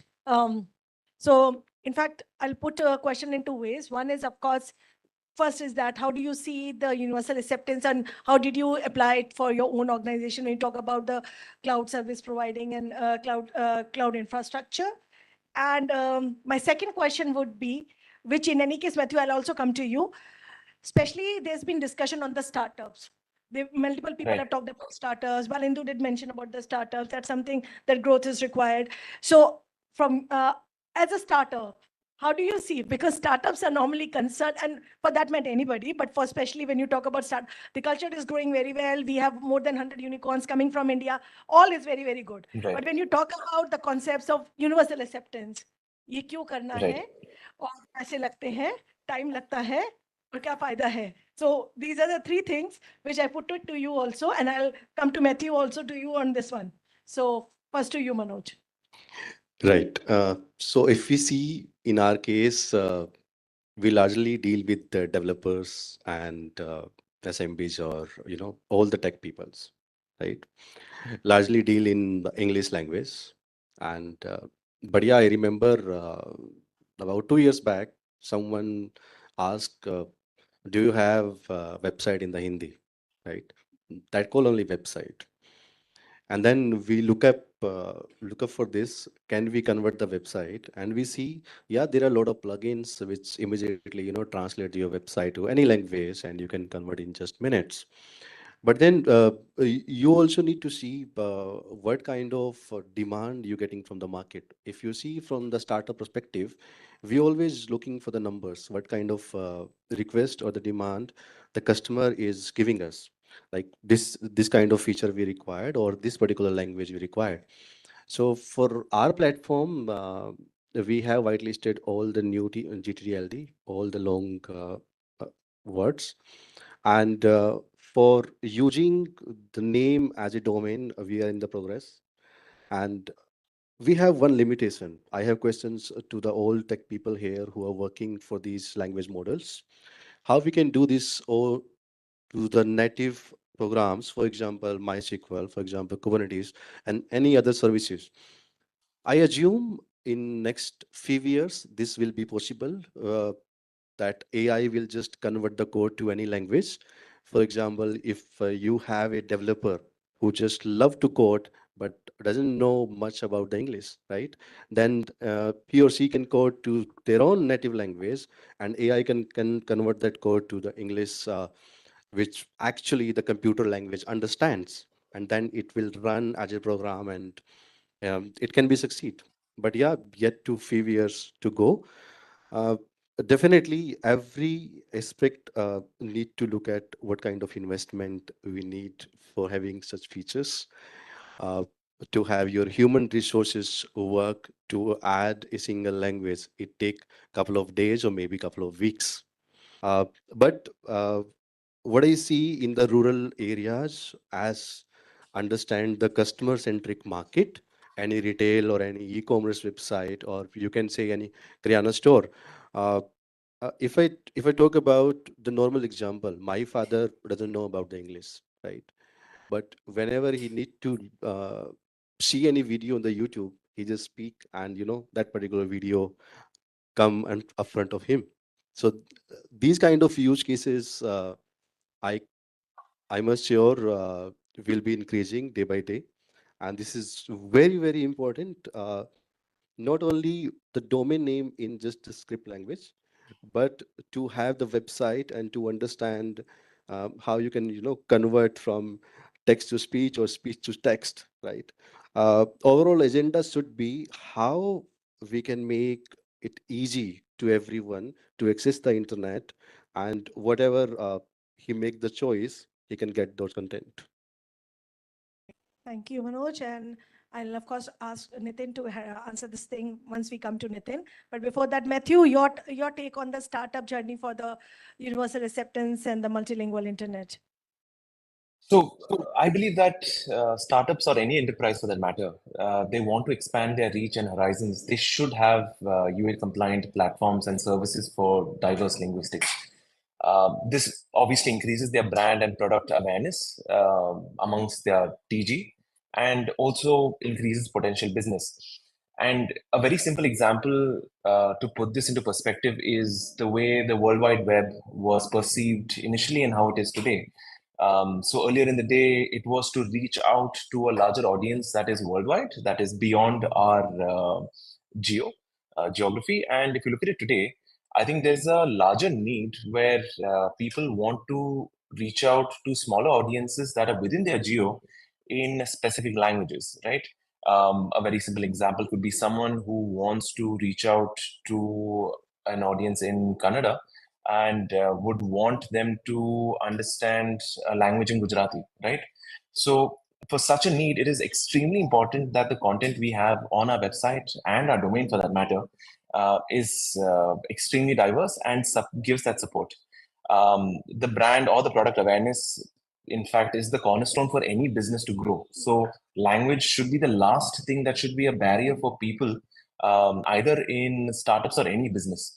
And to know each other well, it is only better that startups have more people learn about their businesses in their native language, which will not only bring about better brand recall, but also better sales for the company in itself. Yeah, Matthew. And like Matthew mentioned, we are not for the startups, they are not limiting themselves to only India geography. So of course, it's not about 80 million or what you talk about 1.4 billion. We are at least talking about, currently we talk about 5.6 billion internet subscribers globally. So we are talking numbers. That numbers you'd like to reach it out. So of course, that's a big take on that. With this, Nitin, I come to you. So you talked about the role of the USG, how they're doing it. So of course, one is, of course, I like to understand from you, when you talk about collaboratory effort with USG, of course, focuses on as one of the pillars. How do you see with respect to our country, which can play a role in the UA adoption? And also the key performance indicators like KPIs, which you can see, which can help us in tracking the UA adoption in our country, something which we can help us say, okay, like Manoj mentioned, okay, these things are available, this has happened, and now we move on next. So something, your thoughts on that part of it. Thank you, Sarika. So as far as the India is concerned, we all know that India, in terms of the adoption of the universal acceptance in India compared to other geographies, it's essential to know that India boasts significant language diversity actually, with almost like 22 official recognized languages and hundreds of dialects. As such, the challenge related to UA in India may be more obvious compared to the other regions with fewer language and scripts.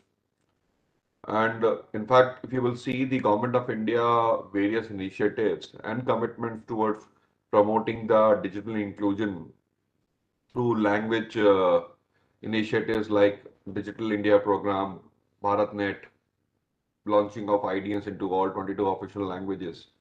And then even Nixie is providing, email onto every IDN domain name which is getting registered into any language or script with them. So these kind of collaborations between, government agencies, then stakeholders, then civil societies can leverage these efforts to advance the UA objectives.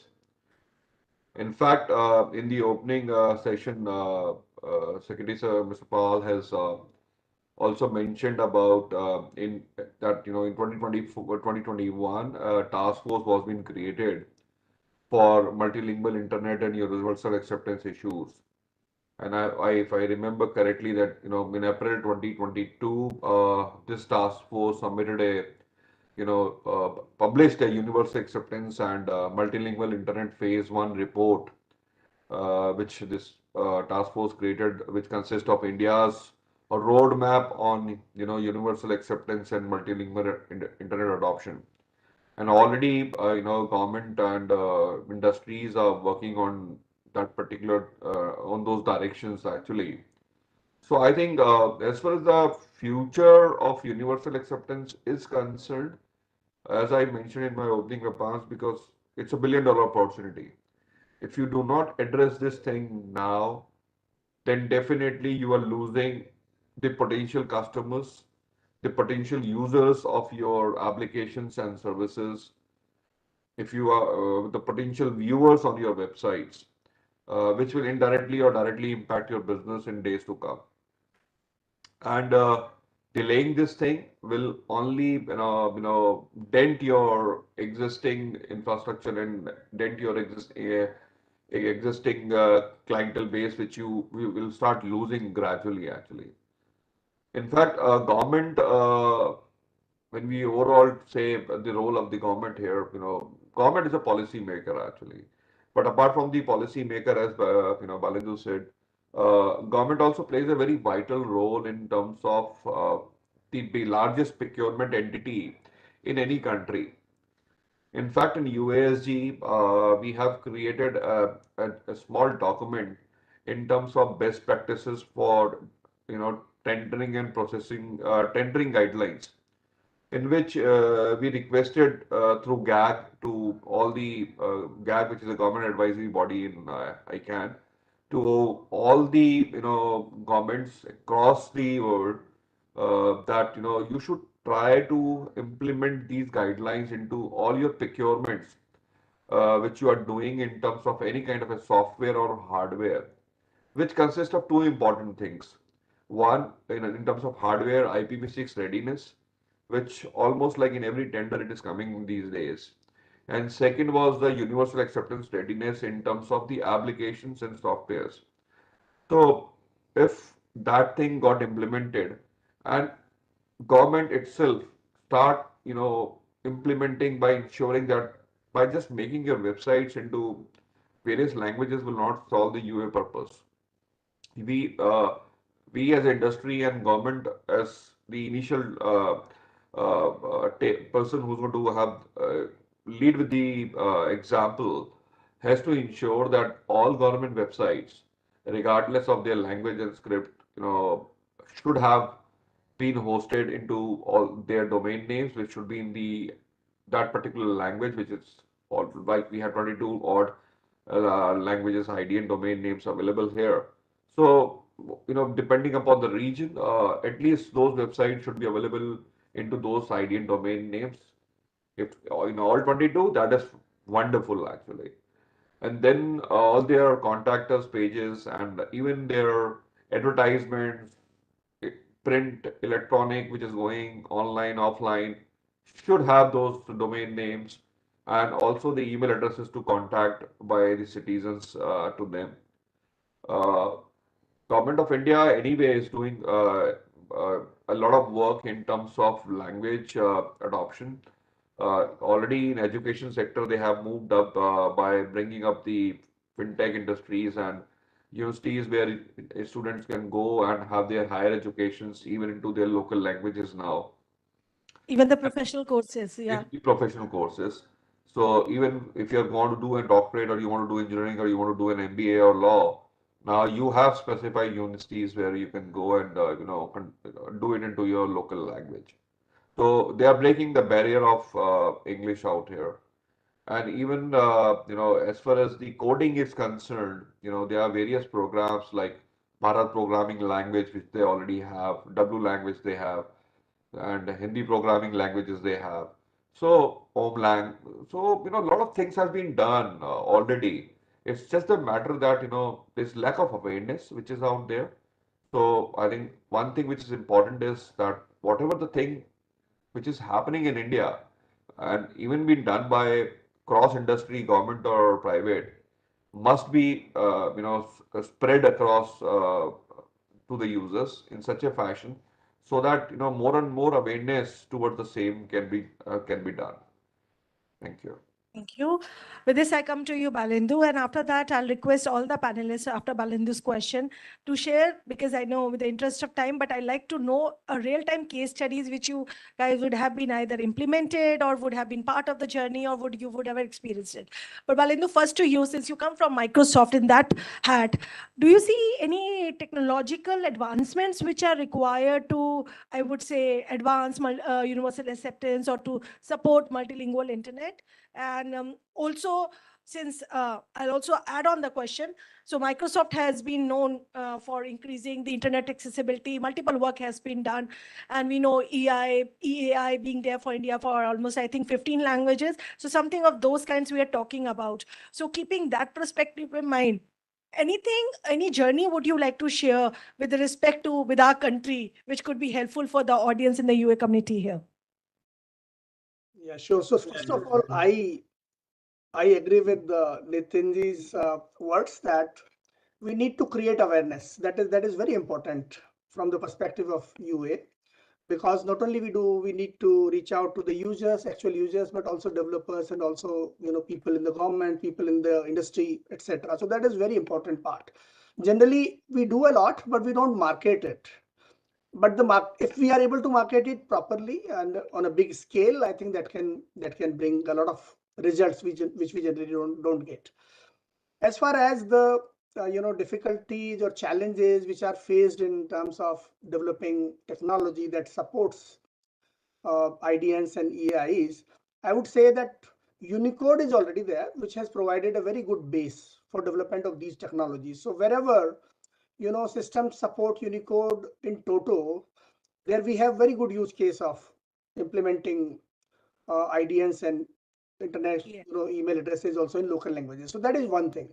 Second is that it is not a very easy thing, although the reason is because when we receive a email, that email has an entire ecosystem to cover.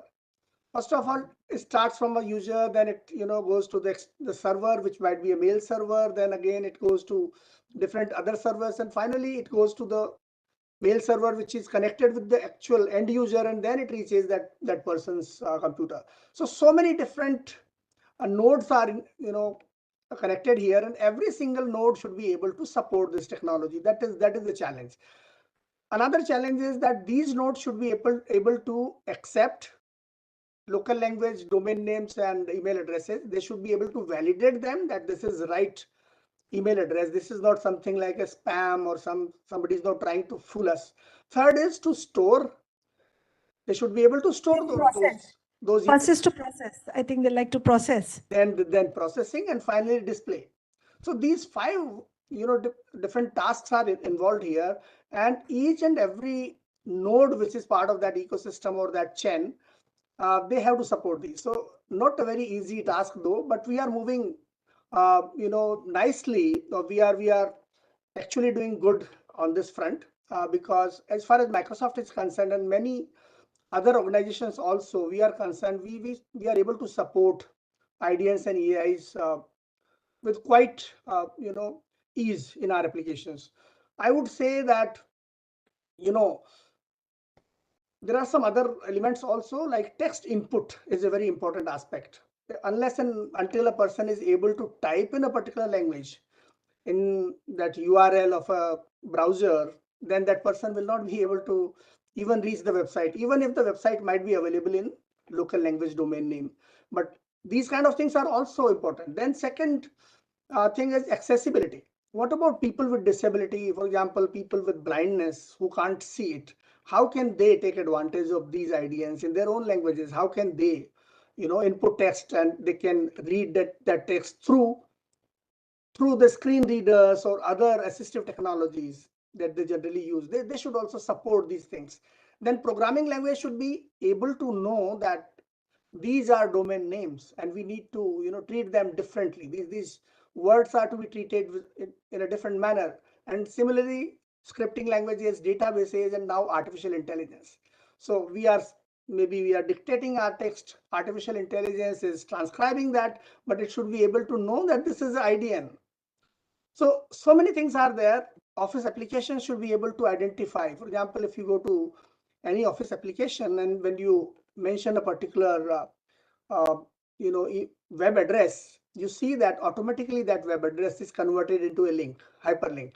So IDN's hyperlink should also be converted into those kind of things. So it should be recognized by the office applications also. So if you look at the entire ecosystem, these things are not very easy, although we have been able to implement them to a great success. As far as Microsoft's role in this entire journey is concerned, Microsoft has been an active partner of the UASG for many years. Secondly, we also actively support the IDNA standard, which is internationalizing domain names in applications, and our Microsoft Edge browser that is able to understand, that is able to identify that these IDNs are in local languages. When you enter any domain name in Edge browser in local language, it is not converted in the address bar into Unicode or ASCII characters. It will remain like that. So it is able to not only recognize that, but it is able to keep it like that also. Similarly, you can use Microsoft Outlook to receive and send and store email addresses, email messages which use Indian language email addresses. So that is also there.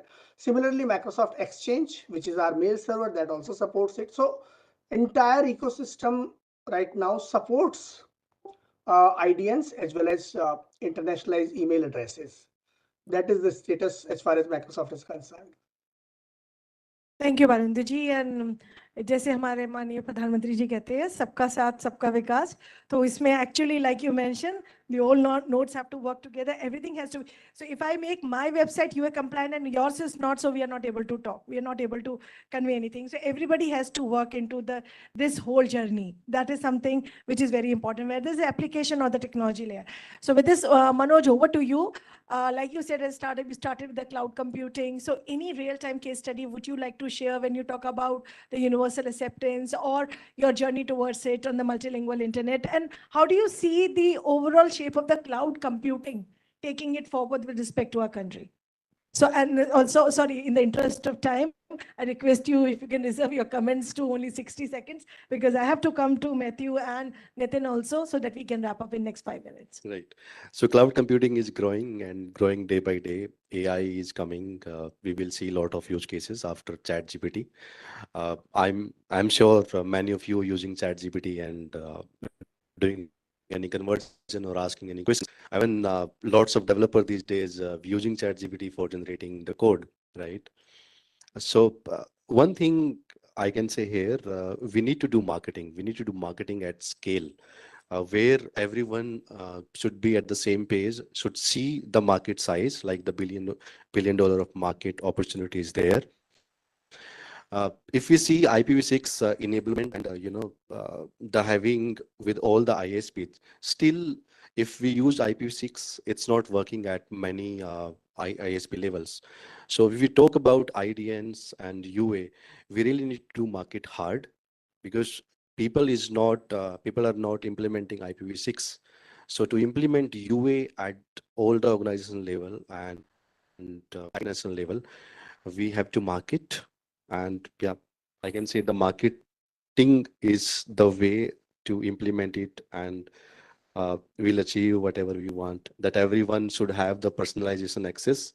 If anyone know any language, it should not be barrier at the language and can access anywhere and whatever they need at the internet. Thank you. Over to you, Nitin. Any real-time case study from your other hat of data exchange would you like to highlight, whether it's related to Rajmail, or which we should be for the audience to know in terms of the UA adoption? Sure, Sarika. So as far as the case studies in or to you, Nitin. Yes, Sarika, am I audible to you?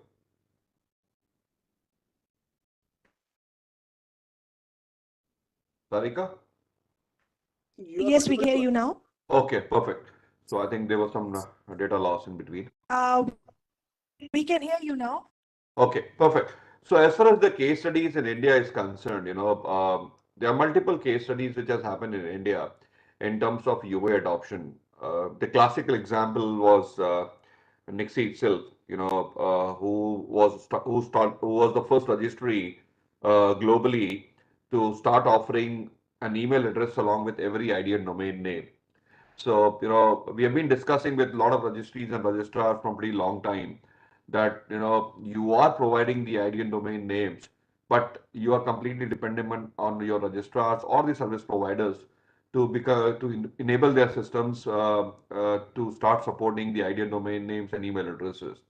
So, luckily, Nixie team, took this initiative and decided to ensure that, any domain name which is getting registered in India, through their registry, in fact, from anywhere, is getting at least one email address with every ID and domain name.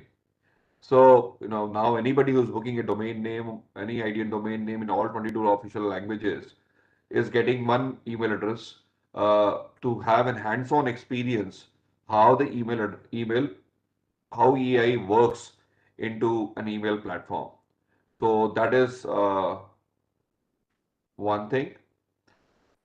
Did we lost the host? We can hear you. Okay, perfect. So, okay. And second is the most classical example was government of Rajasthan.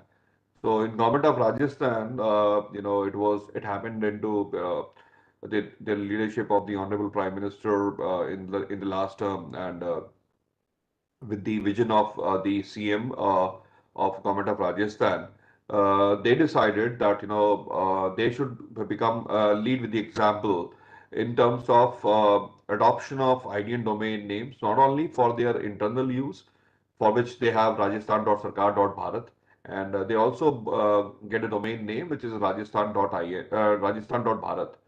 That Rajasthan.bharat, they thought to start using it for their citizens of Rajasthan. So what they did was, for government of Rajasthan, they took almost like 20 million user licenses from Exgen, and then decided to offer one free email address authenticated through various channels like Aadhaar and all, and provide one legitimate email address to every citizen to communicate internally among the citizens and also with the government. So right now it's almost like 7 million users in Rajasthan who are already having one email address offered by government. Like mine is nitin@rajasthan.bharat. So that email address perfectly work even if I send an email to Microsoft Outlook or Gmail, everywhere it works perfectly fine. And more or less it has been used more for the communication, not only with the government, but also among the citizens, which has created a small community within the Rajasthan itself. So which also gives you a proud feeling that you have your Aadhaar as an identity given by the central government. You also have your email address, which is given by a state government, which is an identity which you carry globally with an extension of Rajasthan.bharat. So I think these are two classical examples which I wish to share. Thank you. Thank you. So Nixie, and then of course the Rajmail, the vernacular identity which you get it in your state. So with this, Matthew, over to you. Your any real-time experience, any products where you would have it implemented, any thoughts you'd like to share with the community?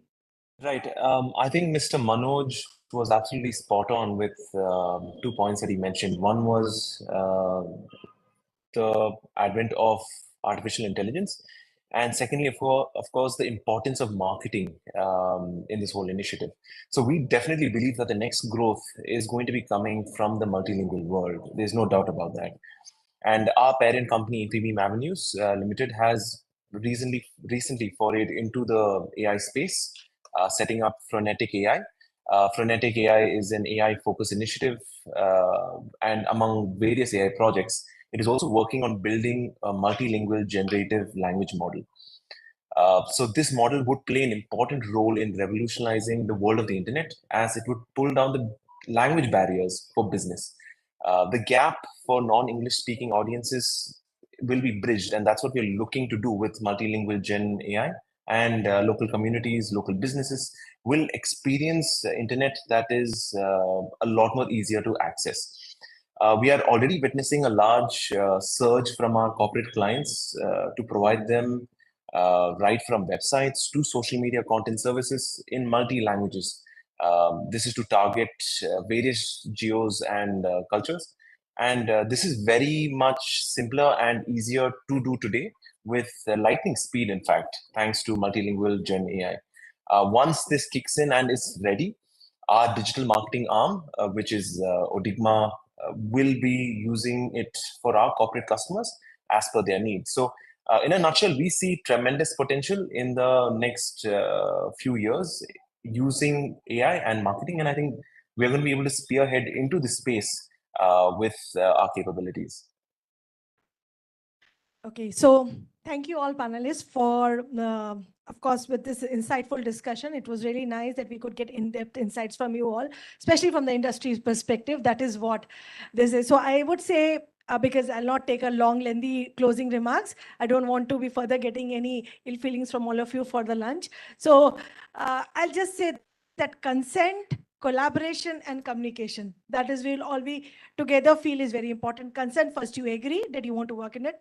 Collaborate, you learn, build capacity building, implement it, and then market, communicate. And that's a message even we'll give it to the ICANN group, that India has a big numbers. So what works in other geographies may not work in India. So we need lots of focus on the universal acceptance awareness generation program, apart from the capacity building. So awareness has to be the key here. So with these words, I would like to close our panel here. I would like to thank all our panelists who have taken time, share their insights. It takes time, it takes a preparation to really share their thoughts. And of course, we all come with the hope that something we share can be useful for all of you. Something which we share can make some difference in future, whether it's in the policy, in adoption, or in the capacity building. So if we feel the panel could, as a panelist, we all could do a justice to the same. Thanks to Nixie for inviting all of us and, of course, hosting all of us. The lunch is waiting for all of you. And thank you, audience. Without you all, this could have been completed. So thank you for being very supportive, of course, listening to all. And of course, being participative. I'm not opening any Q&A questions from the audience because it's already past the time, and we have already passed the time with the previous session being lingered on, and then of course ours one. So with this, I close it here. And I would again, before that, the BhashaNet team is in here. So congratulations, CDAC Pune, Lenani, Sineha, and everybody who's been here. So thank you all for being supportive and participating. Now is the key to promote so that we get the adoption of the UA being done, both at the government and the industry side. So thank you all for joining in. And with this, we close the panel. Thank you, panelists, for a wonderful panel discussion. And now can I please invite on stage Mr. Rajiv Kumar, Manager.in and Registry Nixie, to kindly felicitate our panelists on stage. Please welcome with a round of applause, everyone. Sir, I'll request you to kindly felicitate Mr. Manoj Tanda, the panelist for the session. Big round of applause. And Ms. Sarika Guliani, the moderator for the session, for conducting the panel discussion wonderfully. Thank you so much, ma'am. And I think we can just pose for a group photograph. Yeah. Also, big thank you to our panelists online, joining us virtually, sparing their valuable time.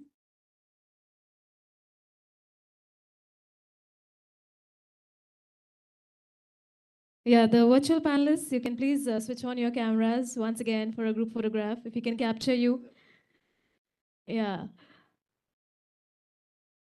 So Mr. Balendu has left. Okay.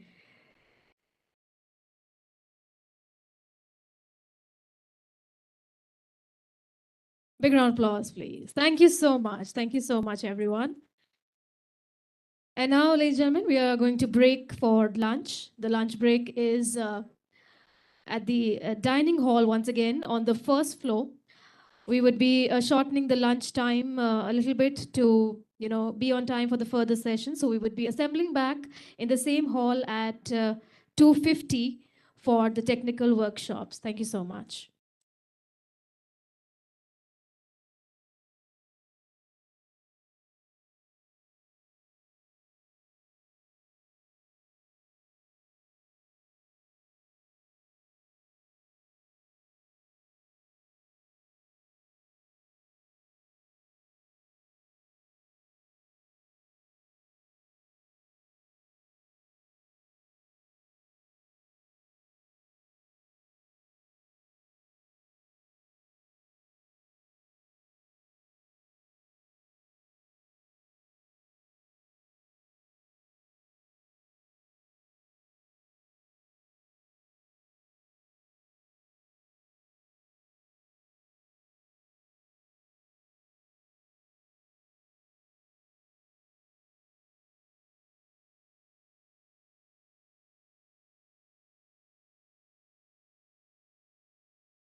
plus years of experience in managing, designing, and developing multilingual websites and applications in different technology stacks. He has been associated with various projects of MITI. He holds a Bachelor of Technology degree in computer science. His skill set extends to infrastructure setup. He has hands-on experience configuring servers, implementing application security measures, and deploying applications seamlessly across various cloud platforms. Everybody, let's please put our hands together and welcome Mr. Sanjay Tiwari. Warm welcome to you, sir.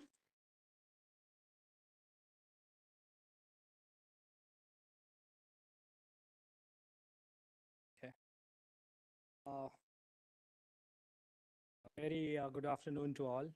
I know it's very difficult to have a technical session after lunch, so I'll try to make it a bit simple and easy to digest. So before we move on to what exactly this BhashaNet platform is, I'll just give you a quick overview how this started. So we started with, there's an initiative called UA India Initiative. Under that initiative, we wanted to have a real use cases where we can see that the UA are exactly implemented. So we started with the concept of collating all the information which are useful for the developers community, especially the user of this. If you want to get your UA implementation done, we need to have a right resources and easy to digest guidelines and the FAQs and the support system. So with that intention to get UA implementation done across in India, across all the website, with that intention, we had started this BhashaNet.in. So if you look at BhashaNet.in, it has the domain names in all 22 Indian languages, and I'll just go through. Yeah.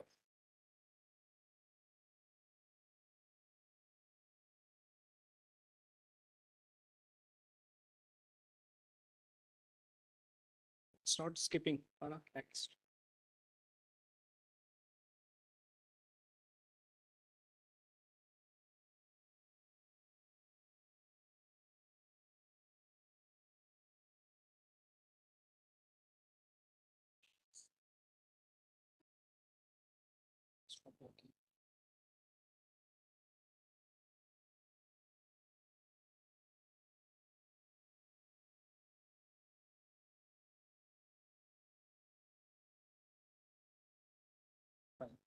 So, we'll in the walkthrough, what we'll cover what exactly is BhashaNet, and then the key features, and we'll be covering support system, and along with we'll be having a demo and a technical detail on how we have implemented UA compliance in the BhashaNet portal. So this is the key concept. Before we begin the portal walkthrough, I wanted to express you about what this IDN and EI in the terms of developer. In the basic sense, IDN is like you're having your domain name in a local language. For example, what you see here is BhashaNet.Bharat is an example of IDN domain name. And similarly, when we say EI is like you're having your email address in Hindi language, or it could be any Indian languages. So with that concept, IDN and EI, there is a UA. UA is like a technical requirement where they provide guidelines to how to achieve IDN and EAI. So if you look at the overview of BhashaNet, it's a repository. It's a repository of resources, information, technical guides, and SOPs for making your website UA compliant. And we have a readiness dashboard. A readiness dashboard is like you'll get to know how many websites, what are the website getting UA ready. And if you look at the BhashaNet portal itself is a multilingual UA ready compliant. It's if you look at the content of BhashaNet, it's entirely in 22 Indian languages. The contents are in multilingual, and it has a search. If you look at and the technology used for implementing BhashaNet portal is, if you look at the front end, we have used HTML, CSS, Bootstrap, and the Python is the core, the engine behind making this BhashaNet portal. Then we have the services which are built using Node And then there is a support system which has been developed using PHP. And since the portal supports multilingual search, that has been powered by Elasticsearch. So normally we see in a portal that you have a multilingual content, but there is a no search. But this portal has a search facility where you can, search your content in any Indian languages. For UA compliance, what we did, we followed the best practices from, there is a portal called usg.tech, where you can get code samples which are developed in various technology. So it's very easy to digest sample codes from, it's an open source domain where you can pick the codes, and you can just directly copy paste and use it in your applications. And then there are libraries to validate your email address. You need, for example, if you have a form or a registration or any feedback form, and you have an email field, so you would like to validate that Unicode domain name. So for that, there are libraries has been provided, standard libraries. They work on IDNA 2008 protocol. That's a standard that has been recommended by ICANN and USG. So IDN is BhashaNet UA is it's a fully UA compliance, where you can see the domain names in Indian languages, and the contents are in a multilingual. So we are managing the content via CMS called a Django platform. And it's not about just domain name. What we have done, that if you look at the URL part, that has been also been localized. The area what comes after the slash, when you go to the domain in the URL, there is a slash. There is a domain and then there is a slash which take you to the web page. For that, if you look at the bhashanet.in, that has also been made in a local language. For example, if you see in the bhashanet.bharat, the feedback page can be accessed via Pratikriya. And there is a UA compliant form that accept your email ID in local language. For as you can see on the screen, that there is email ID with the name sanjay@bhashanet.bharat. So what we have done, we have integrated inputting for if we want to type in Hindi language or could be any Indian languages. So we have integrated a virtual on-screen keyboard where it allows you to type. You can type it, and not just inputting, it also validate using the libraries which has been used for email ID validations. And since the story is a very key important factor, so what we have done, we have the UTF-8 is encoding another, the practices what Unicode says have been following it. And then multilingual search functionality, which allows you to search in all different languages. So we integrated typing tool, and the search is being powered by Elasticsearch. Elasticsearch is a Lucene powered framework which allows you to search in different languages. So, and the URLs are search engine friendly. Normally we see the URLs, we often face problem with, especially with the multilingual website.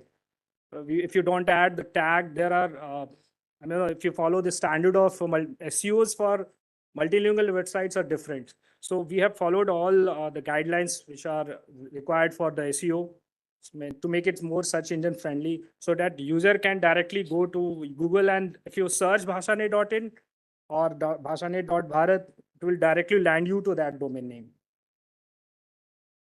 So it's the core of this portal is knowledge repository. What we have done, not just curated the content from different sources, we have rewritten the codes to make it more developer friendly, to make easy to digest by the developers, and a few sample codes in different technology stacks. And then there are some tutorials which helps developers to build or create IDN ready applications. And there are reports and PPTs from earlier reports, PPTs from USG portals. And it has linked to the various case studies and successful stories that has been implemented so far in India. So if you look at the SOPs that has been created in this initiative is like, what we did, we started with, so the intent was to make a government website IDN ready. So what we observed that around 60-70% of the websites of Go.in or other .in are mostly powered in CMS like Drupal or Django So we started with these technology first, like creating step-by-step instruction for developers to follow these guidelines to make their application UA ready. So you can visit to this website and find these SOPs. They are free for download. And we have also added some useful tools, like different tools to help developers, like uh, uh, if you want to get your domain, if you have English domain name, you want to get it translated, or you want to the system works on Unicode conversion. So for that, there is a Unicode to Unicode converter tool is there. Unicode fonts in Indian languages.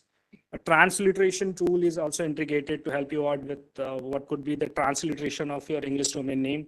And then user keyboards, that's Indian language keyboards. So, I mean, various tools are available to make developer, to make their application UA ready. So there is a readiness dashboard. It's a virtual dashboard where you can find out what are the websites, how many websites are IDN ready, in how many languages, in which languages. So it's give you an interface where you can measure how the initiative is getting progressed, how many people are really following up or making their UA compliant websites. So it has a dashboard and analytic virtual charts, graphics. Moving on to the next, this is the dashboard of how the readiness dashboard will look like. So you can see that there are 38 IDN ready websites as of now. The total SOPs for different technologies is 4, and around 10 tools that has been created and developed, and around 27 resources. So these are the list of this is the information curated from registry.gov.in. As you can see that these are the registered sarkar.bharat domain name in Hindi language. And you can also find out the readiness websites who have been implemented, and they're in the stages, different stages. So there are different stages, level 1, level 2, level 3. So some of them are in level 1, level 2, level 3, different levels are there. So there is also a gallery and event section where what we have done is that we collated different information, the tech talks, webinar, seminar held by FICCI or ICANN or USG, that we have curated at single place. And there is an event which allow you to get latest information related to UA or IDN or from ICANN or from different bodies. There is another ticketing platform. This is especially for the developers who want to take help, want to find solution. They can visit through this ticketing platform, raise a ticket, get answered from the experts. We have a level of support team where they will be working on helping developers to make their website UA ready. If they face any problem, they can raise a query or generate a ticket. The team at the backend will respond to your queries. And there is a knowledge base where different resources are made available, like sample codes and what could be the issues. These are the real issues where developers are facing, that we are trying to pull it and put it on this website. So these are the examples of IDN websites that we have figured out. And these are some of the useful links that has been, is very useful for any developer who wants to get their website IDN ready. I'll say IDN ready. They can reach out to this to get the hang of how exactly this universal acceptance or IDN EI works. So normally the BhashaNet currently is focusing on, we have just started our journey. So we are more on IDN readiness. So as the time progresses, we'll be started working on the EI and other part of UA acceptance. Thank you. And we'll be having a demo, a quick demo and the technical session on how we have made this BhashaNet portal UA compliant. And there will be guide on if you want to create a website, any website, a website powered in Python, UA compliant. So I would invite Sanjay Bhargava and Sweta from my team to have a words on how to make your ready website. Thank you. Sir, where is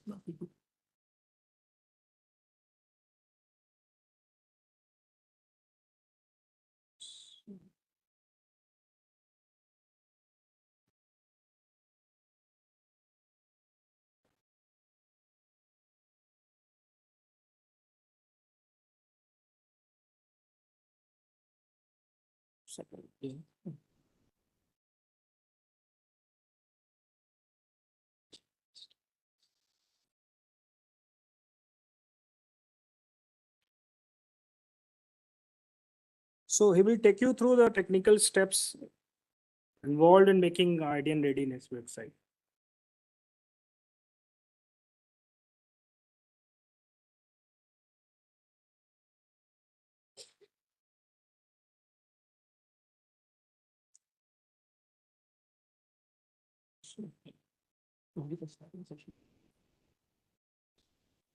Good afternoon, everyone. So without wasting any time, coming to the point directly, you can make your website in any technology, in any framework, depending on your requirement, whatever they are. So you can choose them accordingly. So what happens, we have currently taken the Python Django framework to build up BhashaNet websites that you have already gone through. So this is also a very important point, that a framework can be configured in a many ways. So there are so many standard ways in which you can configure your framework and technology depending on your logic and depending on the requirement basically. So one logic cannot fit in all the requirement. So depending on the technology, various SOPs are available in BhashaNet platform itself, where you can take accordingly to convert your website from English domain to IDN domain. So right now, Shweta Patil would demonstrate how we have configured the Python Django framework, using which you can convert your English domain to IDN compliant. Thank you.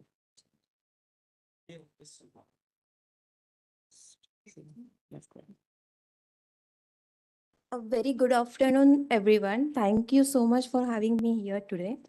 So today we're going to see a case study that how we can achieve a multilingual application by using a Django framework. Some of you may don't know what is the Django. Then the Django is the open source Python-based web framework. And by using the Django framework, we can develop the web application. And Django also provides the admin panel. So by using that admin panel, we can directly insert data to the database. So let's move on. Okay, for the setup, we require some packages. The first package is, of course, the Django. After that, we require the GetText toolkit. The GetText toolkit is a set of tools which helps the developer to create and maintain the multilingual application. And the third one is Django Parler and Django Rosetta. So these two package in the further presentation, we will going to see what are the exact uses of these two packages. So, okay, once you install Django and set up a Django project, then there will be a directory structure present over there. So inside the directory structure, there is one file present, that is the settings. So all necessary to run the Django applications are present inside the settings.py file. To convert the basic application to the multilingual applications, we need to change the existing configurations and we need to add more configuration inside the settings.py file. So we will going to see one by one those configurations. So the first is related to the language code. By default, inside the settings.py file, the language code is EN-US. It's more specific for the English language. So we need to change the EN-US code to the EN. So it will be convert the application as a generic application. And by using that application, we can serve that application in the multiple languages. So the second setting is related to the languages. Again, we need to add the languages section inside the settings.py file only. And here we need to add all the language code or all the languages that we want to serve our application. For example, here you can see I have added the EN for the English language, HI for the Hindi language, and MR for the Marathi language. The third setting is related to the local middleware. As the name suggests, the middleware, it's taking some input from the users. It processes that input and give the response to the application and vice versa. So there are so many middlewares already present inside the same settings.py file. We require one more middleware, that is the local middleware. And it is necessary to add the local middleware in between the session middleware and the common middleware. Again, these settings are specific to the Django Web Framework.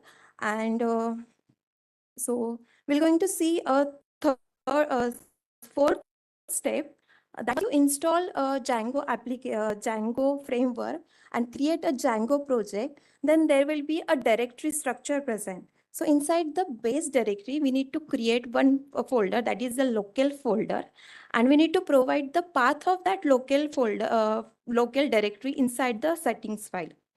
And inside the local directory, we need to create a folder for each language code. Here you can see I have created the local folder, and inside the local folder, I have created the EN, HR, MR folders. Okay, so now our application could be the combination of the static data and the dynamic data. To translate both the data, we need to do some configurations. So first we'll see the configurations related to the static data. So for the static data translation, what we need to do, we need to add load I18 end tag at the top of all the HTML pages. Once we add that tag, then we can use the block trans and trans tag to translate the static strings. For example, if we want to translate a single line of string, then we can use the trans tag. And if you want to translate the multiple lines of string, then we can use the block trans. Once we provide the trans and block trans tag to all the static string, then it is necessary to run the make messages command. After running make messages command, all the strings which are having trans and block trans tag are saved inside the .po file of all the folders that we have already created for each language code. Once the .po file create, then we need to provide the translation of each static string for each languages. So once we provide the translation of all the string inside the .po file for each languages, then we need to run one command, that is the compilation command. And once we read the compilation command, the .po file will get compiled and create .mo file, and hence we can achieve the connection between the English string to all the translation string of that language. So as I have earlierly mentioned that we required one package, third-party package, that is the Django Rosetta. So here the Django Rosetta is only for inserting the static translation. So for that, we can directly use the Rosetta interface. I'll show you how it looks like.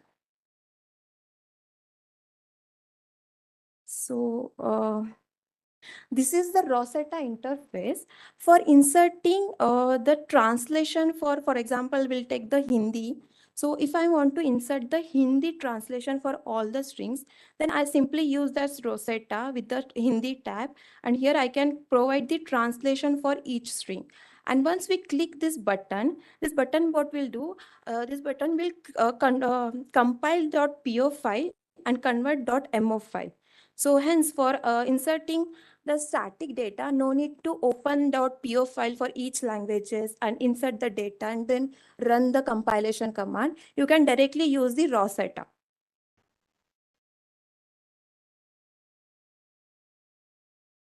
Okay. So now for the dynamic data translation, so here we can use the Django Parler package. So after installing the Django Parler package, it is necessary to set up that package inside the configurations file.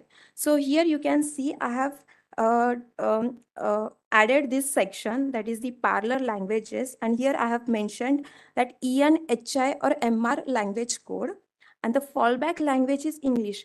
For example, if I don't have the translation for particular data, then it will simply show the English data over there. So after that, this is how you can see in a first section that this is how we generally create a table into the database by using the Django framework. So this is the basic table. We need to make that table as a translatable table. For that, we need to do some modification with the existing settings.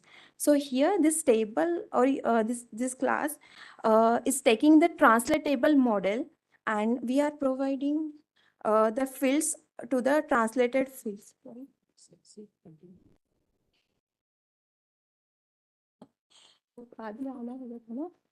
So hence we can achieve our table as a translatable table.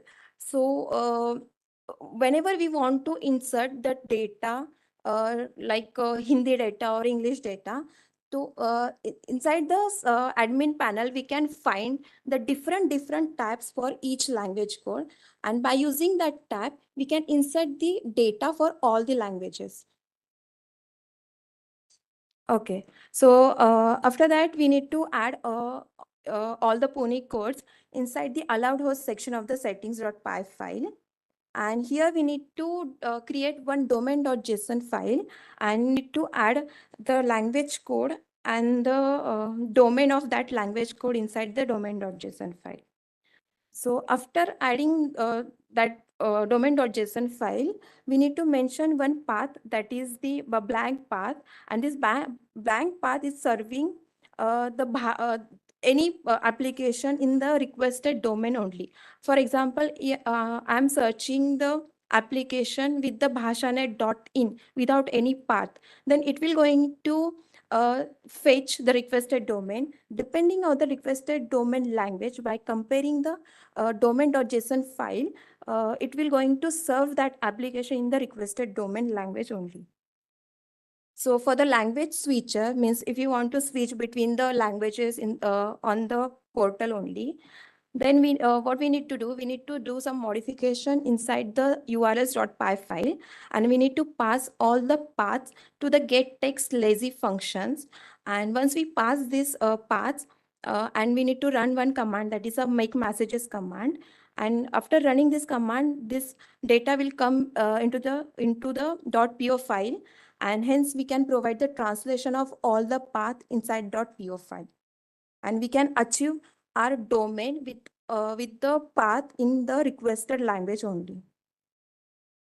So after that, we need to create the path.json file. Here we need to provide the path of each languages inside the path.json file. After that, we need to use the template tag for switching mechanism. So what this template tag is doing, here I have provided the drop-down box for the languages, and here we can call the translated URL function by passing the requested language code. And this function is fetching the requested language as a parameter and serving the application into that switcher mechanism, or we can see the requested language only. So hence we can achieve, by doing this setup, we can achieve the whole path in a requested language only. Okay, so SSL. Thank you so much.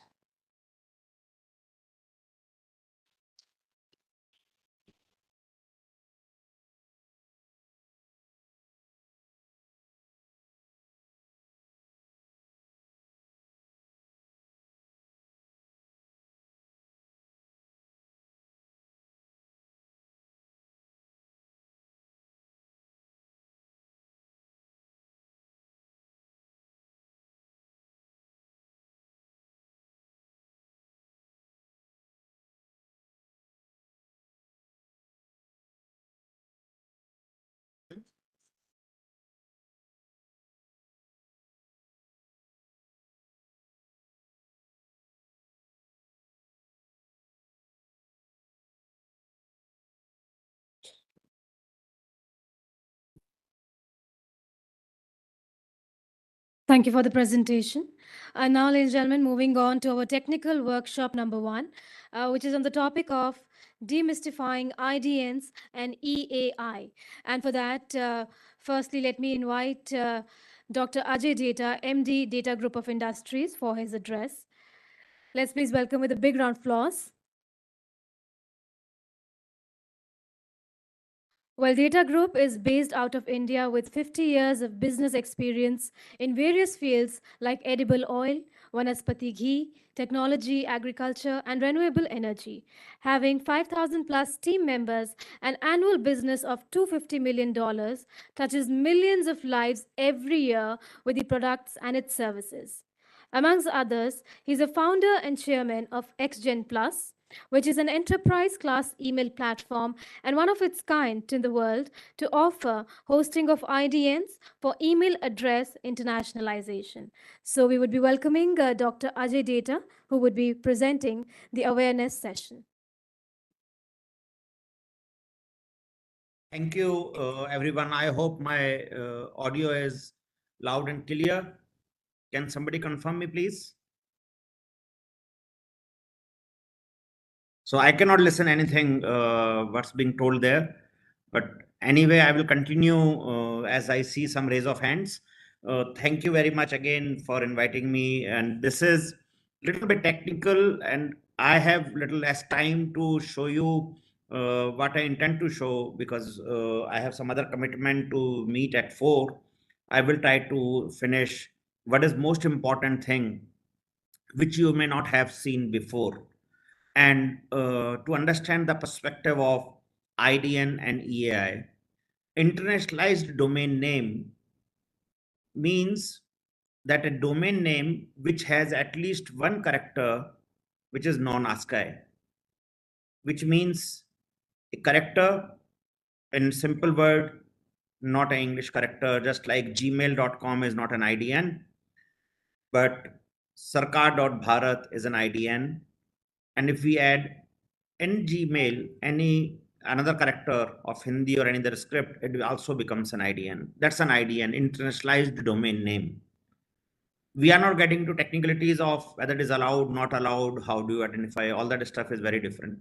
Second is EAI, email address internationalization, which means an email address which is run on IDN. So if you have a sarkar.bharat domain name, like nixi.bharat as also an example of a domain name. So you could have CEO@nixi.bharat as an EAI address, and that could be completely in any language. And let us say, for example, Hindi.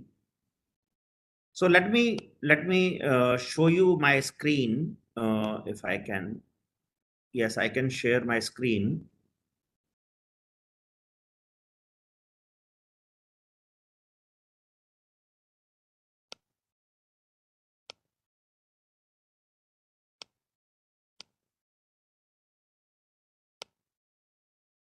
I hope you all can see my screen, and that screen is about my email account. So I am going directly to my email account.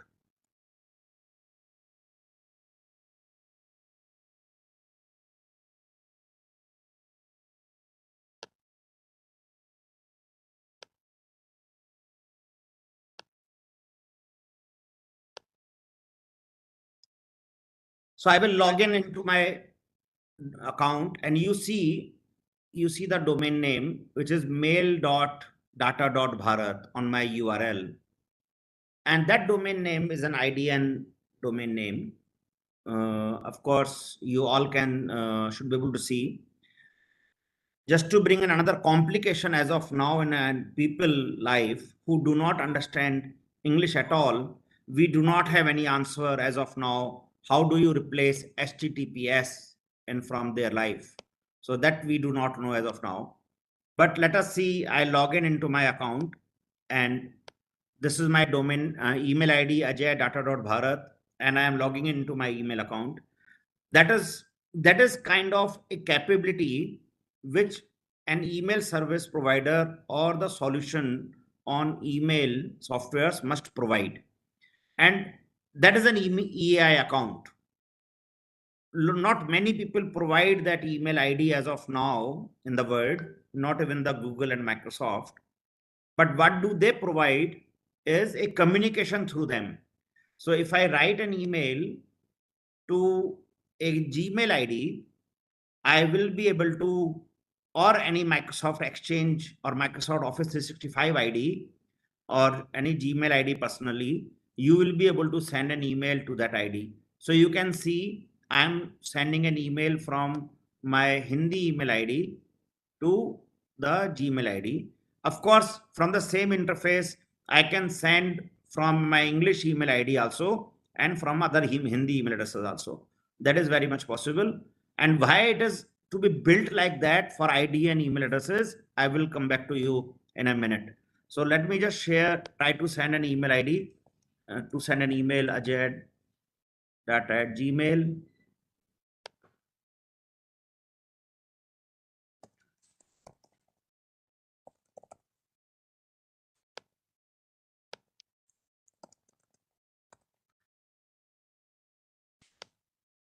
And I can send.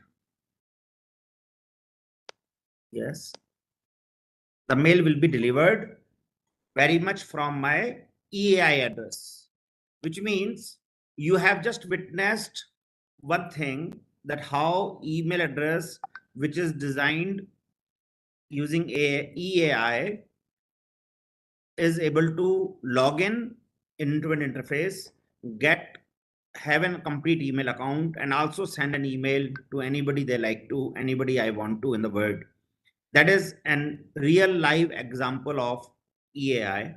Now imagine that you do not have, the recipient do not support the EAI address, which means it does not have a capability to receive an email from an EAI address. Then how the mail should deliver? And sender will not know. I will not know whether the recipient server will receive that email or not.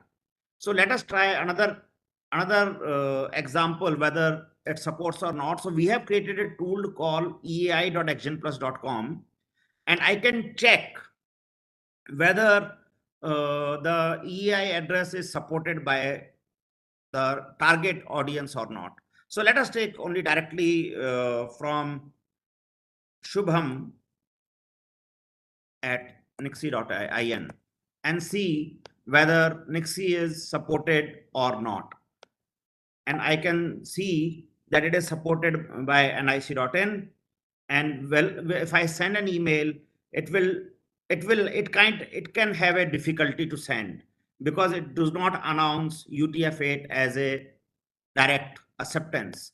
But if I say shubham@gmail.com, and I'm just randomly using this email, gmail.com, and I use this and check whether this will support or not. So you can see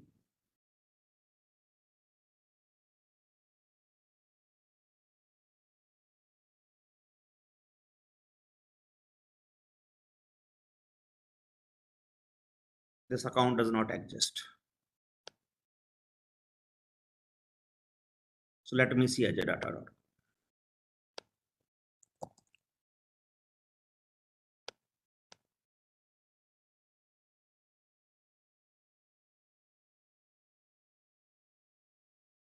So you can see it is EAI supported. Why it is showing? Because it supports the extended codes and it supports the UTF-8. You can see that it is supporting, announcing SMTP UTF-8 is supported. And you can check whatever domain name your organization is using. You can go to eai.actionplus.com and check whether your organization supports it or not for the understanding and learning purpose. But to make that compatible is an longer task for to demonstrate and tell you how do we test it, how do we build it, how do we make it compatible. That's an email server developer's task, email server administrator's task to enable and do that for your email platform. Now let us say if I send an email to Shubham and at Nixie and they do not let us say support that, then how my mail will be delivered? to ensure that capability that my email, which is ajay@data.bharat, delivers an email to anybody in the world without me worrying whether the target server accepts or not. That capability is called downgrading, which means while it is negotiating with the target server, my email server should be in position to negotiate that whether you support or not. And if it does not support, then it will automatically downgrade that email and change its from ID to the another email ID, which is in ASCII, and this will be that ID. And this email ID it can use. So of course, obviously I can configure in my email account what do they use or don't use. And that is how the mail transaction will be complete without me worrying about whether the target audience, target server is receiving that email or not. Hence my mail will be delivered and I'll be able to get a reply back. If it's a Gmail account or any other account which supports, it will deliver from EI address and it will come back to me. I think this is a very simple, basic example of how an email platform can work in any organization and also deliver a seamless experience to people by communicating with the preferred language choice of email address.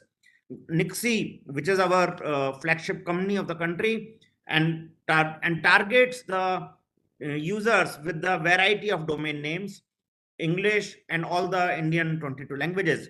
So go ahead and buy a domain of your choice and get an email ID of your choice and also experience the full EAI in your setup. That's all from my side. Thank you very much for the opportunity.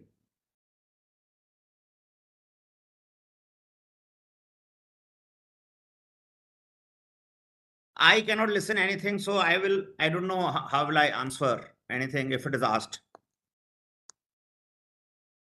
Thank you, sir, for the presentation. Let's please have a big round of applause. Now I can listen also. Moving on now, within the technical workshop number 1, we have the EAI implementation presenting a case study. So for that, we'll have Mr. Amol Majumdar from Rediff, who would also be joining us virtually now. So let's please have Mr. Amol on the AV screen.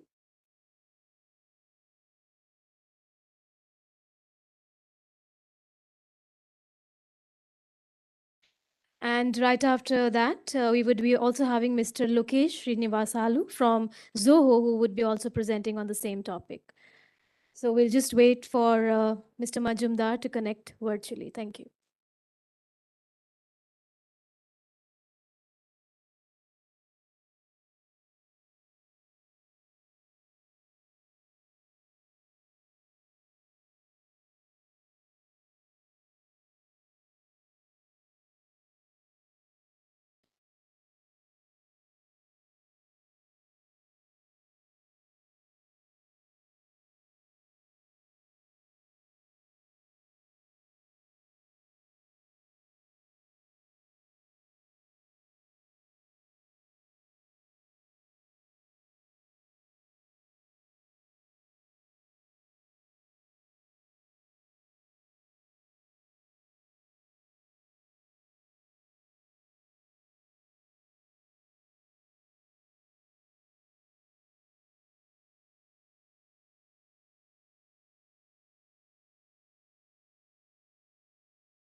So while we are unable to connect with Mr. Majumdar at the moment, so we would skip this session and move on to the next one, which is IDN in UA. connecting the dots for a seamless experience. And for that, we have Miss Neha Gupta from CDAC. Let's please welcome with a big round of applause. So, well, a little short intro about Ms. Neha.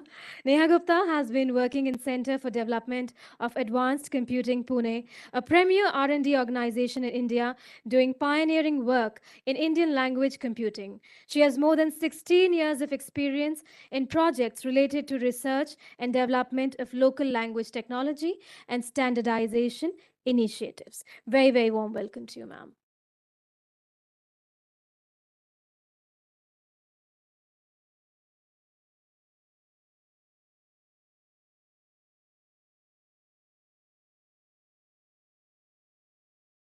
Thank you for the kind introduction.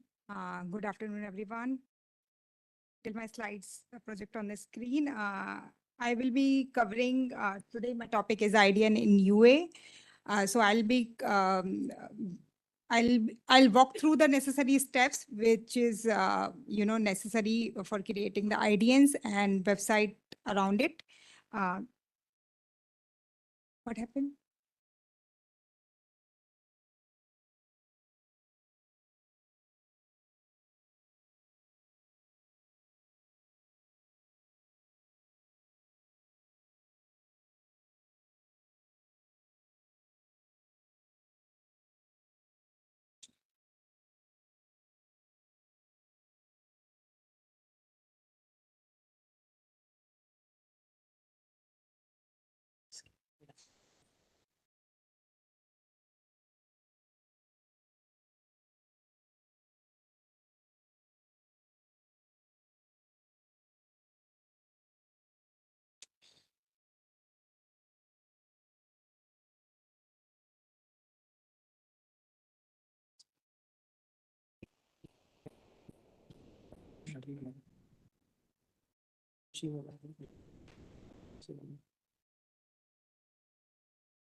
Disconnect.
Neha Gupta.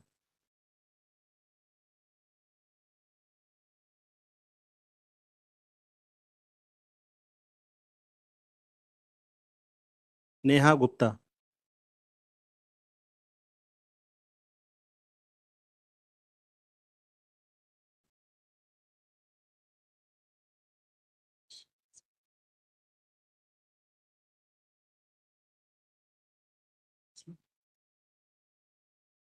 Small.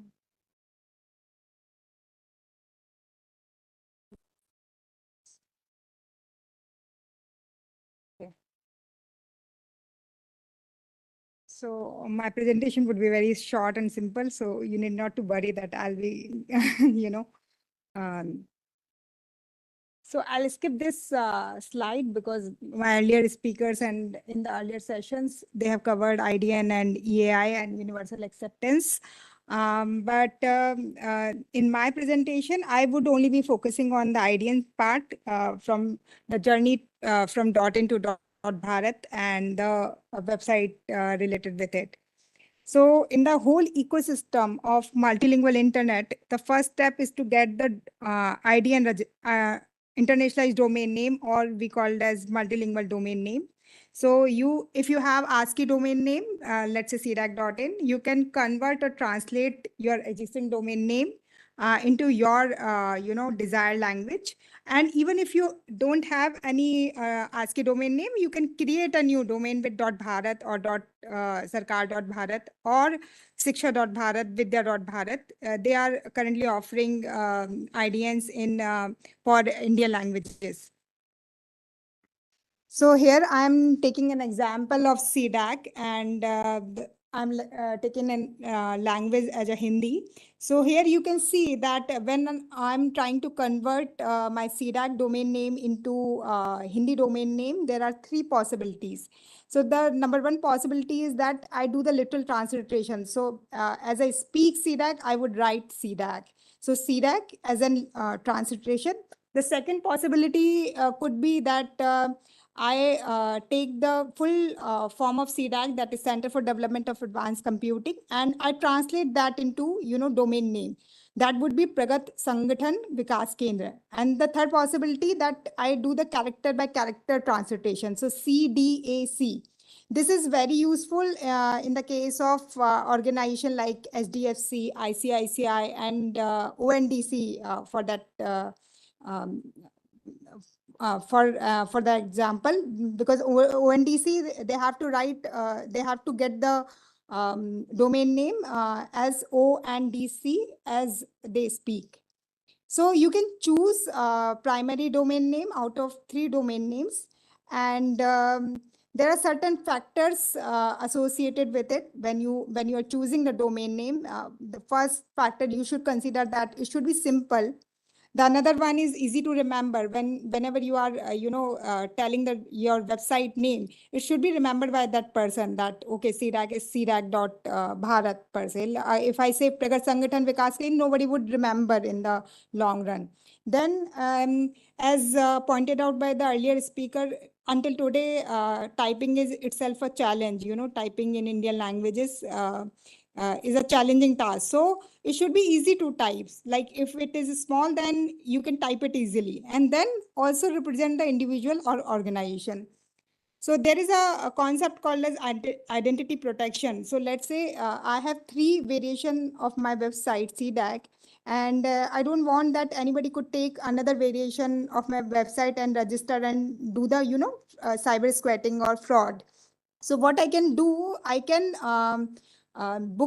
I can register one domain name as a primary domain name, and other domain names I can redirect it to primary, or simply I can block them. No website would be,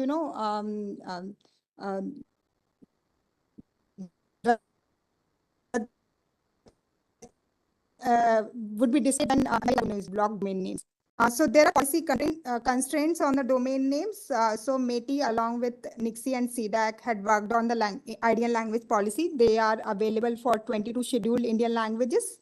So this policy has whole level evaluation rule, we call as AVNF rule, which poses some checks on the character and also the composition of the domain names. It also has a variant table which has confusingly similar strings or characters for reducing spoofing and phishing. So these are the part of the language policy, and you don't have to worry about it because CDAC has already implemented these language policies and integrated and into .in registry framework. So whenever you are registering any domain name, the domain name will pass from these policies, and if they are passing all the language check, then it will be able to register. Then it will be able to register for for further steps. let's say if your domain name is not passing the language check, then what you have to do, you try to write the domain name in alternative spelling like color or color in English, or check the characters in the domain name why it is not passing the language check. If you correct those, it will surely pass from the policy, from the registration framework. Now you have a primary domain name. The steps 2 would be the domain name registration. So currently government Indian languages, domain name in Indian languages are being offered by registry.in, registry.gov.in and registry.earnnet.in. So if you want to book, register the general purpose domain, you can book under .bharat, and .sarkar.bharat is an exclusive domain registrar for government website. And similarly, Earnnet is exclusive domain registrar for educational and research related domains. So depending on your need, and you can book either of them. And .bharat actually .bharat cater to 15 CCTLDs covering 22 scheduled Indian languages. Now you have a primary domain name. The next step in the whole chain would be the configuring the name server for domain name. So what name server does, we have to map the domain name with the IP address. So in case of ASCII domain name, it is very simple that you map the ASCII domain name with the IP address in the name server. But in case of multilingual domain name, what you have to do, you have to first convert the domain name into Punicode. Punicode is nothing with the ASCII compatible encoding, starting with the XN hyphen hyphen. So whatever shown here, XN hyphen hyphen with some string, I think it is not visible on the screen, but the string equivalent to bhashanet.bharat, you have to first convert into a Punicode and then map it to name server. So Unicode, Punicode converter, they are available freely on the internet, and even the BhashaNet is offering one such converter where you can just insert your Unicode and it will convert into Punicode. So after mapping the name server, the step 4 would be the translation of the website and web pages. So whenever you navigate to ASCII domain name, there are certain pages associated with it. So with the ASCII domain name, those pages are in English. But it is good to have that with IDNs, your pages should also be in that language. So there are, for getting the translation, there are many ways.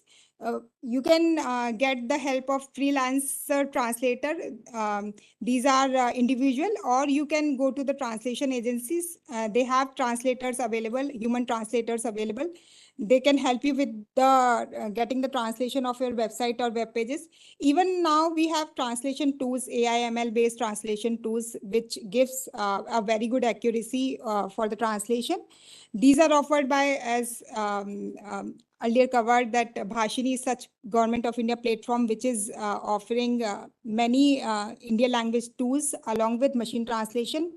CDAC also has some solutions for machine translation, which varies from generic domain to particular domain. And startups and various organizations like academic IITs, they are also offering such tools. So you can get any of the tools and you can get the translation done for your website.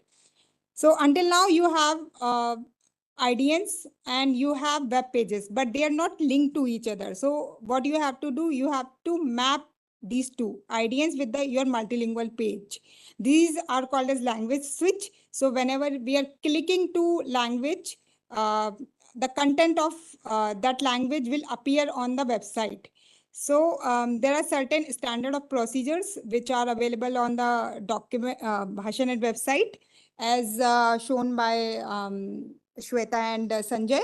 So these actually SOPs are depend on the technology of the implemented website. So if, let's say, your website is implemented in Drupal, then you have to refer the SOP for Drupal language. And these are self-explanatory, so you can refer to them and you can implement it by yourself. And until these steps, you have a fully fledged website that whenever you're visiting IDN, you will get the content in that language. But installing the SSL certificate is also very important step. It is an important step to verify ownership of the website. It also prevents attackers from creating a fake version of the website, and it conveys the trust to the user. So it is very important that you install the SSL certificate for your website from the day one.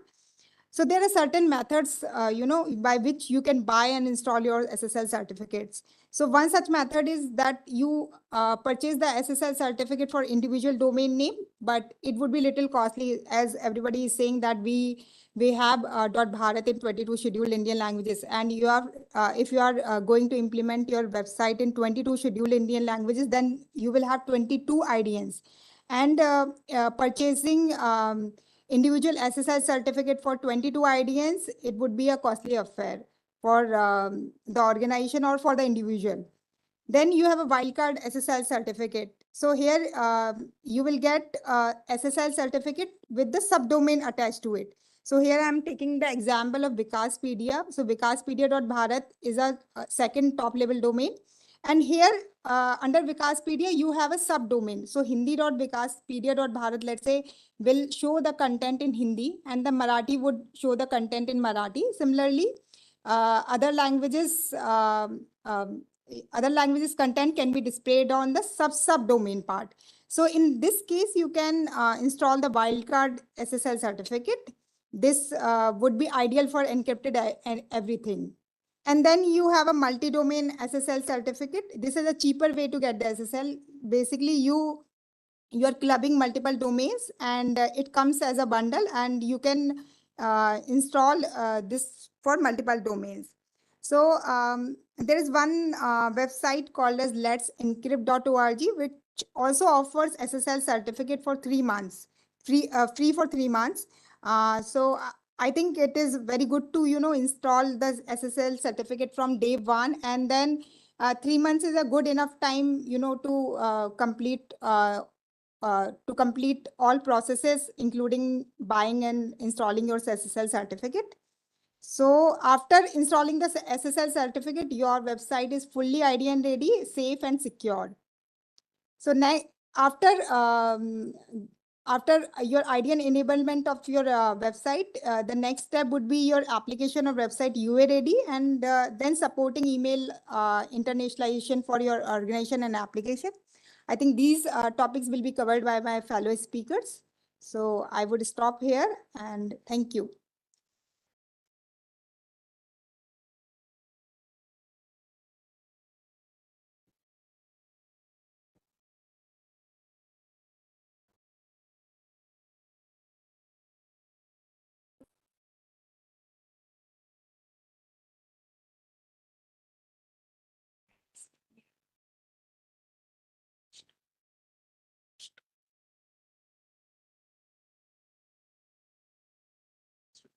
ये निकाल दो मैं इसको। और किसी का नहीं, अभी इसके से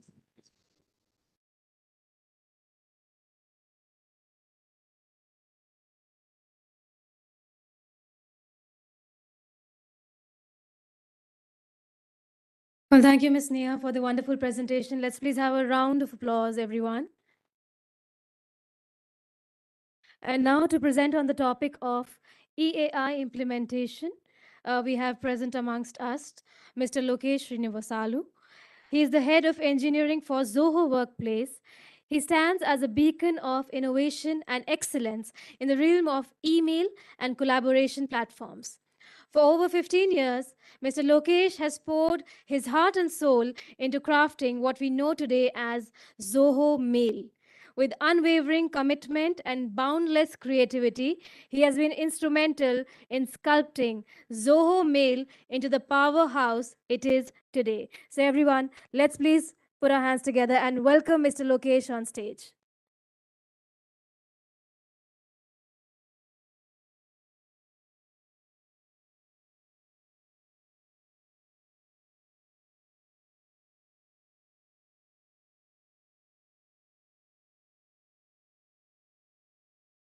Good afternoon, all.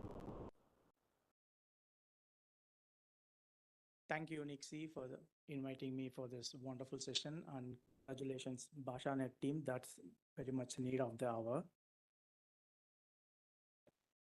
I have a small presentation, so maybe.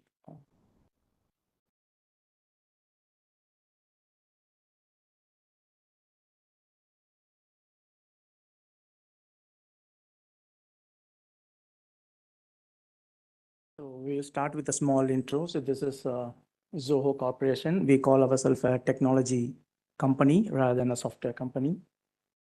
And next slide, please.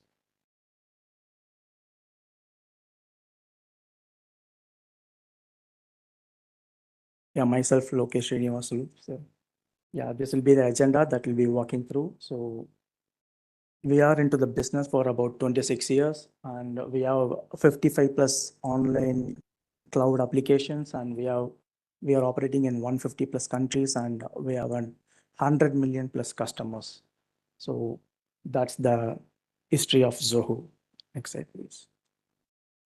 And these are all the apps that starting from 2005. So that's the growth of both our applications and also our customers, users.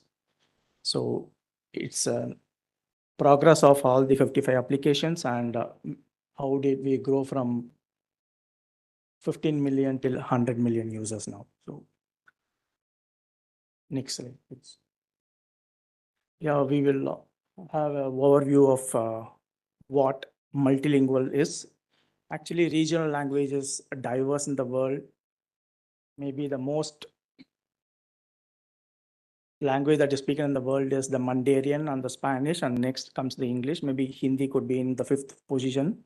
So we receive requests all over the world to adopt to this local language support, and we are trying that with the Indian languages. So the introduction of this IDN is a boost for Zoho Mail, like kind of services.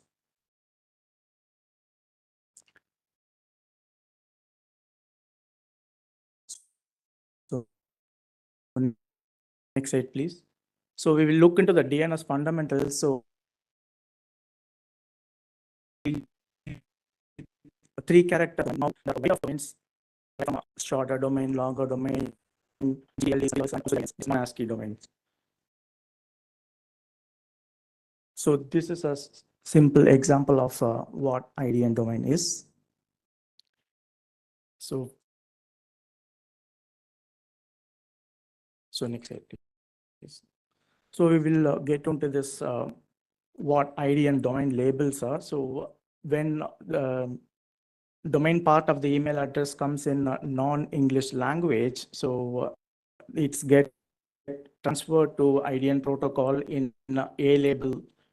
So we will convert the normal input into an Unicode input, and that will transfer to the ASCII encoded string to the DNS server. So that's how the authentication process happens. And we also have IDN validation, where our applications check for the input of the email address or the domain names, and we ensure that it follows all the standards that the legacy system is present now. Next slide, please. Yeah, now we will get into the email address essentials. So email address internalization is, as already mentioned by several eminents here. It's a first part is the naming part, and next comes the domain part with a separation of a dot in between the strings. So it will be something like we have something in Hindi and also a Tamil and also a Gujarati version of the email address. And if we come into the emails, there are multiple components when it comes to the email solution. So next slide, please.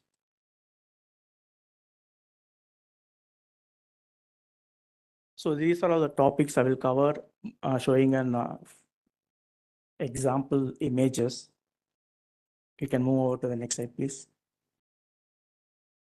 So this is how the email system works. There are multiple components in the email system that start from the mail user agent, that is could be either a web browser or an Outlook kind of a client. And from there, when the user sends the message, it passes to the mail submission agent. It just authenticates if the sender is the right person, if the IP address is the right IP address for the domain, and then it hands over the messages to the mail transmission agent, MTA. MTA is the main mail server that does all the magic in the email address internalization. So it takes the domain part of the recipient and and then checks if the recipient server is capable of EAI, and based on the command that Ajay Data has showed, SMTP UTF-8, it gets transferred to the mail delivery agent. There it checks for all the authentication in addition to the spam filters, and then it passes on to the recipient email address, which will be another mail user agent. So this is a full cycle of how the email address works in Zoho Mail, and typically in any mail system, this is how it works. Next slide, please. And if you look at the commands, so when we type the SMTP commands, these are the response we get in the SMTP commands. And if you look at 250 SMTP UTF-8, that means the mail server is ready to support email address internationalization. This is a typical command that we took from the Zoho MX servers. So just thought of including it as a slide here. Next slide, please.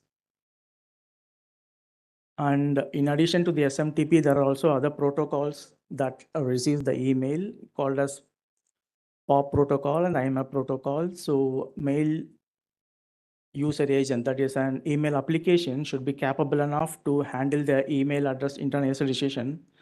So it receives messages in two formats. One is POP and another one is IMAP. So the POP and IMAP servers will have the capability to tell I can accept email address internalization SMTP UTF-8, and then the mail gets fetched into the mail client. So the main difference between the POP and the IMAP is the IMAP will maintain the state, but POP will download the emails into your server, into the MUA. Next slide, please. And these are the spam checks that happens for each and every email that we receive. So the main challenge here is we have to look out for the non-ASCII character in email address internationalization. So these are the basic spam checks that we do for all the emails. It's called SPF, that is Sender Policy Framework, where it checks for the sender domain and for the IP addresses. So it checks whether the IP address is authorized by that domain to send the email.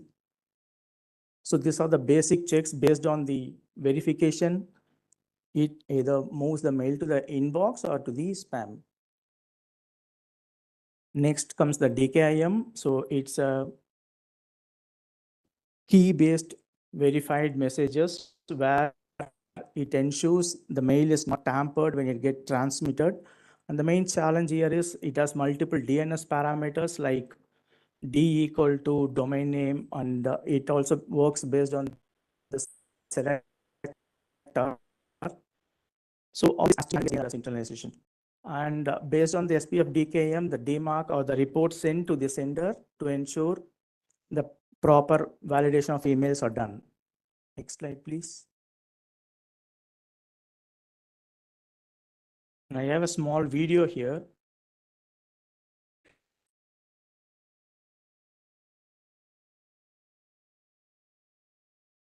Maybe can make it full screen. So this is the latest version we are revealing here. So yeah. So what happens is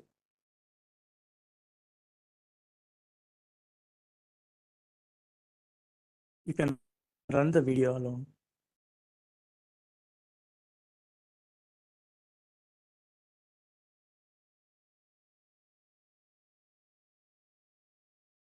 So our process started in 2018 when we launched India Data Center. So it was challenging initiative for the EAI addresses.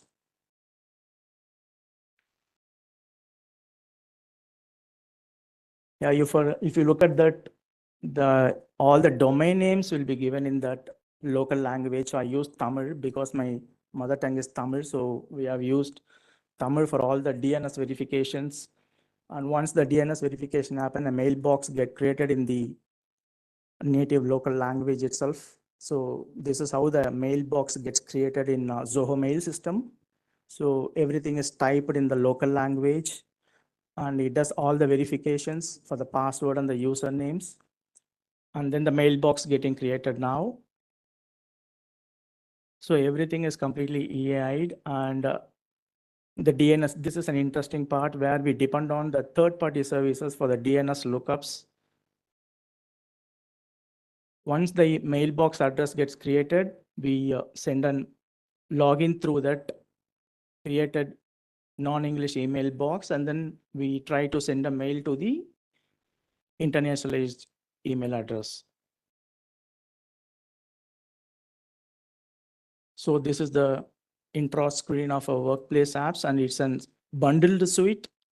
One interesting part is all the applications support AI only in the mail service, but in Zoho, we support that in the document sharing services too, like Writer, Sheet, Show. We have an office suite of applications, and that is something new I have not seen anywhere.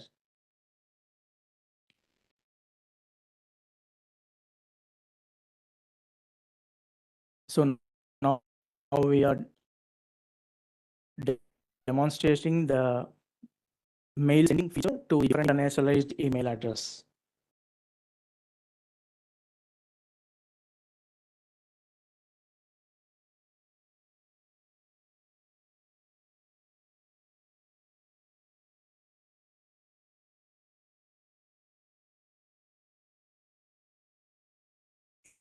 Any Tamil audience here? No, that's. So these are the multiple applications that we have in the workplace suite, like something like Microsoft 360, Google Workspace. They are our competitors, and these are all the bundled apps that we have right now inside Zoho Workplace. So this is Connect Employee Engagement. We have Zoho Meeting. This is an unified search inside Zoho Workplace. And what is now we'll be sharing non-English email. So document gets created now, and it's being to an email address that is not in English. So build feature, and we are doing an AI readiness test inside our module. So once the readiness certification is ready, we will be. So this is the Zoho sheet, like a spreadsheet. So where you can create your own spreadsheets for a lot of calculations and other operations for statistics, analytics, and you can share that in the native language.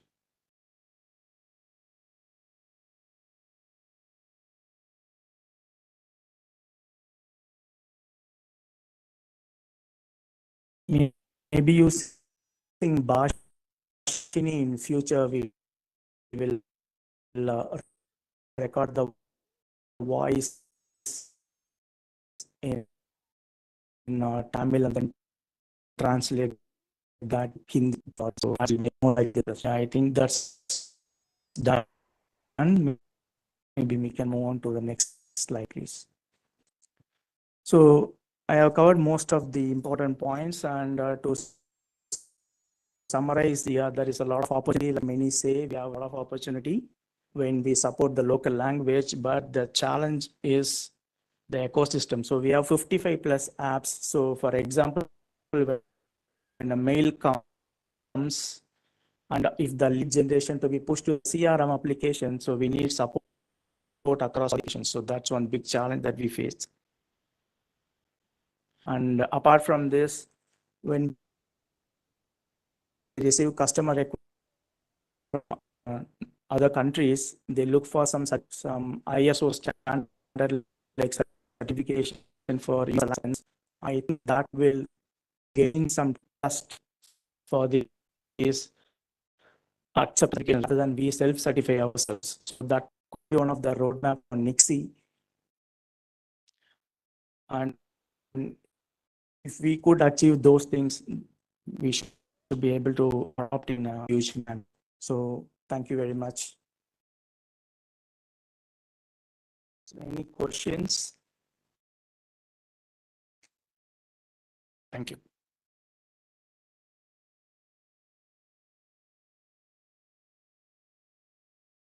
Thank you, sir, for the wonderful presentation. Let's please have a louder round of applause, everyone. Come on.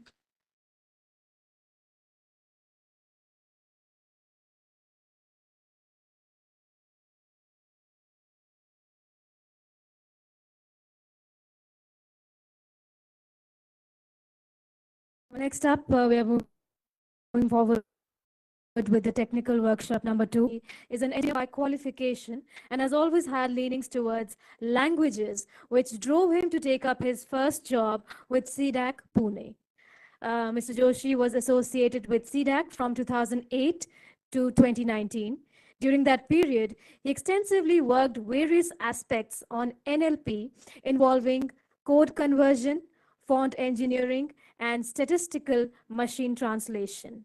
He eventually also got involved in ICANN's policy development process under the larger umbrella of IDN Variant TLD's program and was part of various panels throughout the program's life cycle. So now inviting Mr. Akshat Joshi. Welcome, sir. And now over to you.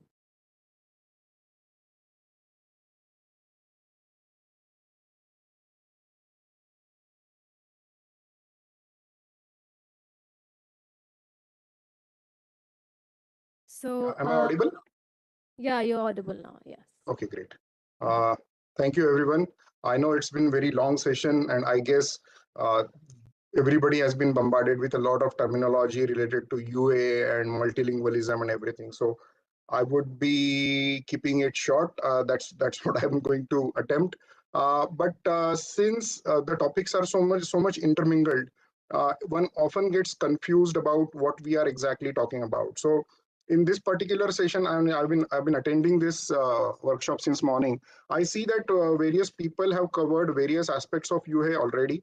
So for example, I just saw Zoho's presentation, which was very detailed in terms of enabling EAI.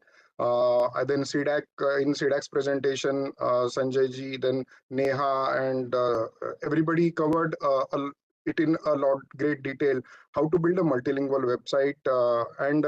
That definitely helps me a lot in building up for this particular session. In this one, I'm going to be mainly targeting how a web developer who is a regular web developer who is maybe not habitual to developing multilingual websites. How does one go about doing this in a way that does not impediment the internationalized domain names and internationalized email addresses during his implementation of that particular website? So let's try to jump into the topic directly. Basically, what's the purpose of UA? It often gets confused, like what exactly are we talking about? What universal acceptance of exactly what, right? So the idea here is to ensure that the internationalized domain names, particularly internationalized domain names, are not accepted by the software systems at large as regular domain names. That's the complaint. Okay. Why they are not? Because they came a lot later into the time of internet's evolution, and that they were presented with a legacy of software solutions which were already developed, and most of them were functioning the way they are. And typically it is also said in sometimes in software jargon that if it is not broken, don't fix it.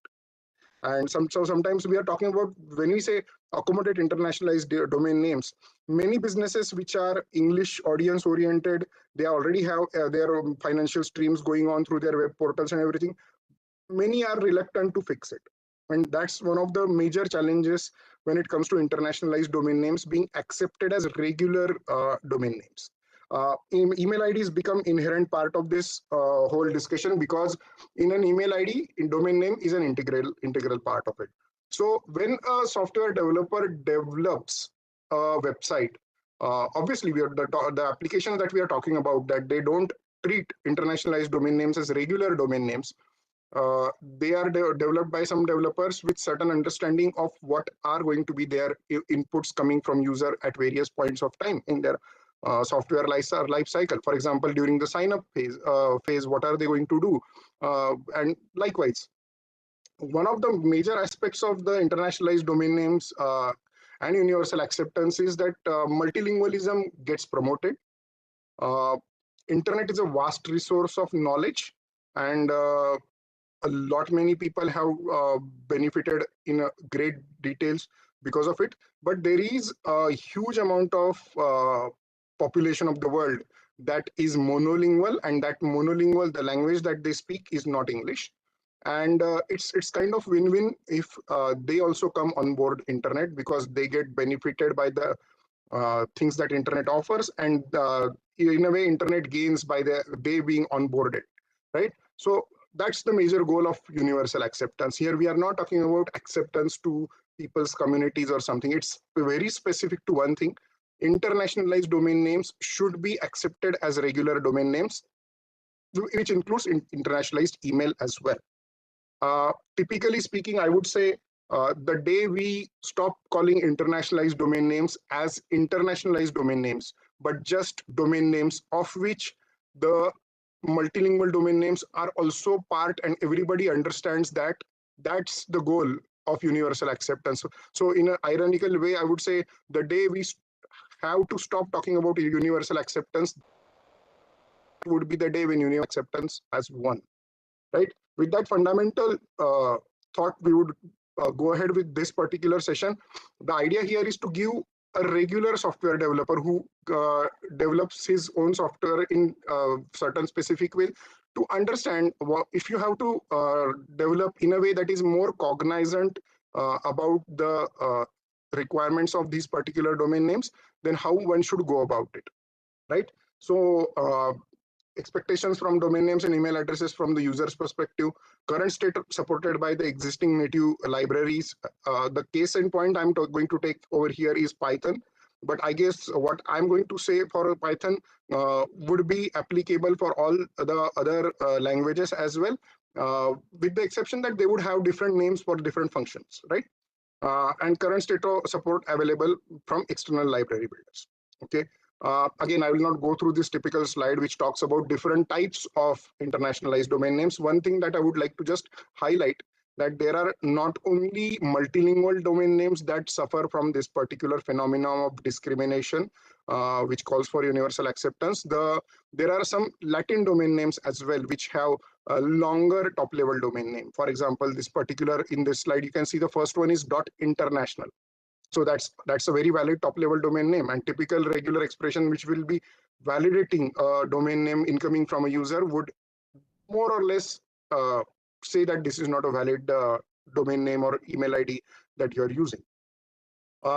Again, basically internationalized domain acceptance rate, this has been a study commissioned under USG 0027, and this is a slightly older picture, but this still gives you a fair idea about how low is the adoption of the internationalized domain names when it as compared to the Latin one.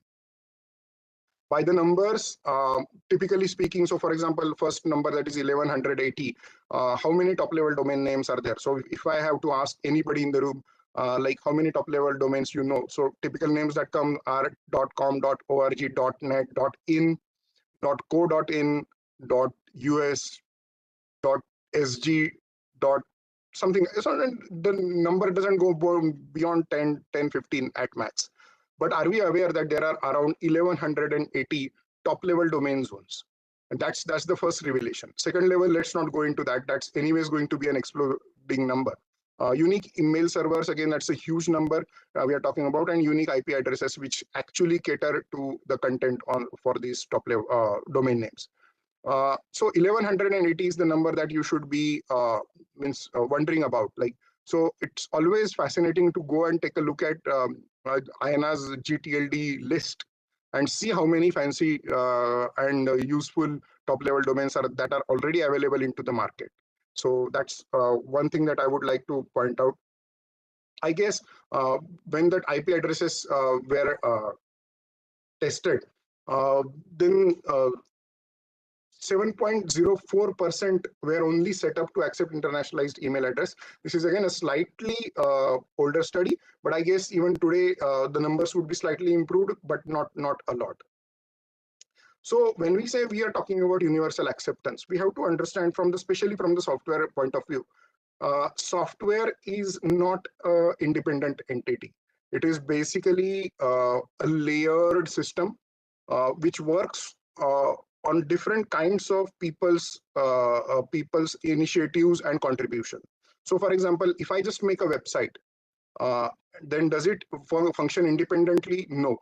So website is obviously the last entry point that the user is often interacting with.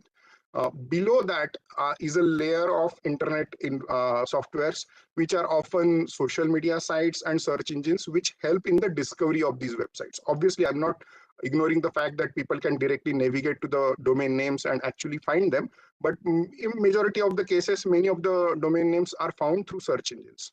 So unless search engines are supportive, there is not a lot of hope for multilingual content website themselves, as well as multilingual domain names. So for example, one of the things that I recall from what Google's SEO approach was that if your website has multilingual content, which is probably, say, they had certain languages classified as something that pay out for Google ad hosting revenue, Indian languages didn't feature into that list. So typically what happens is people who build content rich websites with the intention of making some money out of it while giving out the useful content, they typically get dissuaded from making these websites. So it is very important that search engines are very much aware of that. One level below that are the programming languages and language frameworks into which these websites are often built. One level below that are the platforms on which they are typically hosted. So it could be iOS, Windows, Linux, Android. Apps are hosted on the app stores. And likewise, there are again some Open LDAP and OpenSSL kind of protocols which support this. And down below are the foundational standards which enable the web to be interoperable in the way that we understand. Again, I will not go into the lot of details about this, but W3C is one. Unicode Consortium is a very, very important player into this. What Working Group is another one. IETF is the very organization based on whose deliberations we can see the internet as it exists today. Now, if I have to classify in terms of UA, where are things in terms of acceptance to the internationalized domain names and everything? So I would say till programming, so starting from below, everything is more or less enabled, and till programming languages and frameworks level, more or less things are settled. And again, I understand that I'm generalizing, but in many cases, things are workable. Obviously, with exceptions. For example, in the programming language and frameworks, I see WordPress and everything to some basic level of UA. They do support it, but when it comes to plugins and everything, things are still not working, and there is a lot of work going on. Anything above that, which is about social media, search engine, and applications, things are very chaotic, and that's where the maximum work has to go if we have to have an internet that is very inclusive for internationalized domain names. Again, coming back to these five verbs, this is the Bible. If you have to make an application which is UA compliant, you have to make sure your application does all these 5 things correctly. The day you see your application doing all these 5 things correctly, you can claim to have a fully UA compliant software at your hands, right? And again, there is a host of things what every verb actually means. So maybe I'll probably visit this particular slide later on when we actually go through the entire presentation, and if there is a time remaining. So fundamentals for internationalized domain names and email ID.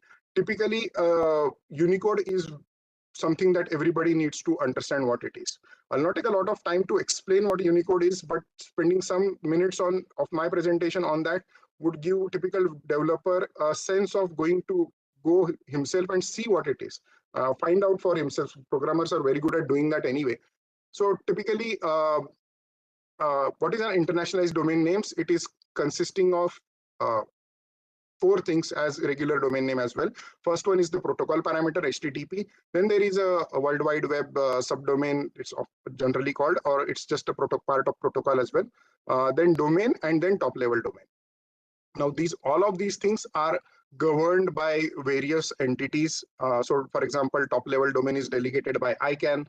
Domain name is often delegated by that particular TLD registry. Subdomain policy is also decided by the particular TLD registry. And then at times HTTP and www become optional given the way the parameters IETF has suggested that browsers work in a certain way.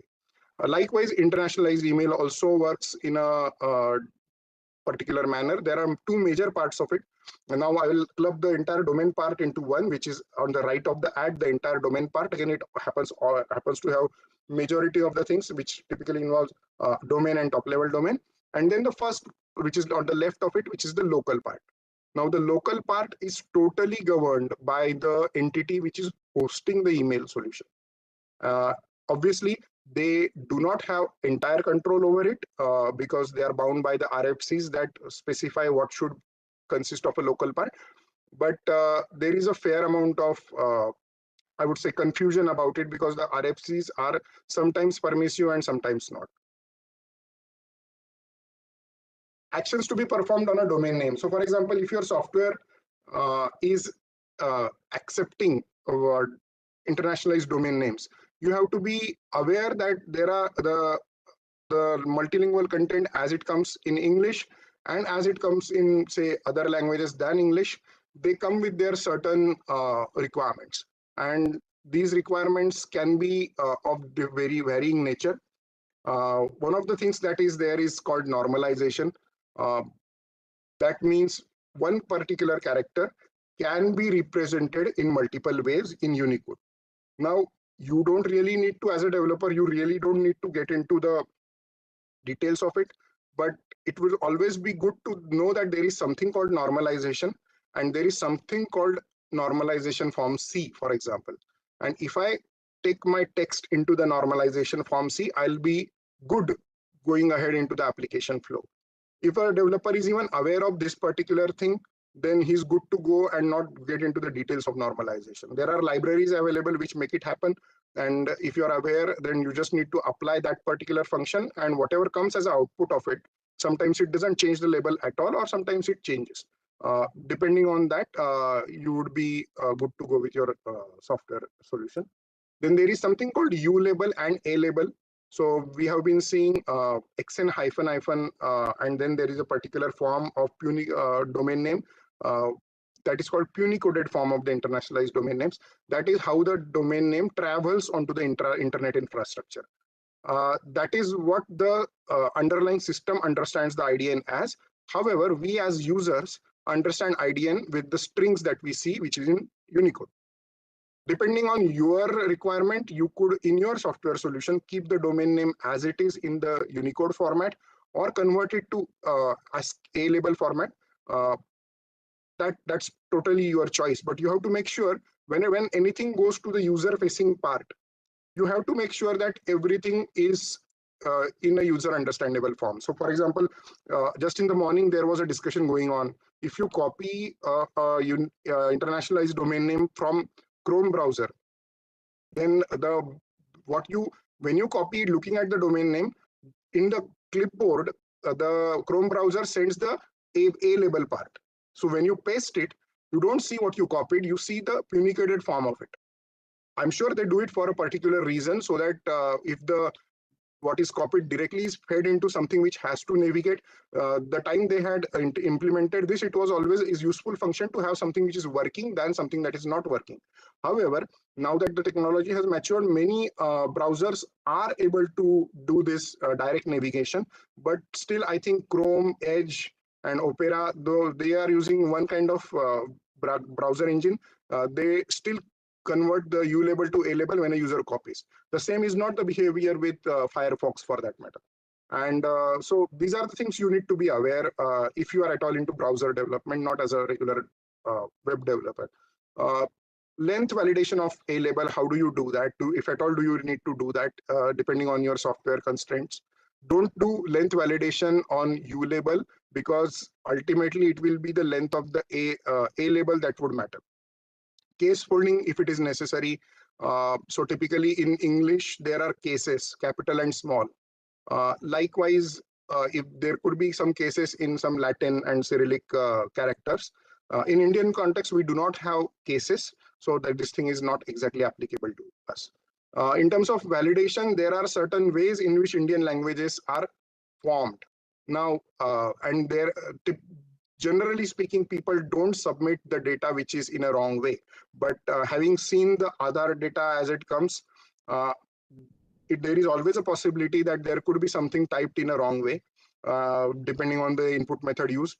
If you are so much worried about what user is typing and whether is he committing a mistake or something. So for example, if you are a email solution implementing agency and you want to be very sure that user is choosing the right form of local part of the email, then you might want to get into the validation. Obviously, there are libraries that do, or we as ThinkTrans also provide this kind of libraries for you to verify that the label is perfect in terms of Indian language construct. Ultimately, also you have to make sure that whenever you are displaying a Unicode string, you have to make sure that the font that you are applying on your software solutions are capable of showing the Unicode as it is instead of something that shows boxes or question mark characters. Typically, this used to be a thing of the past, say 5 to 6 years back. Now things are more or less formalized, but still these things do come. They do mess up with the display if you are applying a wrong font. Again, so this is about a very detailed version of what normalization entails. I would just say that the keyword here to note is if you can convert everything to normalization form C, there are enough libraries available across the frameworks and programming languages to convert everything to normalization form C, and then go ahead. I think you are good to go, and I'll not spend a lot of time on this particular slide. Now, I think there has been a lot of discussion already on the fundamentals of domain names, so I'll not go through details of this. Now, there are two forms of internationalized domain names that I was just talking about, A label and U label, right? So A label particularly, if you see, it is governed by the RFC code 3492. It converts the domain name to an ACE prefix. The ACE prefix is something that you can read as xn -- followed by the Punicode form of the given domain name. So it is always good to know these terms, what xn -- representation means, and not to get confused when you see this instead of the actual internationalized domain names. As long as developers take care of this for their users don't really have to worry about it. So it is very essential that at least developers are aware that the existence of something like this is there, and they have to make sure the user doesn't see this.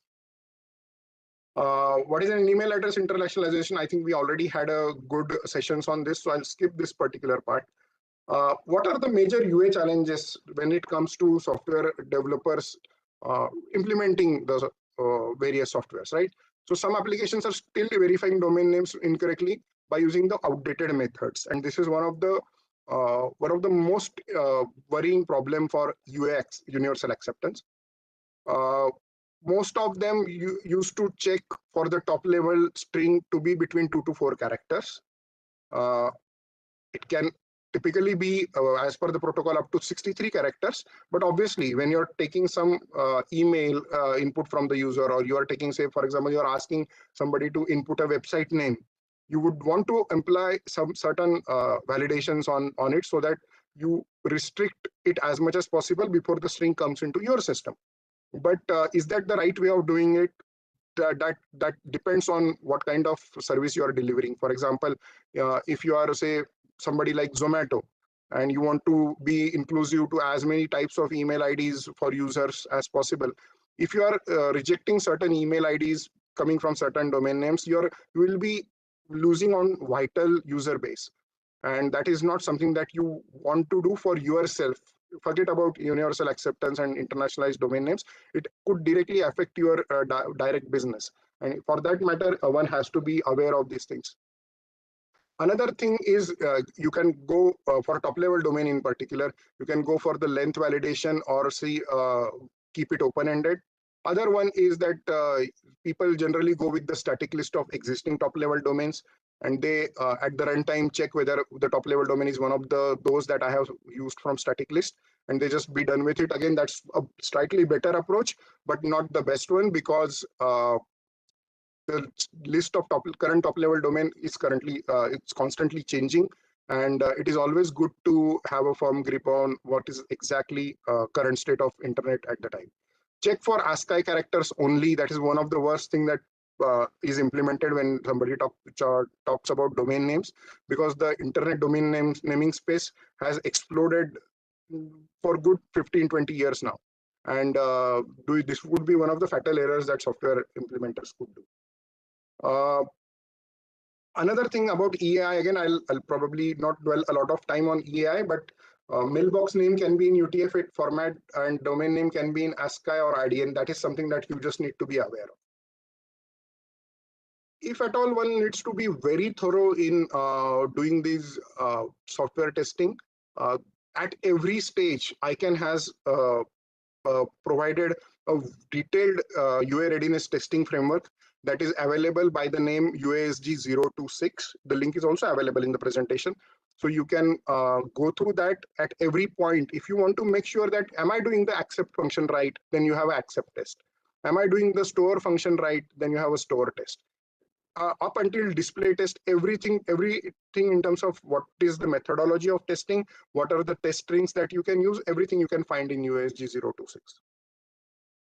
Validating user input, again, there are two ways in which user input can be validated. So if somebody is inputting a domain name in your system or an email ID, there are two ways in which it can be verified. One is basic syntax checks that we saw.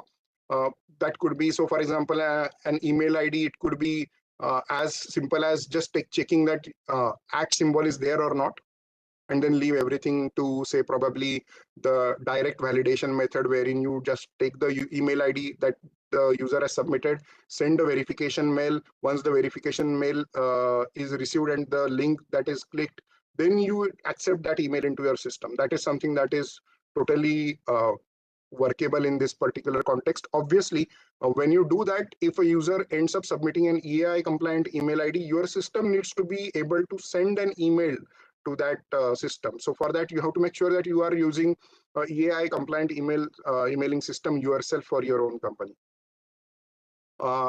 If somebody is giving the domain name, you can just make sure that they're at least containing dots. And again, I'm not saying that these are the best possible methods. These are some of the things that people often do. There are the functional checks of this could be that is the software a top level domain that is mentioned, is it currently in use? You can probably try to ping the entire domain that is given and see if it gives you some response to your IP query. And again, like I said, there is the email in use. Maybe it can be verified by sending a verification mail.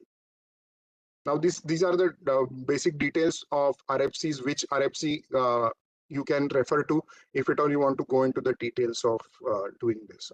For the want of time, I would skip this part. Now, Python programming language I'm taking as an example. Most of the discussions about it would be applicable for other languages in different language API format. So Python is basically an open source language, and currently it's under version 3. Now here comes certain nuances that you need to understand. The Python 2, which is currently still used by 6% of the people and implementations, it used to have the basic string data type to be str, which was ASCII fundamentally, which changed in Python 3, wherein the str data type has become by default Unicode.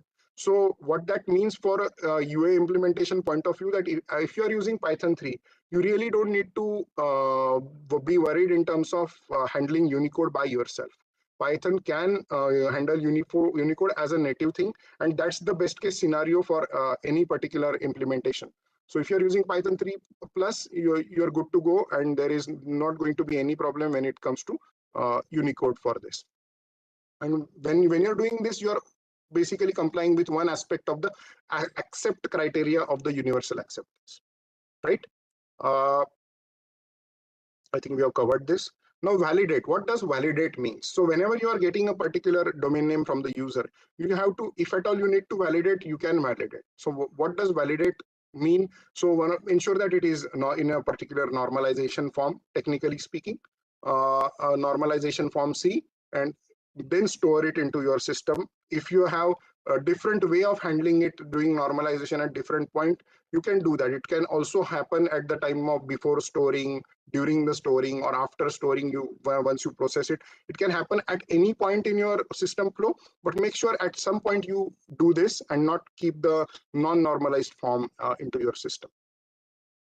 Typically now IDNA conversion. What is IDNA? Is if you have to convert in your database, for example, something in the ACE prefix form, so XN hyphen hyphen, I would not definitely recommend it, but because currently databases all support Unicode as a part as native encoding, so I would highly recommend that don't resort to having purely ASCII database unless there are some legacy reasons why one is going for it. If at all you want to do that, then use the Python's encoding libraries which convert, and then there are this next set of presentation talks about what various libraries are available. The similar presentation is also available for some Java APIs and likewise, and you can refer to that on the ICANN and USG portal as well. So one of the very famous libraries in Python is IDNA library. It gives you a host of functions when you are to deal with internationalized domain names, which typically involves conversion to Punicode, Punicode to Unicode, and likewise. So I'll not get into a lot of details about it. It's a good library that is maintained by one of the people who is highly involved into this work, and this is something that you can definitely use.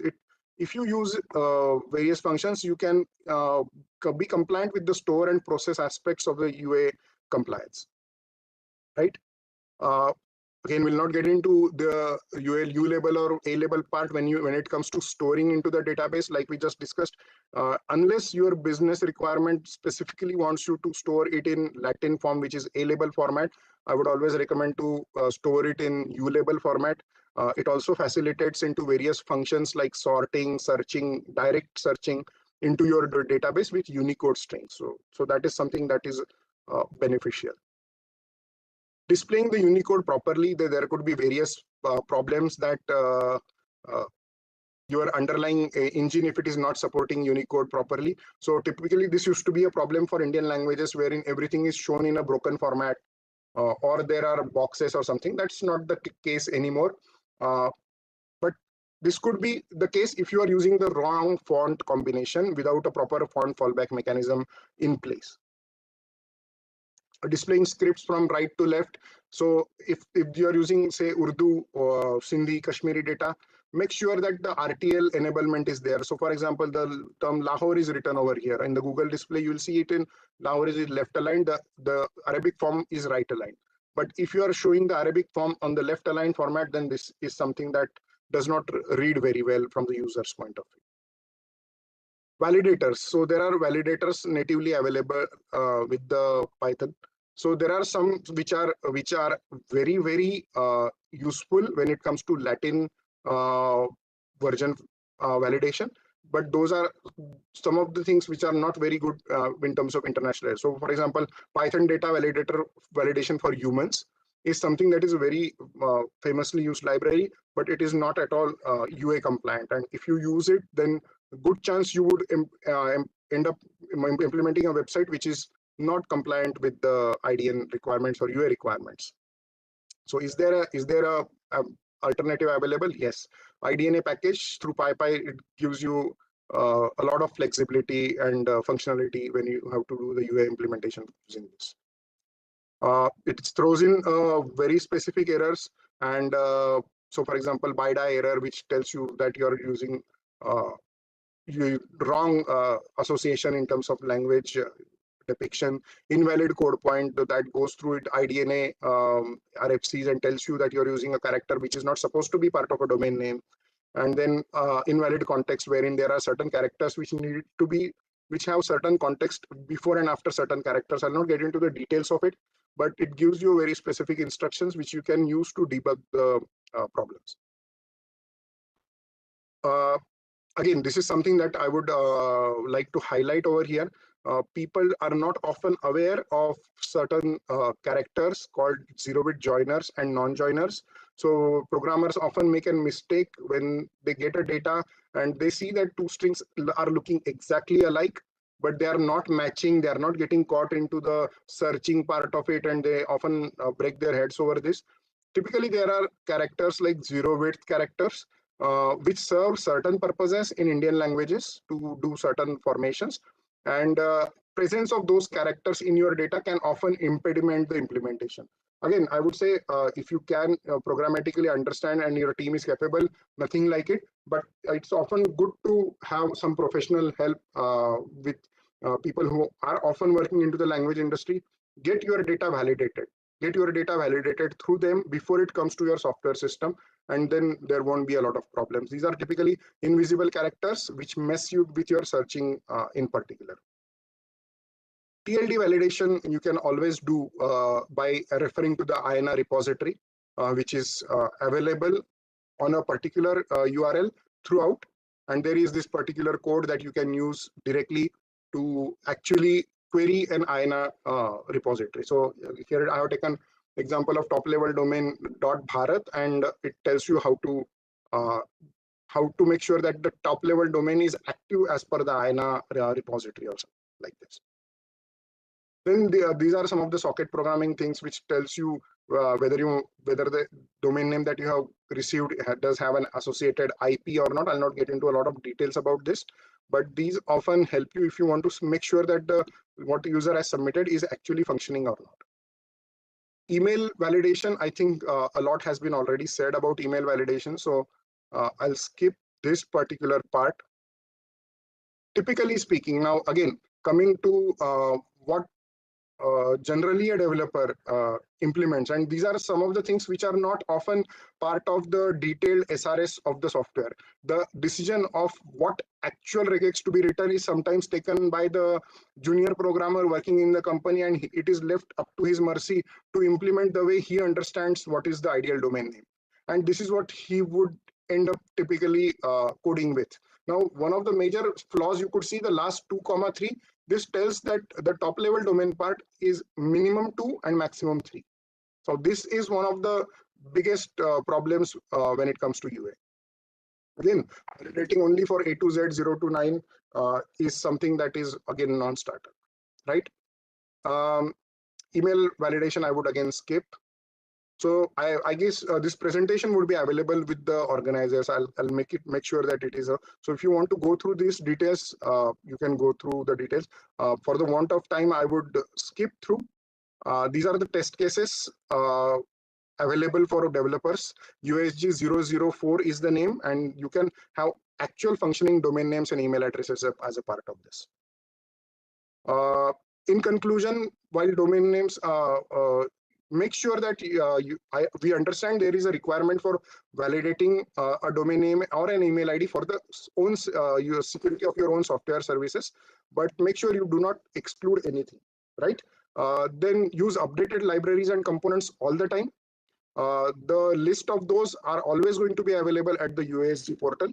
Do unit and system testing using UA test cases to make sure your software is UA ready, and if possible, be part of such engagements, raise awareness in the relevant communities about UA challenges, and encourage people, prospective library component providers to provide UA compliant solutions. So I guess with that, I would wind up. I understand I might have taken 5 to 10 minutes more than what I was allocated, but I think this was information.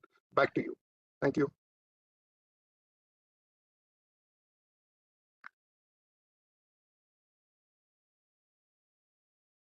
Thank you, sir, for the very informative presentation. And now, ladies and gentlemen, with that, we come to the end of the addresses. I would now like to invite on stage Mr. Tajinder Sachdeva from Nixie to felicitate our speakers. Please welcome him with a big round of applause, everyone.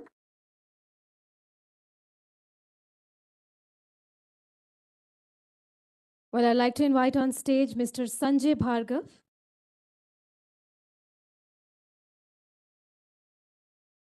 And I'll request Mr. Tajinder to kindly present him with the memento as a token of our appreciation and respect.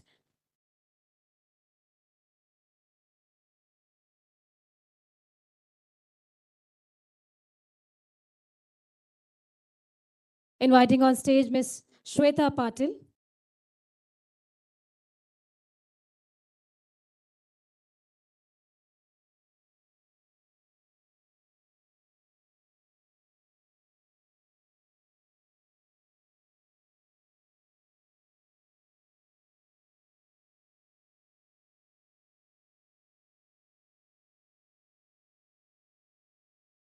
Inviting on stage Ms. Neha Gupta.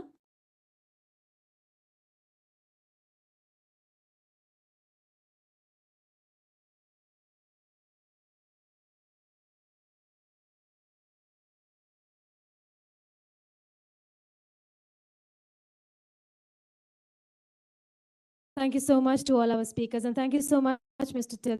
Tajinder. And now inviting on stage Mr. Rajiv Kumar to felicitate our speakers. Please welcome with a big round of applause, everyone.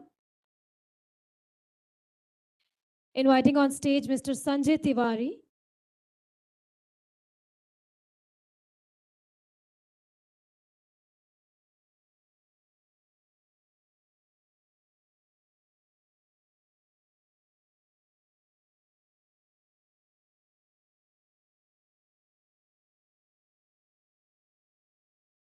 Inviting Mr. Lokesh Srinivasalu.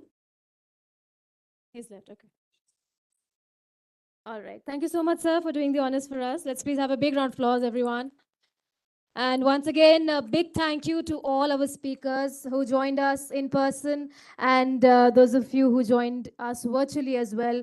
Big thank you. Thank you so much for sparing your precious time out and being a part of this program. And now, ladies and gentlemen, I hope that all the insights that our esteemed speakers had given help us make the internet ecosystem more accessible to all of us. With that, we'll wrap up, and we have the high tea spread laid out once again in the dining hall on the first floor. Everyone, thank you so much. Let's please have a big round of applause for our audience as well.